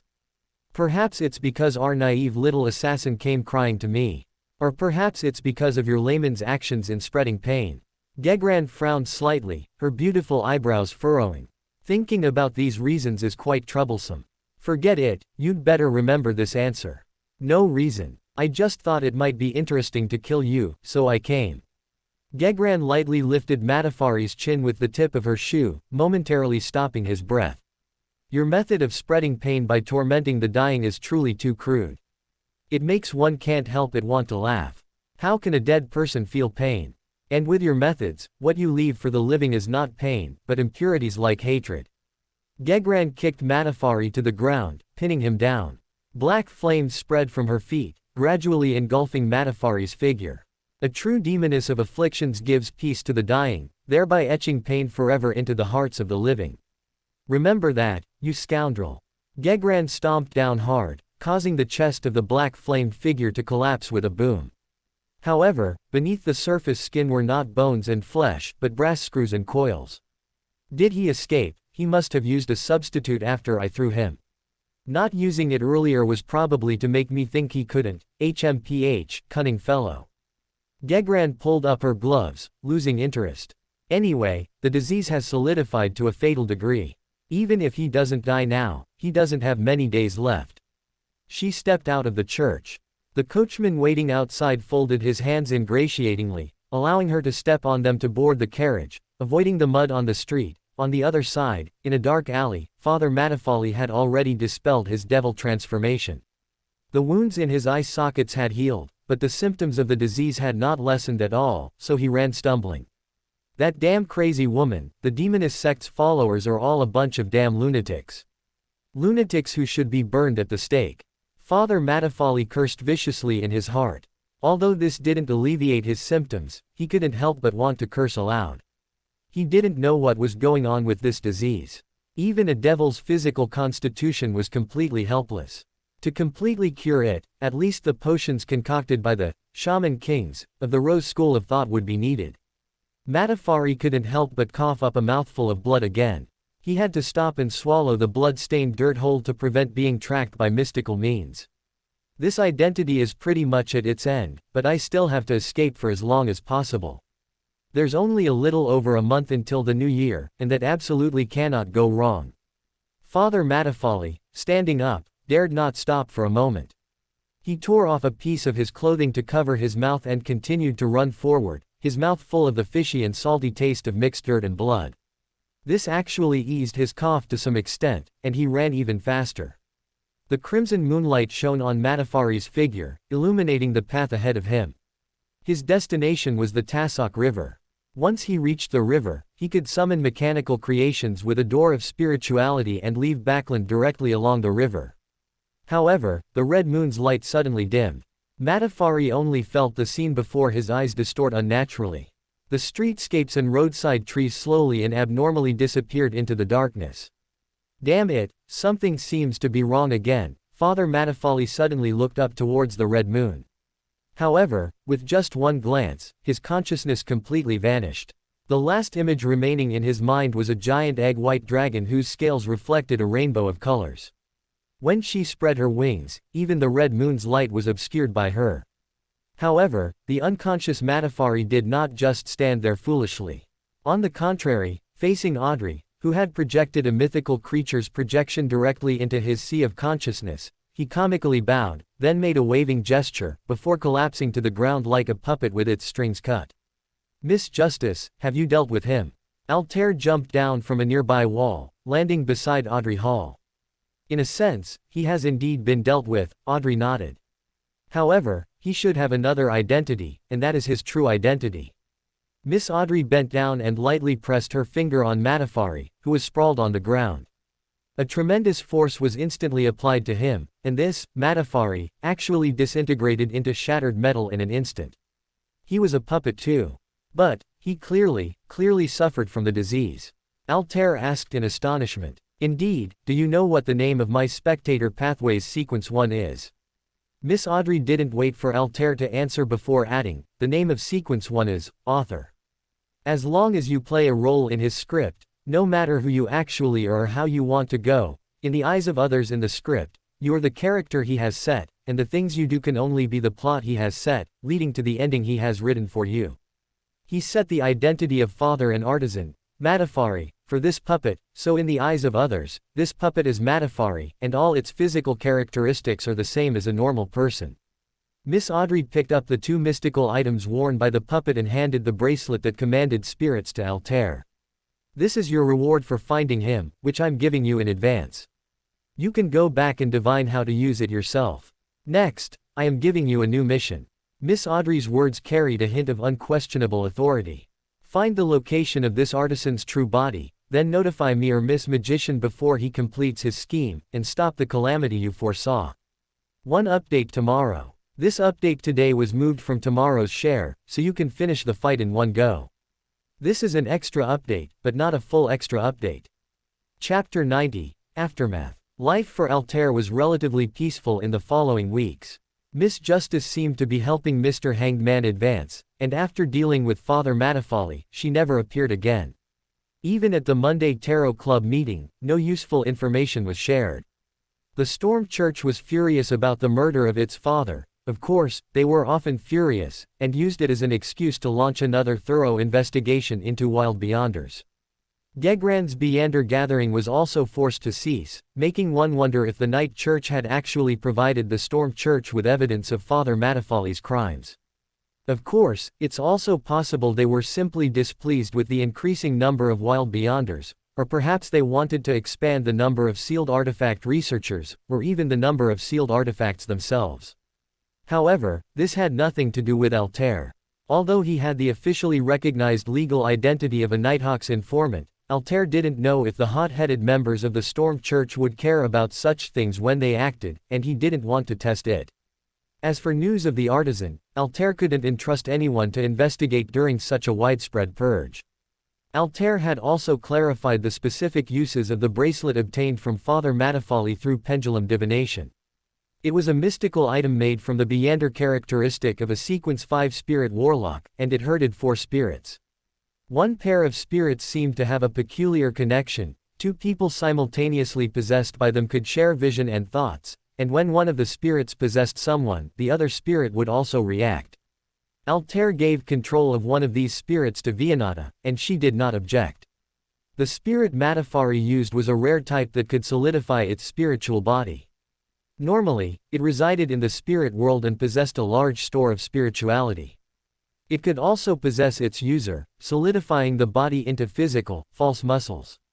However, in the battle with Gegran, much of its core was burned away, so it couldn't replicate Matafari's muscle amplification, only make minor changes.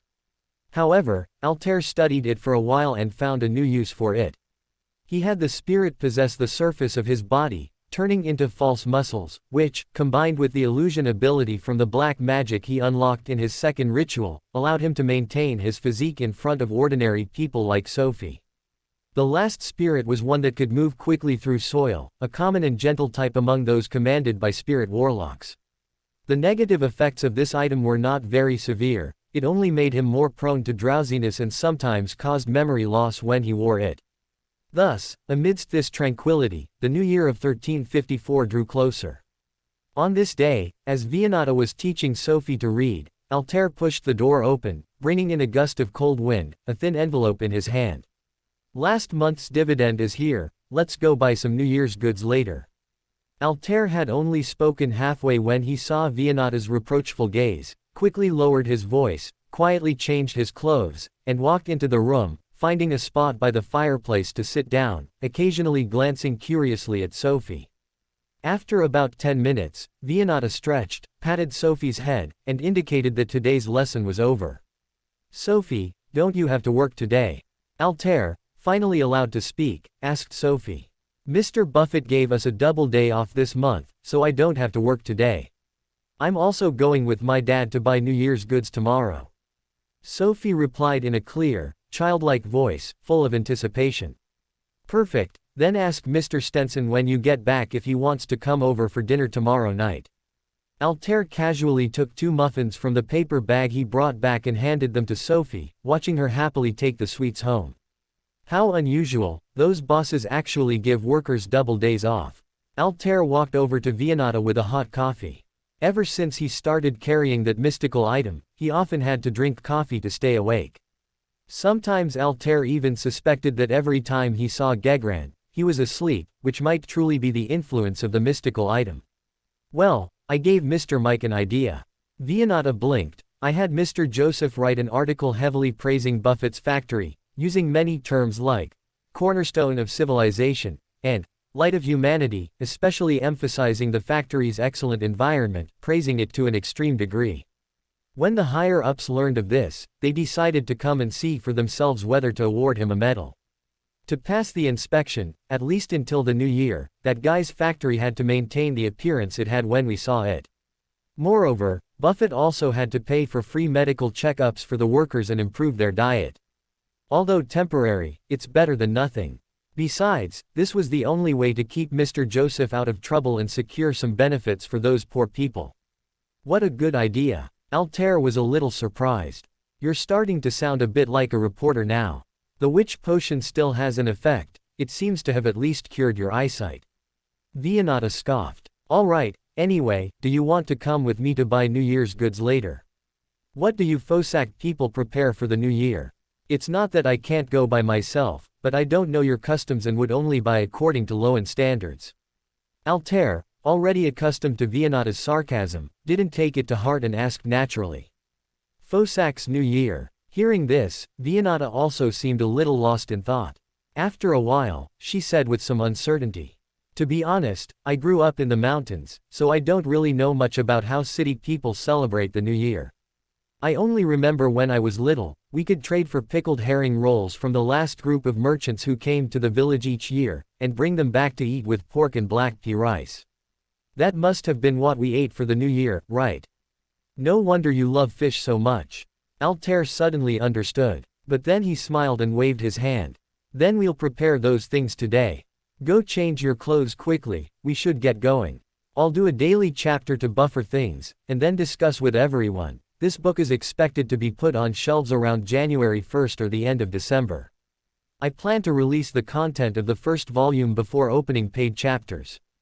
Before that, recommendation tickets and such aren't too important, but I earnestly ask everyone to please keep following along QWQ. Chapter 91, Shopping. Winter in Backland rarely saw snow, but that didn't stop it from being unbearably cold. The damp, chilly weather made people reluctant to leave their homes once they were inside. Therefore, without the special comfort of shopping for New Year's goods, even going out with an attractive member of the opposite sex wouldn't be enjoyable in such weather. Altair tilted his head slightly and yawned. A chill immediately snaked down his neck and into his cotton-padded clothes, making him quickly pull back into his garments. Do witches also fear the cold? Vianata asked, amused by his reaction. I haven't fully become a witch yet. Altair mumbled. Although he had already completed 3 rituals, unlocked abilities related to hair control and black magic, and his body had become more feminized, it didn't mean his resistance to extreme environments had significantly improved. Besides, having resistance to cold doesn't mean I have to enjoy being frozen.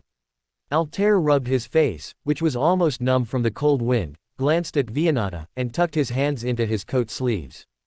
Vianata, who originally lived in a northern village of the Faesac Empire, naturally didn't mind this level of cold. Today, she hadn't even worn a cotton-padded jacket, opting instead for a rather neutral casual outfit made of blended fabric that accentuated her waistline. A thick white cotton shirt perfectly complemented a black batwing tie, making her look completely different from Altair, who was tightly wrapped in a Chesterfield coat beside her. Vianata walked along the curb, her cheeks a little red from the cold, but this change wasn't obvious for her, as her skin was naturally a healthy tan. Noticing Altair's gaze, she nervously shifted her eyes away, looking at the ice hanging from the distant trees. Indeed, charm abilities also depend on the weather. In winter, perhaps only girls from Fosac could be called demonesses in the snow.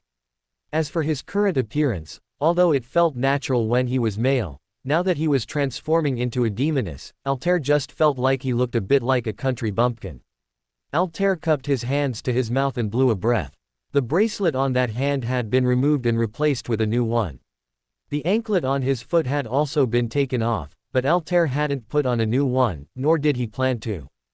Fosac black peas, it seems the price has dropped quite a bit since the repeal of the corn laws. Not many people are making a loss on that trade now, are they?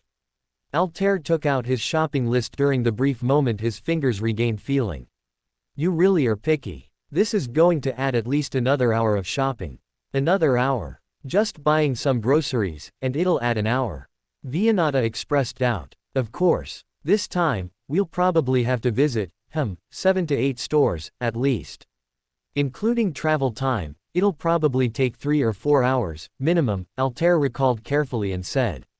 Will it take that long? Vianata's face stiffened, and she quickly walked over to take the list from Altair's hand and read it carefully. The list contained dozens of items, from Intis seasonings to local low-end winter clothing, and various specialty ingredients. There were even some seasonings Vianata had never heard of. I say, isn't it still a long time until New Year's? Do we really need to buy so many things now? Vianata's voice trembled slightly. Of course. During New Year's, not only do many shops close for holidays, but the few remaining ones will also temporarily raise their prices significantly. Although I'm not short on money, the dividends from those stocks are earned from the black magic jobs I've taken, so I can't treat the sacrifices of those guys lightly, Altair said quite seriously. What kind of twisted logic is that? Even the dead wouldn't be happy knowing this. Vianata said weakly, besides, shops raise prices during New Year's. I've been here for 1 New Year since I arrived, and I didn't notice anything. Altair rolled his eyes at her. Can you have some self-awareness about your identity? My assassin identity is a secret, but your gang identity isn't a secret to those shop owners. Whether you, who don't cook much, know the actual prices or not, do you think those vendors dare to raise prices for what you want to buy? But, those clothes are clearly priced. Even during New Year's, it's not easy to just raise prices, is it? Can't we buy them next time? Or, let's go buy a piece of clothing first. Vianata was still making a last effort. Ah, that's not impossible. Altair pondered for a moment, then nodded. But the market we're going to now doesn't have clothing stores. The nearest one is 2 streets away. Vianata, WDW. Altair, _. There's no helping it. Altair sighed. How did you spend last New Year's? Did Backland's gloomy weather not leave a deep enough impression on you in a whole year? I just didn't expect you to be out for so long.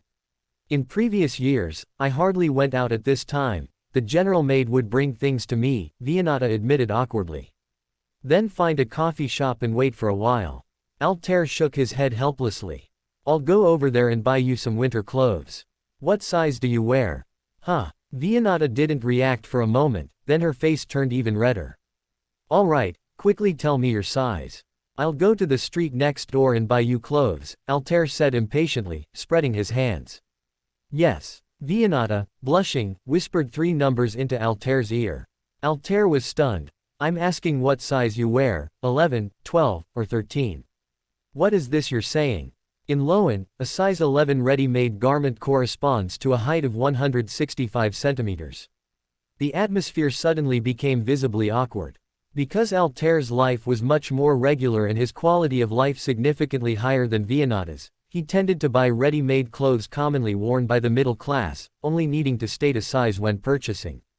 Vianata, however, understood clothes to mean custom-made garments from small tailor shops in the East Borough, which required full bust, waist, and hip measurements. Altair gave 2 dry laughs and quickly pointed to a coffee shop on the street. You go in and sit down first, I'll be right back. Having said that, he fled the market as if escaping, even using his assassin abilities in the process. Today might only have one update. I need to consider whether to add some stomach-churning plot to improve the character's persona, as the female lead's hunter side wasn't fully developed in the early stages to speed up the pace for better performance. I'm quite helpless about this and can only fix it in later plotlines. Chapter 92, The Hunter's Pursuit. Vianata held her coffee, sitting by the window, watching the pedestrians outside. Have I been too comfortable lately? Vianata thought to herself. Last winter, the injuries she sustained on the battlefield hadn't fully healed. Back then, as a Sequence 9, her physical conditioning wasn't as good as it was now. She could only sit in a lounge chair by her room's window, looking at the pedestrians through the frosted glass, which reminded her of Fossack's forests, an unfamiliar environment hiding unfamiliar creatures. The more familiar one becomes, the easier it is to become prey. Conversely, the more one understands, the easier it is to become a hunter. However, she seemed to have allowed him to learn some things too easily. What had changed about her compared to before? Vianata wanted to understand. Perhaps the biggest difference between her and a year ago was the psychological suggestion placed on her by that demigod. But, could that really be the reason? Vianata shook her head vigorously. She wasn't sure if she was willing to accept that conjecture. Altair was a guy who felt both familiar and strange. He made one want to further explore his unfamiliar side, yet also find a sense of security in his familiar side. But what if this familiar sense of security also came from that unfamiliar demigod's psychological suggestion? Vianata irritably ran her fingers through her golden hair. Living in a strange country, among strange people, she seemed to have become quite strange herself. She couldn't help but recall a strange proverb her grandmother once told her while teaching her to hunt when she lived in the tribe. That day was as cold as today, and her grandmother's words turned into white mist as they left her mouth. A hunter's worries last as long as a single hunt. Vianata mimicked her grandmother's tone, muttering softly to herself. In other words, once a hunt is completed, a hunter should cast aside their previous worries, as no one can be sure if they will catch prey tomorrow. Unlike assassins, hunters live in the present. Vianata nonchalantly scanned the flow of people outside the window. Suddenly, her gaze sharpened. In her line of sight, a discordant figure abruptly appeared. The figure of prey. Old Lynch, the supervisor at Buffett's company, was walking down the street, seemingly unaware that he had been spotted. His pocket was slightly open, and the way his hand was tucked into it looked a bit unnatural. Upon seeing Old Lynch, Vianata's body tensed slightly. She placed the 5 pence for her meal under the coffee cup and quickly walked out of the cafe. Her current attire was not suitable for tailing. Such an outfit would be far too conspicuous on the streets of Loan, where heavy trench coats were the norm, so, Vianata didn't intend to hide herself. She was preparing for a grand hunt. There was only one pursuer, and only one being pursued. But that didn't matter, it didn't affect anything. The appearance of a pyromaniac was always grand enough. Vianata stepped out, Old Lynch stopped. Vianata approached, Old Lynch immediately turned and walked away. However, as Vianata quickened her pace, he would quicken his, and if Vianata slowed down slightly, he would also pause, maintaining the distance between them. He's making me follow him, he seems to have been following us for a while. Vianata frowned. As a hunter skilled in both tracking and anti-tracking, and an assassin with extremely high spirituality, she hadn't detected his presence. Is he provoking me? Vianata snorted, then decisively turned and walked away. If you truly have something to say, then come over here. A hunter will never let herself fall into a passive position. Sure enough, upon realizing Vianata intended to leave, Old Lynch sheepishly followed her again, trailing her into a small alley. What do you want to tell me? Once Old Lynch arrived, panting, in the alley, Vianata, who was already waiting inside, asked. The distance she had left was precisely where she could instantly reach by running with flames, allowing her to act first in this narrow alley. Indeed, you're not an ordinary person either. Old Lynch took a couple of breaths.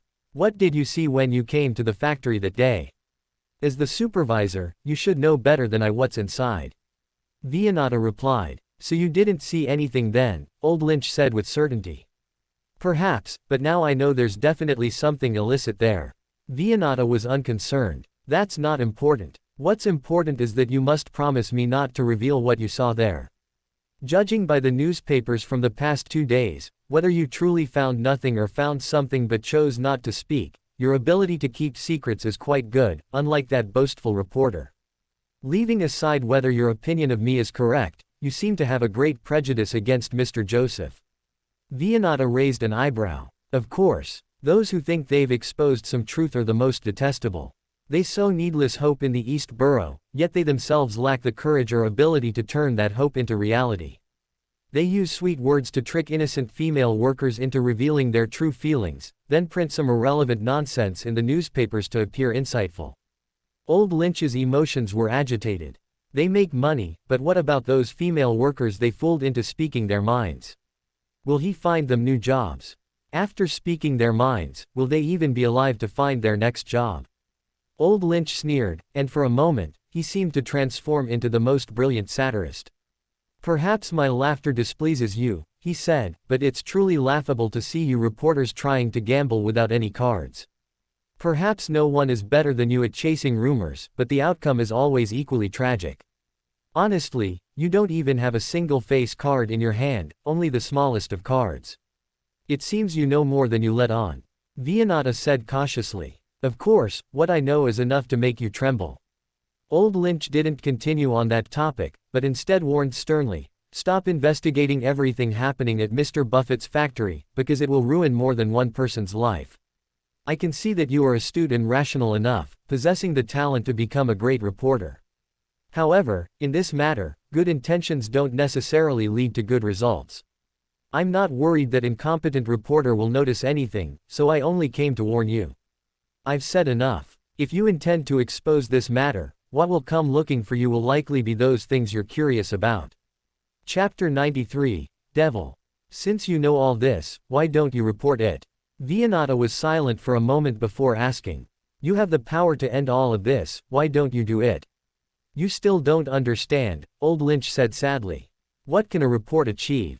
The victim's situation won't improve, punishing the criminals alone is meaningless.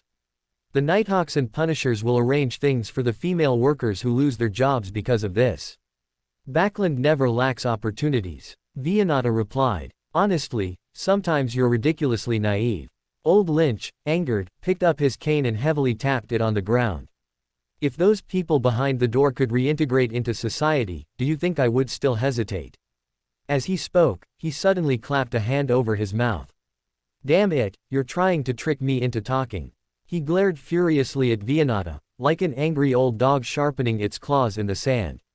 Hunters are very good at setting traps, including verbal ones, of course. Vianata put away her casual gaze and stared directly at Old Lynch. So, what's the situation? Backland is a tolerant city, both good citizens and villains like me can find their place.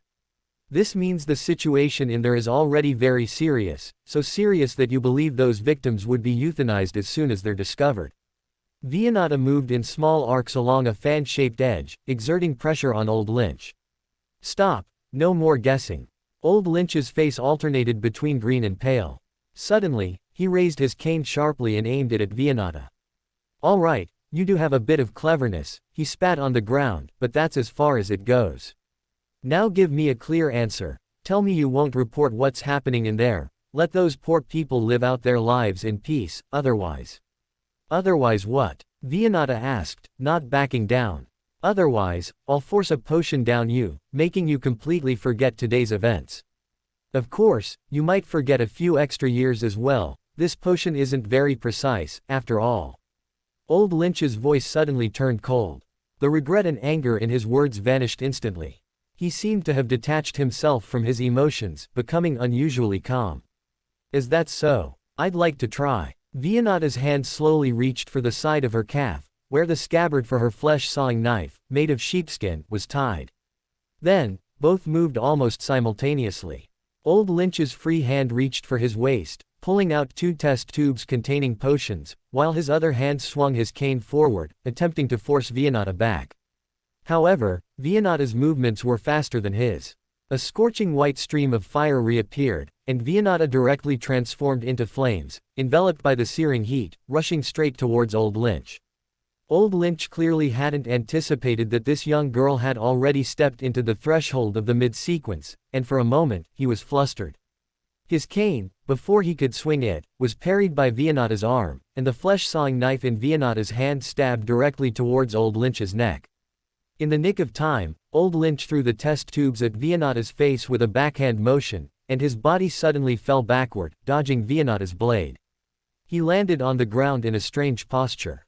Vianata was about to pursue when she suddenly felt a chill down her spine. After advancing to mid-sequence, she had developed some ability to sense danger, so she quickly stepped on the wall and did a backflip, attempting to evade the subsequent attack. It must be said that this decision saved her life. The moment Old Lynch fell backward, a black-red object shot out at extreme speed from a tear in his dilapidated fur greatcoat, near his waist and abdomen. It grazed Vianata's shoulder and hit the wall, creating a small, smoking hole. As the object flew past her, Vianata could smell something like rotting flesh. What was that? Vianata looked with some apprehension at the dark, hollow opening on Old Lynch's body as he slowly stood up. Oh, damn it. Old Lynch's face, however, showed no joy of a narrow escape. Instead, a strong emotion surged across his face, fear and sorrow. Vianata could smell the fear. Frankie, go back, be good, you're not needed here. Old Lynch didn't even look at Vianata, only whispered a rapid plea to the creature hidden within the distorted hollow part of his waist. After a moment of silence, a somewhat strange voice came from Old Lynch's waist and abdomen. It spoke in lowness, but with a hint of defilement. Frankie is hungry, Frankie doesn't want to go back. I'll prepare something for you when I get back, she doesn't taste good. Sweat beaded on Old Lynch's forehead. Clearly, his communication with the creature living in the hollow of his waist was problematic. Vianata could have taken the opportunity to slip away, but she was afraid Old Lynch wouldn't be able to control the creature and it would escape to the nearby street. Her feet, which had already begun to quietly move away, stopped again. Frankie wants it now. The voice was clearly tinged with anger now. Old Lynch's taming efforts were clearly no longer very effective. Then, the clothes around Old Lynch's waist completely tore open, revealing a spine twisted into a deformed shape, leaving a hollow at his waist. Inside that hollow, a toad-like creature squatted. It had 3 red horns on its head, shimmering with an eerie, defiled glow, and its body was dark red, constantly bubbling like rolling lava. As you can see, I am merely a sequence 8 beast tamer, and I cannot completely control this fellow. After all, it wasn't raised by me, and it's not even a fully Diander creature. Old Lynch said with a complex expression. You seem to be progressing very quickly on the Diander path. Old Lynch shook his head. But it's a pity, I didn't intend to kill you. Since you've awakened it, things are no longer up to me. Vianata didn't answer, only tightened her grip on the flesh-sawing knife and took a deep breath. Then, she provocatively wiggled her finger at the devil toad. The toad angrily jumped down from Old Lynch's body and suddenly opened its mouth. This time, Vianata clearly saw the long, strip-like object that had shot out from Old Lynch's waist earlier. It was the toad's tongue. Noticing the penetrating power of that tongue just now, Vianata did not rashly use fireballs or her flesh-sawing knife to block it. Instead, she dodged to the side, while quickly condensing a walnut-sized fireball in her hand. A sequence 6 devil was indeed powerful for Vianata, but not absolutely unbeatable. An old Fosak proverb, only those who hunt fierce beasts can be called hunters, no hunter would boast about catching a rabbit. Chapter 94, Battle. Vianata weaved through the alley, continuously pouring her spirituality into the fireball in her hand. Up until now, she hadn't used any particularly flashy spells. Once she created a big commotion, the first to arrive would definitely be ordinary people looking for excitement, not official Beyonders who could actually resolve the situation. And by then, she couldn't count on this guy suddenly becoming benevolent. Moreover, if it dragged on until official Beyonders arrived, those volatile punishers probably wouldn't bother with the troublesome task of distinguishing targets. Although the devil toad's tongue was incredibly fast, it wasn't so fast that Vianata couldn't dodge it. Furthermore, due to its size limitations, the tongue's attack range was only about 10 meters, far less than Vianata's fireball range. However, the ordinary flames Vianata threw only caused plumes of white smoke when they burned its skin, inflicting no damage. This creature's skin was fire-resistant, only the impact of an explosion could pose a significant threat to it. Only an explosive fireball could pose a fatal threat to it. After all, its body was relatively small, and its evolution seemed to have focused on resistance to high temperatures. A sufficient impact could completely displace its internal organs. Due to its small size, its healing ability also had little room to manifest. Vianata quickly calculated in her mind. After using the Twilight Emblem to enter the Divine Kingdom, inspired by the emblem, she gradually developed a preference for controlling flames. Now, Vianata could modify the properties of flames, creating flame constructs with different tendencies, such as this blazing white fireball with enhanced explosive power, firebirds with enhanced target-seeking range, and firewalls with enhanced adhesion time, and so on. However, there were also drawbacks. Enhancing one characteristic inevitably sacrificed other attributes. For example, this blazing white fireball almost completely sacrificed range and flame adhesion, creating a spell where the explosion radius was greater than the firing range. If I can't get this thing into its mouth and make its body absorb the explosion, even with the protection of the rose heart, I'll probably be seriously injured. And Old Lynch is gone, I need to be constantly wary of his sneak attack. Vianata slowly brought the fireball in front of her, and the toad also sensed the danger of the fireball. It stopped attacking with its tongue, retracting it, as if something was brewing in its mouth. You think she can beat Frankie? In a nearby alley, a grayish-white mouse poked its head out of Old Lynch's pocket and asked, somewhat uneasily. What's it to me? Old Lynch said angrily. I can't beat that guy. I'm helpless after Frankie turned into that. I told you not to listen to Smith's nonsense, letting him give Frankie some high-sequence Beander potion. The mouse said vehemently. Originally, it was just a bit noisy. Now look, once that female reporter is killed by it, the factory's secrets won't be easy to hide, and you can't counter divination. All right, you're making this old man dizzy. Old Lynch angrily pushed the mouse's head back into his pocket. So what do you plan to do? That little girl isn't easy to deal with either.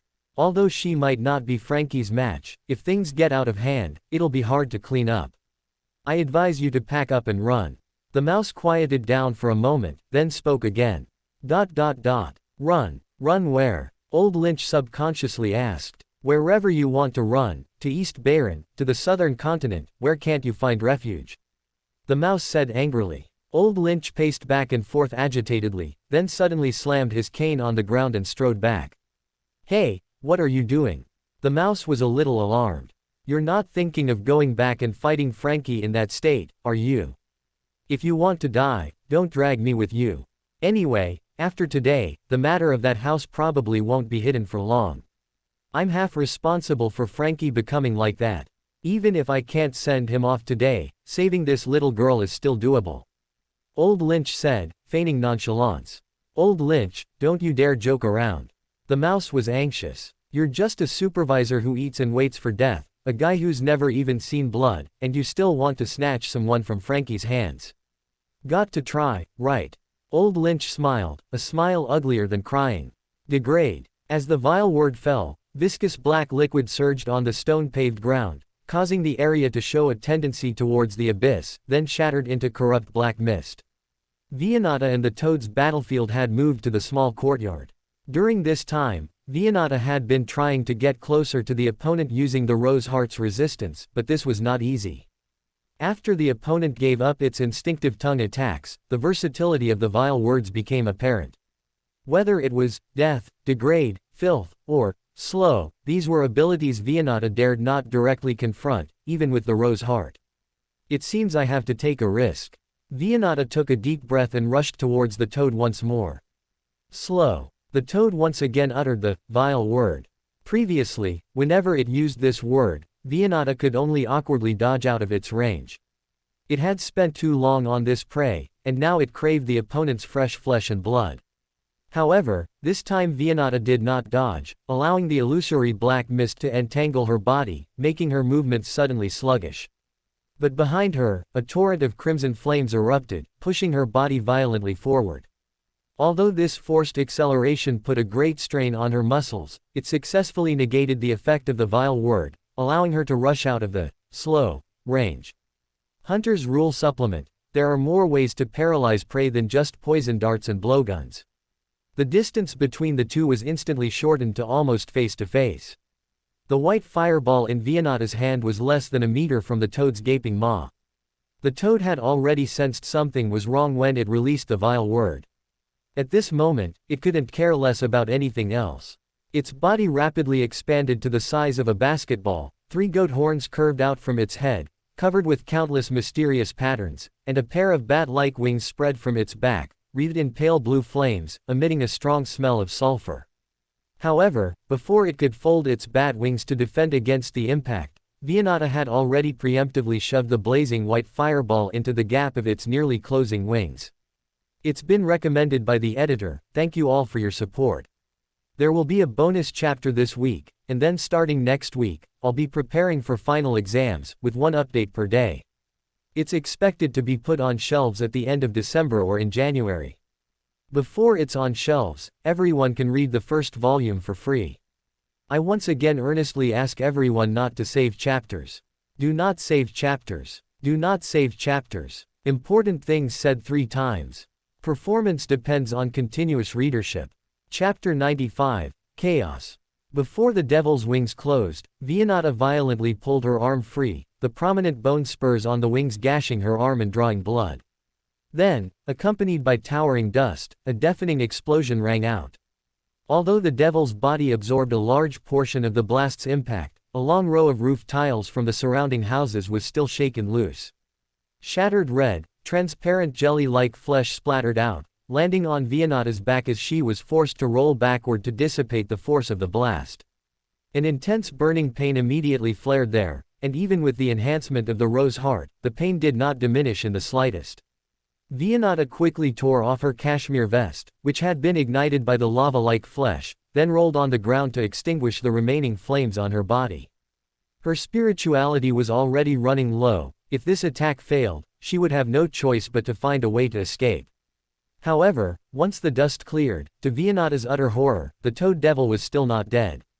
Although its body was severely damaged, the transparent, gelatinous, scorching liquid around it was flowing back onto its body, slowly repairing it. Soon, all its fatal wounds were essentially healed, though it had to retreat from its semi-lava-like devil state. It had also been severely wounded. Next, it would probably fight with its life. Vianata braced herself, temporarily pushing the pain in her back to the back of her mind, preparing to counter the opponent's desperate attack. Suddenly, a gasping, aged voice came from nearby. "Frankie, look here." The toad's bean-like eyes swept across, looking in the direction of the voice. Old Lynch slid precariously from the eaves, throwing a glass bottle containing a black object against the wall. Countless enormous flies, each the size of a walnut, flew out from the glass bottle. The toad Frankie's round eyes lit up, and it swiftly flicked out its tongue, swallowing the flies. Then, it glanced at Vianata with a hint of resentment and fear, turned, and leapt back into the cavity within Old Lynch's deformed body. Some readers were curious about what this deformity looked like. It is suggested to refer to the conjoined twins killer in the Dead by Daylight DLC. "You're quite a fighter." Old Lynch dropped from the eaves, took 2 gasps, and said to the wary Vianata. "Those are phenoport flies fed with special potions. If you hadn't scared Frankie so much that it desperately needed food, it wouldn't have been so easy to make it obey." Seeing Vianata's wary expression, he waved his hands somewhat dejectedly. "No need to be so afraid. I'm not here to fight. You caused such a commotion just now, the official Beyonders will be here soon. Frankie probably sensed the danger, which is why it was willing to leave with me." Old Lynch scratched his few remaining hairs. "I, an old man, don't have much ability. Since things have gotten so big, even if I wanted to hide the situation in that factory, it's all for nothing now. If you want to handle this matter, then handle it, but I still hope that before you report this, you at least take a look behind that door before making a decision. Where are you going next?" Vianata put away her bone saw, but remained somewhat wary. Frankie's matter cannot be kept secret. In a few hours, the Devil Toad incident will reach the ears of the official Beyonders. So I have to leave Backland, and the sooner the better. Perhaps to Intis, or perhaps back to my old home in Fosak.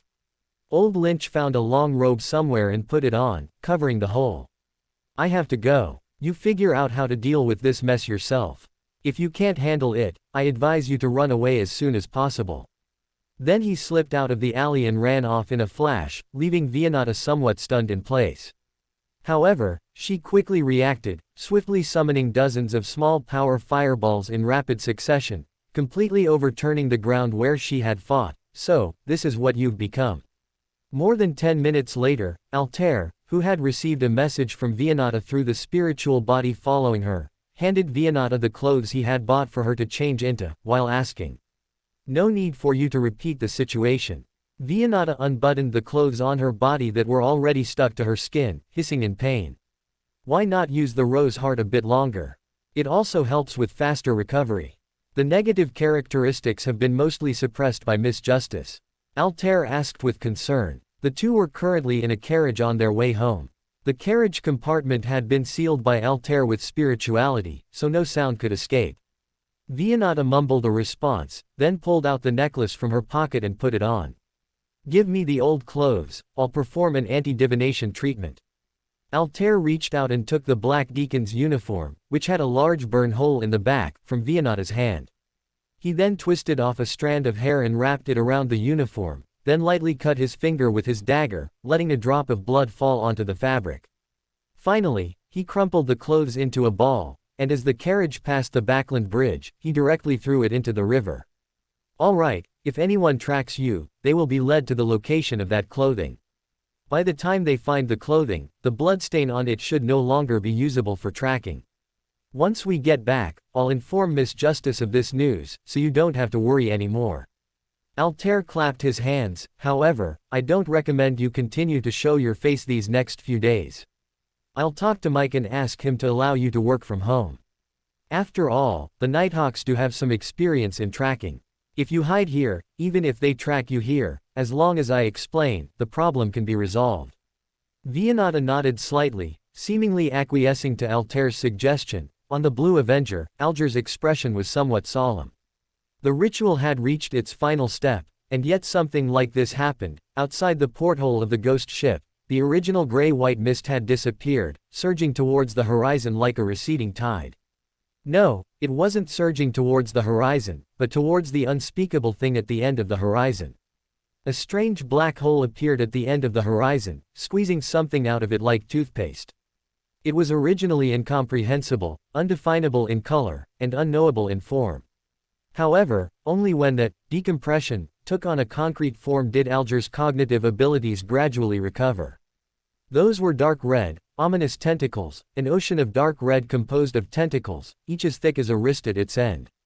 The viscous liquid adhering to the surface of the tentacles continuously dripped, staining the sea surface an inky black, yet a colorful oil slick floated on the surface, evoking a primal sense of disgust and fear.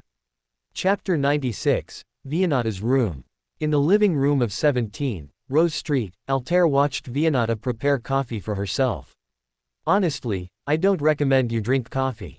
Even though your wound has largely healed, stimulating beverages like this aren't suitable, Altair advised, but seeing that she had no intention of listening, he didn't press further and instead brewed himself a pot of tea. Aren't you going to sleep either? Vianata asked, glancing at Altair. Something like that. I haven't really worked on today's plans, so I need to think carefully about what to do tomorrow. Altair gently swirled the teapot, watching the tea leaves rise and fall. Come in and talk. There's something I need to ask you. Vianata awkwardly pulled open her room door. Altair paused for a moment before following her inside. Did you talk to that demigod? About the Buffett garment factory? Vianata set her coffee aside and sat down on the floor. Yes, but she seemed to be preoccupied with something and didn't respond to us. Altair nodded, looking around.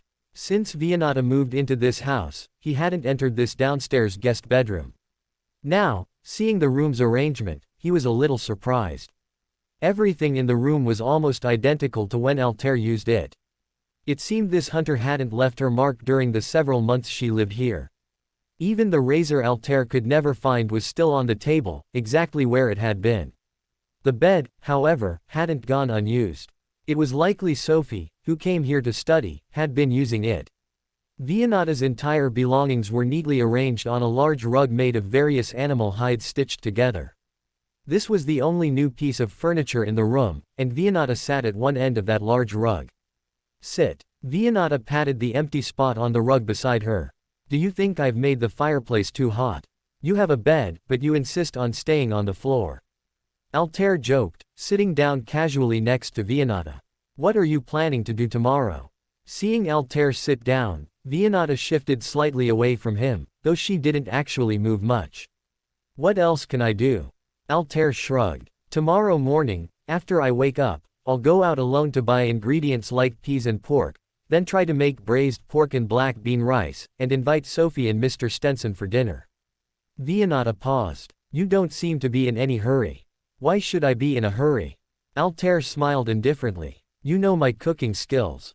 Even if I haven't made it before, a rice bowl dish is clearly not difficult to make.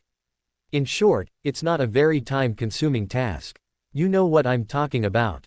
There might be something related to a devil hidden in the factory outside, and we, as people in the know, are here discussing tomorrow night's rice bowl.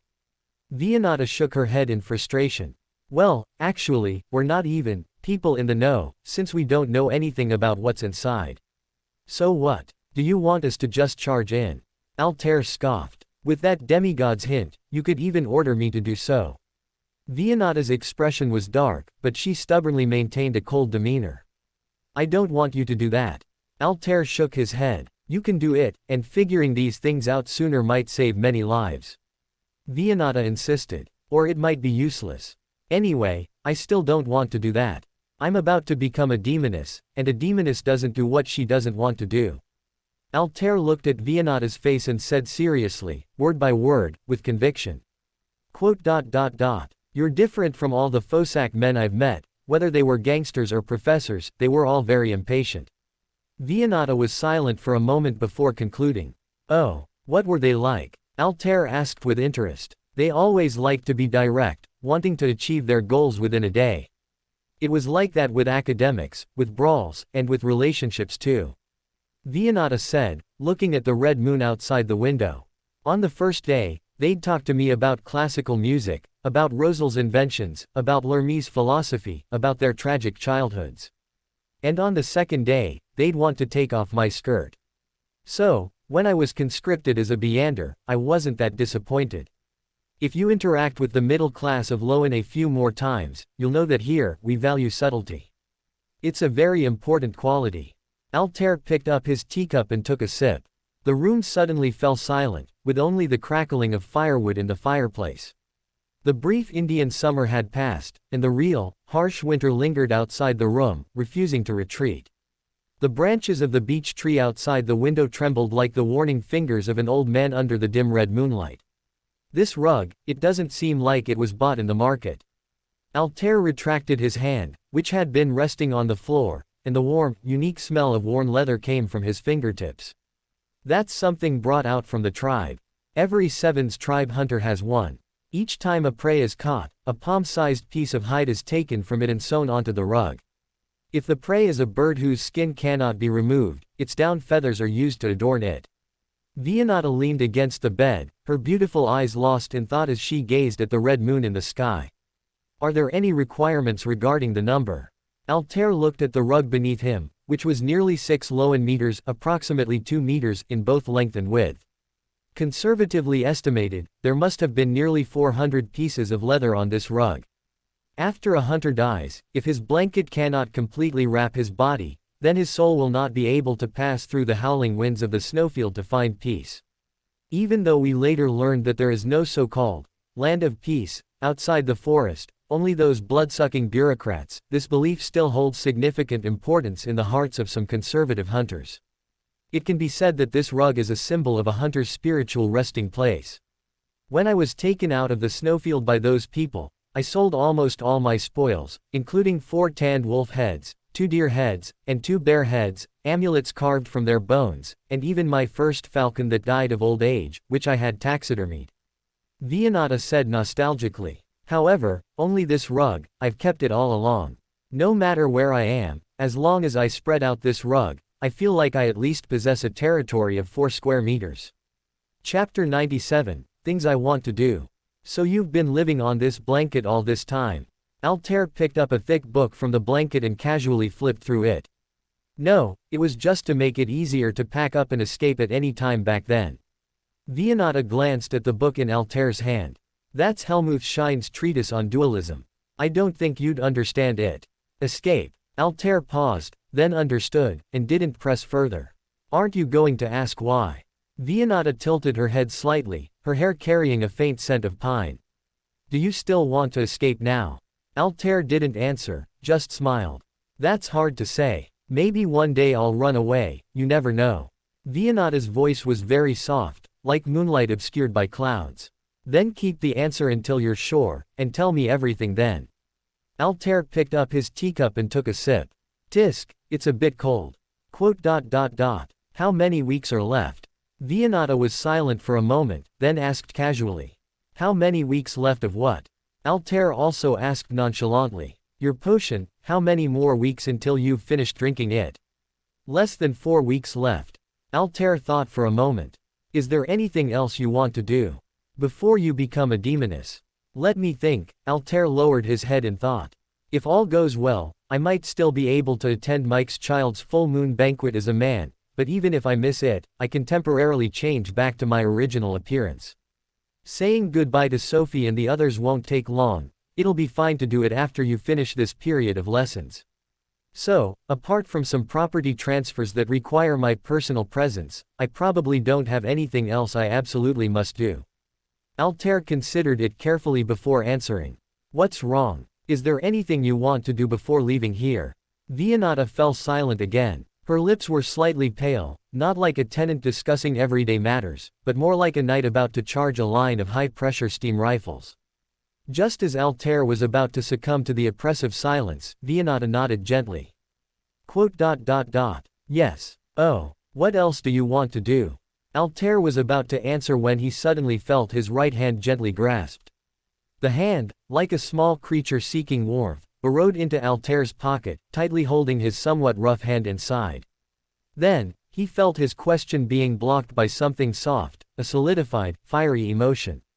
The slightly trembling question mark at the end of his sentence was clamped by that soft emotion like a steel bar being forged in a raging fire, then twisted into a layered, swirling shape.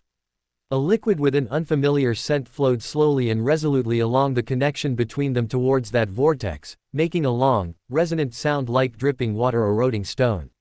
At the same time, as if to prove that this connection truly existed, the hand in his pocket squeezed Altair's more tightly.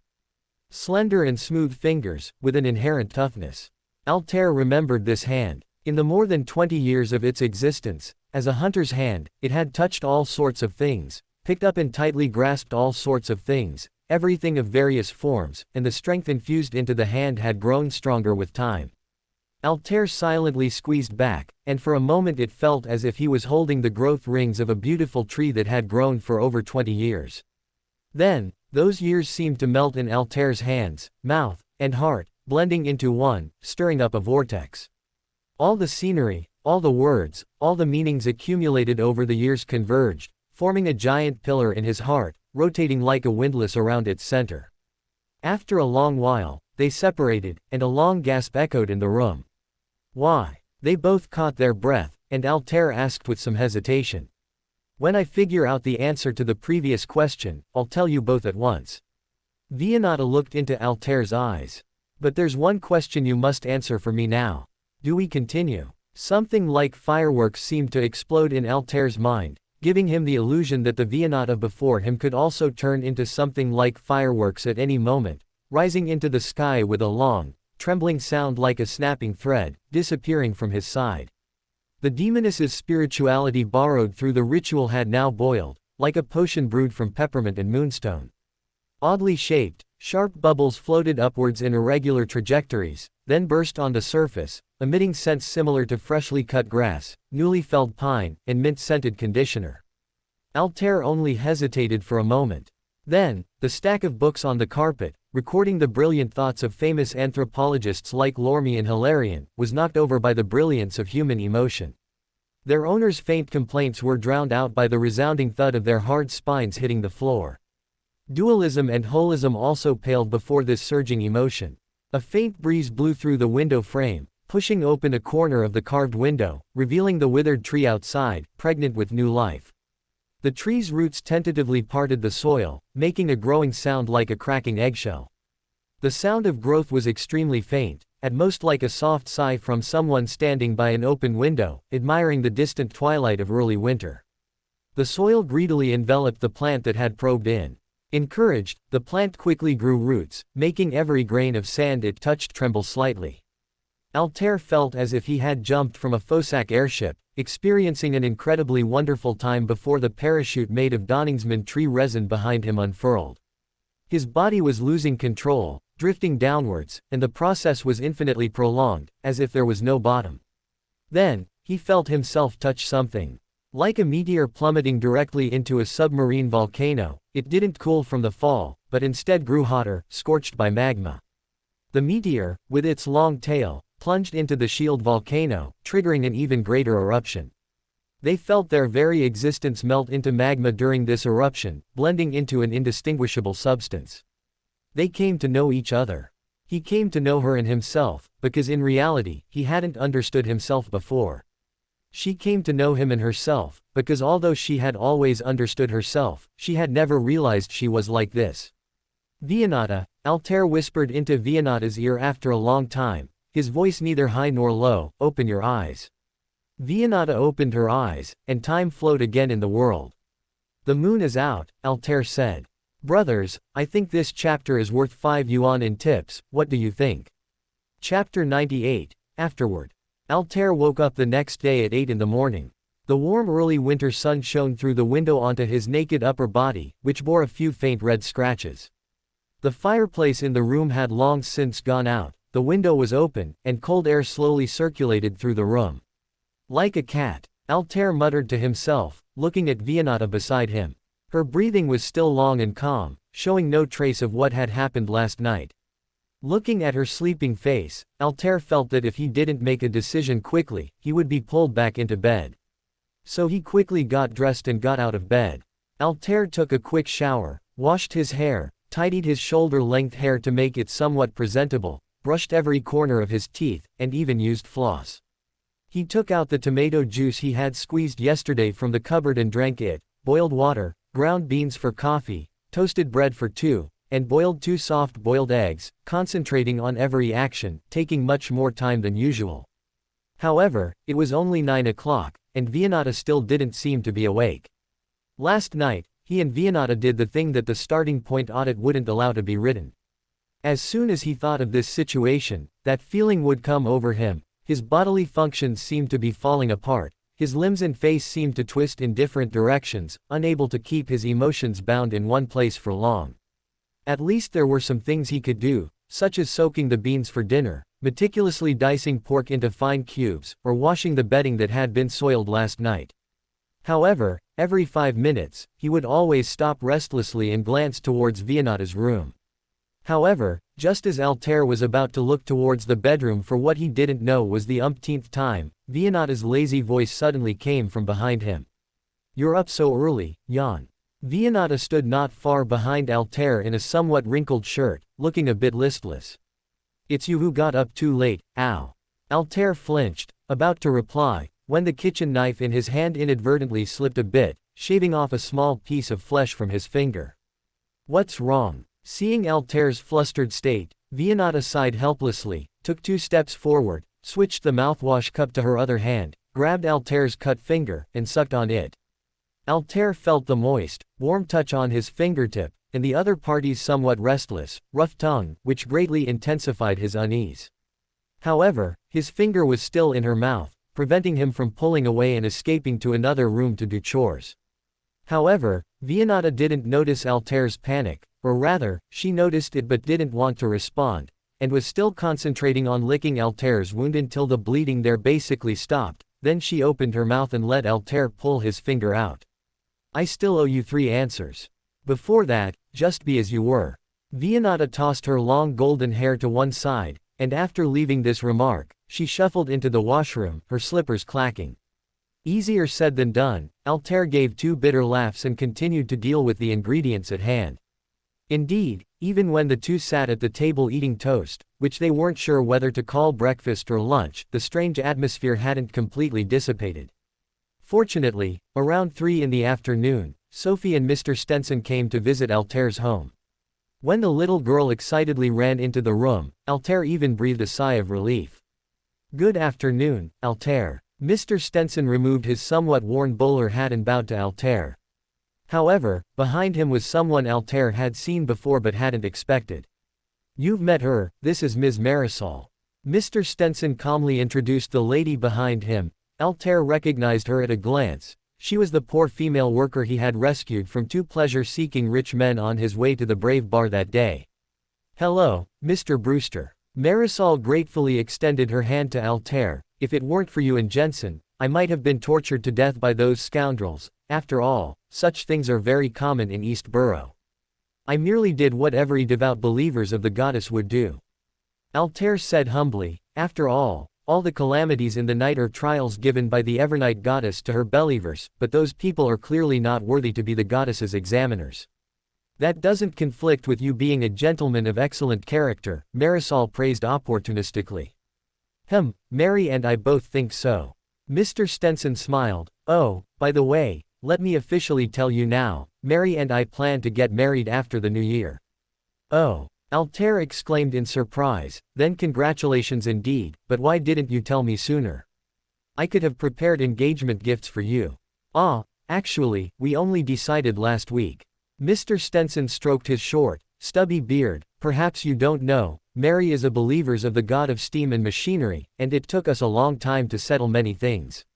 What's important is that she's also very good to Sophie, and like Sophie, she works at Mr. Buffett's factory, which is more important than anything to me.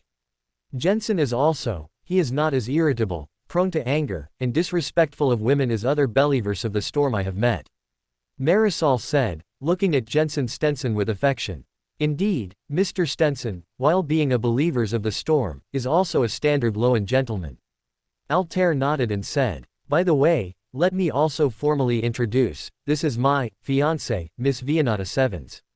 When he said, fiancé, Altair's tone was a bit awkward, and he slightly turned his head to glance at Vianata's expression before continuing his introduction. "But, last time I came, you two still said." Sophie curiously wanted to ask a couple of questions, but Marisol, who noticed the bedsheets drying on the balcony, had already interrupted the little girl first. "Sophie, I left my beaded purse at home, could you help me get it? Mary knelt down and gently instructed Sophie, watching the little girl skip to the door. However, when she opened the door, she found that a pair of men and women in black trench coats had appeared at the doorway at some unknown point. Hey, Altair, looks like you have other guests. Britain and Lolota, dressed in Nighthawk's formal attire, stood at the doorway, the former even enthusiastically greeting Altair before entering the house. Today is the last day of the night mass, a day for visiting friends. Lolota and I came to your house after our shift ended. As he spoke, he noticed Vianata, whose position in the room was unusually ambiguous, and his expression instantly froze. Chapter 99, Communication. Can different types of awkwardness cancel each other out? Altair had never considered such a question before. However, today, he seemed to have an opportunity to verify this point. When he introduced Vianata to Lolota and Britain, the former was only surprised for a moment, then normally congratulated Altair. But the latter seemed very indignant. Altair felt that, at least for a certain moment just now, this guy definitely seriously considered whether to arrest Vianata and take her to the church's underground, using the reason that she was a wild Beander. Fortunately, Mr. Stenson's family was still here, and Britain, as a Nighthawk, naturally wouldn't bring up related matters. Moreover, in this kind of setting, the male guests and female guests naturally separated. Lolota, Marisol, and Vianata went to Vianata's room to chat, while Mr. Stenson and Britain stayed in the living room smoking. Sophie, after retrieving her stepmother's beaded purse, busied herself in the kitchen with Altair. Aren't you going to play with Vianata? Altair handed Sophie a basin of potatoes for her to wash. I can manage here by myself. I want to learn how to cook with you. Sophie took the basin and smiled. After all, Mr. Altair is very good at cooking. And I'm still a bit unaccustomed to being with Aunt Mary. What's wrong? Altair wiped the sweat from his forehead with the back of his hand. Is there anything you don't like about her? It's not that I don't like her. Aunt Mary is usually nice to me in the workshop. It's just that I'm still not used to suddenly calling her Mom. Sophie forced a smile, but quickly returned to her optimistic self. It's okay, you still have plenty of time to get used to it. Altair wiped his hands on his apron and ruffled Sophie's hair. Oh, by the way, I heard Mr. Buffett arranged physical examinations for you 2 days ago. Altair asked casually. Yes, they drew so much blood. Sophie still gestured with her hand, a little traumatized. But besides those with particularly serious health problems, everyone else had to pay 2 souls to see the results. I figured there was nothing seriously wrong, so I didn't look. Lowen's current blood testing technology was still extremely primitive, the flocculants used to detect blood diseases were quite ineffective, and a blood test required a similar amount of blood to the minimum amount for a blood donation. Altair somewhat doubted whether anyone at Buffett's factory could still test those blood samples after old Lynch's overnight escape. They really did draw a lot of blood. Looking at little Sophie's exaggerated gestures, Altair also made an exaggerated surprised expression to agree. Then eat more tonight, they say eating more legumes can replenish blood. At this moment, Altair suddenly felt something, realizing that the spirit connected to Vianata had just possessed Vianata. He gently ran his finger over his bracelet, allowing the spirit beside him to attach itself to his body. Then, his and Vianata's thoughts connected. Britain is still here, he's a sequence 6 soul assurer. The movements of this spirit won't escape him. Although he wouldn't directly see what we're thinking, is it really okay to communicate like this now? Altair looked worriedly in Britain's direction, the other party met his gaze with a meaningful look, making Altair shiver. As long as he doesn't know the content of our communication, it's fine. You said I'm your fiancé, what's wrong with a fiancé and fiancé whispering? What's it to him? Vianata's thoughts immediately came through the connection between the 2 spirits. That makes so much sense, I can't even refute it. Altair helplessly rubbed his forehead. So, what do you want? Nothing, I just wanted to ask if we should report them to the Nighthawks through them. Vianata's thought voice was a little hesitant. After all, what old Lynch said is very concerning. There's not enough evidence, Altair sighed. Although reporting is definitely necessary, the amount of information we can reveal isn't enough for the Nighthawks to conclude that it's better to believe it than not. If I tell them that a suspected spectator pathway angel is involved, then I'll have to explain to them why I know information of that level. This would expose my involvement in the assassination of Father Matafali, and even expose the identity of that demigod. In this situation, we can only report the matter of the Devil Toad. Even if we relay old Lynch's words verbatim, it's far from enough to make the Nighthawks act directly. The Nighthawks won't act based solely on our one-sided account. Even if they do act, they won't directly force their way into the factory for a search. That wouldn't escape the factory workers and would expose the secrets of the Beyonder world to too many people. I speculate that they are most likely to enter as agents to investigate first, and after getting a definite conclusion, they will use an administrative order to initially halt factory operations, evacuate the workers, and then send people in to resolve the issue. But how long will that drag on? Vianata said with some dissatisfaction. That's why I told you not to rush. It's because I know official organizations have to follow procedures for these kinds of things. That's what I told you yesterday. Although official Beyonders are very decisive when dealing with wild Beyonders who have no backing, for Beyonders who seem to have support, they still have to proceed step by step. Altair continued to converse with Vianata mentally. In fact, I even suspect that instead of waiting for them to complete the formalities, it might be better to hope that Miss Justice and the others deal with their current troubles quickly and come to investigate. However, if the situation is truly urgent, we can still ask Sister Vesper for help. She is not an official Beyonder and is not subject to similar regulations. I believe she would not stand idly by in such a matter. Altair continued to communicate with Vianata while tossing peas and diced carrots into the wok to soften. A hint of hesitation returned to Vianata's thought voice. Sister Vesper shouldn't be able to act freely in Backland, should she? The Earth Mother Church doesn't have its own official Beyonders in Loan. Even if she has divine favor, she can only act as an ordinary believers. I know, so this is a last resort. All right. Vianata hesitated for a while but still agreed with Altair's point of view, finally cutting off the communication. Mr. Altair, if you don't take it out of the pot soon, it's going to burn. Sophie reminded him from the side. Altair then snapped back to attention and hurriedly and clumsily scooped the contents out of the pot. Starting Monday, 1 update per day until I finish my exams in early January. Chapter 100, Dinner. Putting other matters aside, Altair began to focus on the ingredients in front of him. Just a rice bowl was clearly not enough for so many people, so he made tomato cod chowder in the style of the Storm Church's New Year's Eve dinner, according to his memory.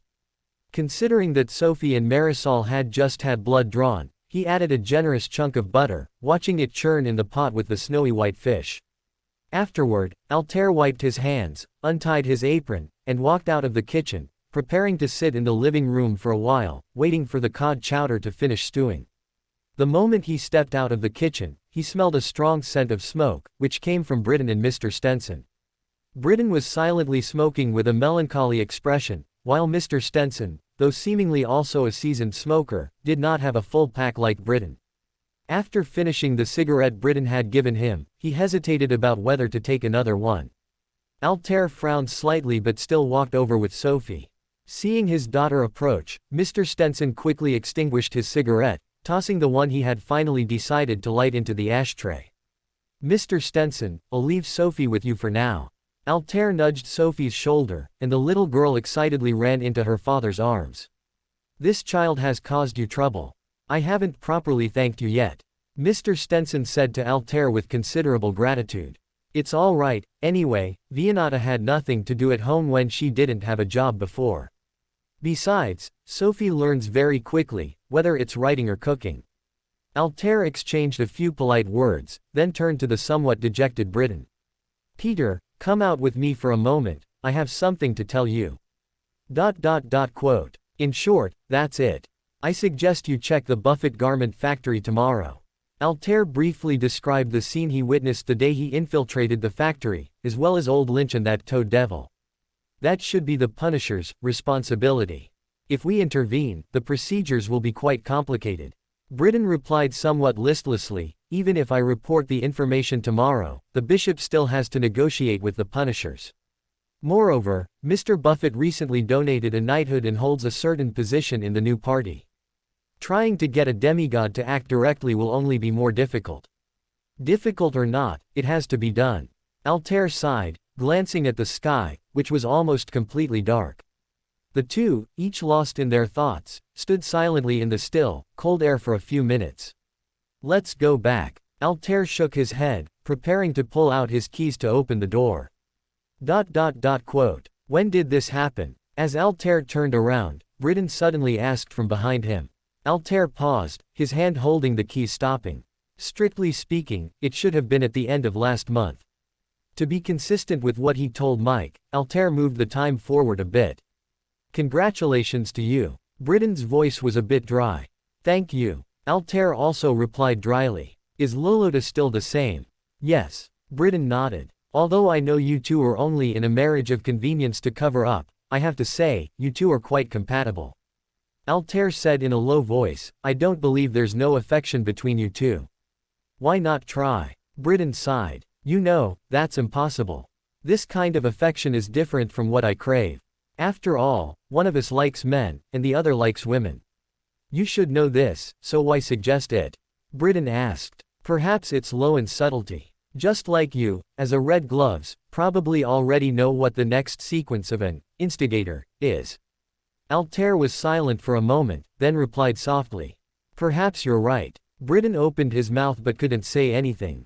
The soup is almost ready, let's go back. Altair prepared to open the door. No, I won't go in. Since, according to your description, the problem there is very serious and needs to be dealt with as soon as possible, it's better if I report the situation now. Britain shook his head and turned to leave before Altair could try to make him stay. Altair paused, suddenly feeling a bit helpless. Aren't you two coming in yet? The pot is already boiling. The door suddenly opened, and Vianata and Lolota stood at the entrance, looking surprised to see only Altair outside. It's like this. Altair glanced into the room, confirmed that the Stenson family couldn't hear, and then briefly recounted what had just happened. Is that so? Well, there's nothing we can do, so let him go back first. After hearing this, Lolota's expression didn't change. There's no good solution for this kind of thing. I'll take his portion for him. I usually go to work a late shift after dinner anyway. You're not a sleepless, yet you're accustomed to working overtime. Altair muttered to himself, then followed Vianata and Lolota into the house. Well, before we dine, let us pray. Altair and the others sat down at the table. Even though everyone belongs to 4 different denominations, please don't feel constrained. Perhaps this is a coincidence arranged by fate. Lolota said humorously. Subsequently, everyone sat at the table and prayed to their respective deities. Afterward, except for Altair and Sophie, the rest took a glass of red wine or South Wales beer. Then, to a wonderful evening. Altair raised his juice, not feeling awkward at all as he toasted with everyone. After everyone finished their first drink, Altair gently tapped the table with his index finger. There's something I want to tell everyone. Altair paused. After the new year, Vianata and I might leave Backland for our honeymoon. Well, it might be for more than a month. This was the excuse he and Vianata had agreed upon. After all, after he became a demoness, he would have to say goodbye to his original social circle. Using a honeymoon as an excuse to leave after confirming their relationship was a good cover. So, after we leave, I'd like to ask Sophie to come and clean my house every weekend. I'll pay her £1 every month. Altair said to Mr. Stenson, Jensen, you know, Sophie has been doing similar work for a long time. She's experienced in how to tidy up things in my house, so please don't refuse. Only needing to clean 4 times a month for £1 was a considerable income for the Stenson family. Vianata even wanted to offer £3 a month, but Altair was afraid Mr. Stenson would refuse due to the high pay, so he changed it to £1. All right, then I'll thank you for your generosity on Sophie's behalf, and I wish you both a happy honeymoon in advance. Mr. Stenson hesitated for a moment, then nodded. For more thrilling fanfiction stories like this, check out my channel Fanfic Audiobook. Dive into epic adventures, mysterious realms, and legendary journeys brought to life through immersive storytelling. Don't forget to like, share, and subscribe for more amazing audiobooks.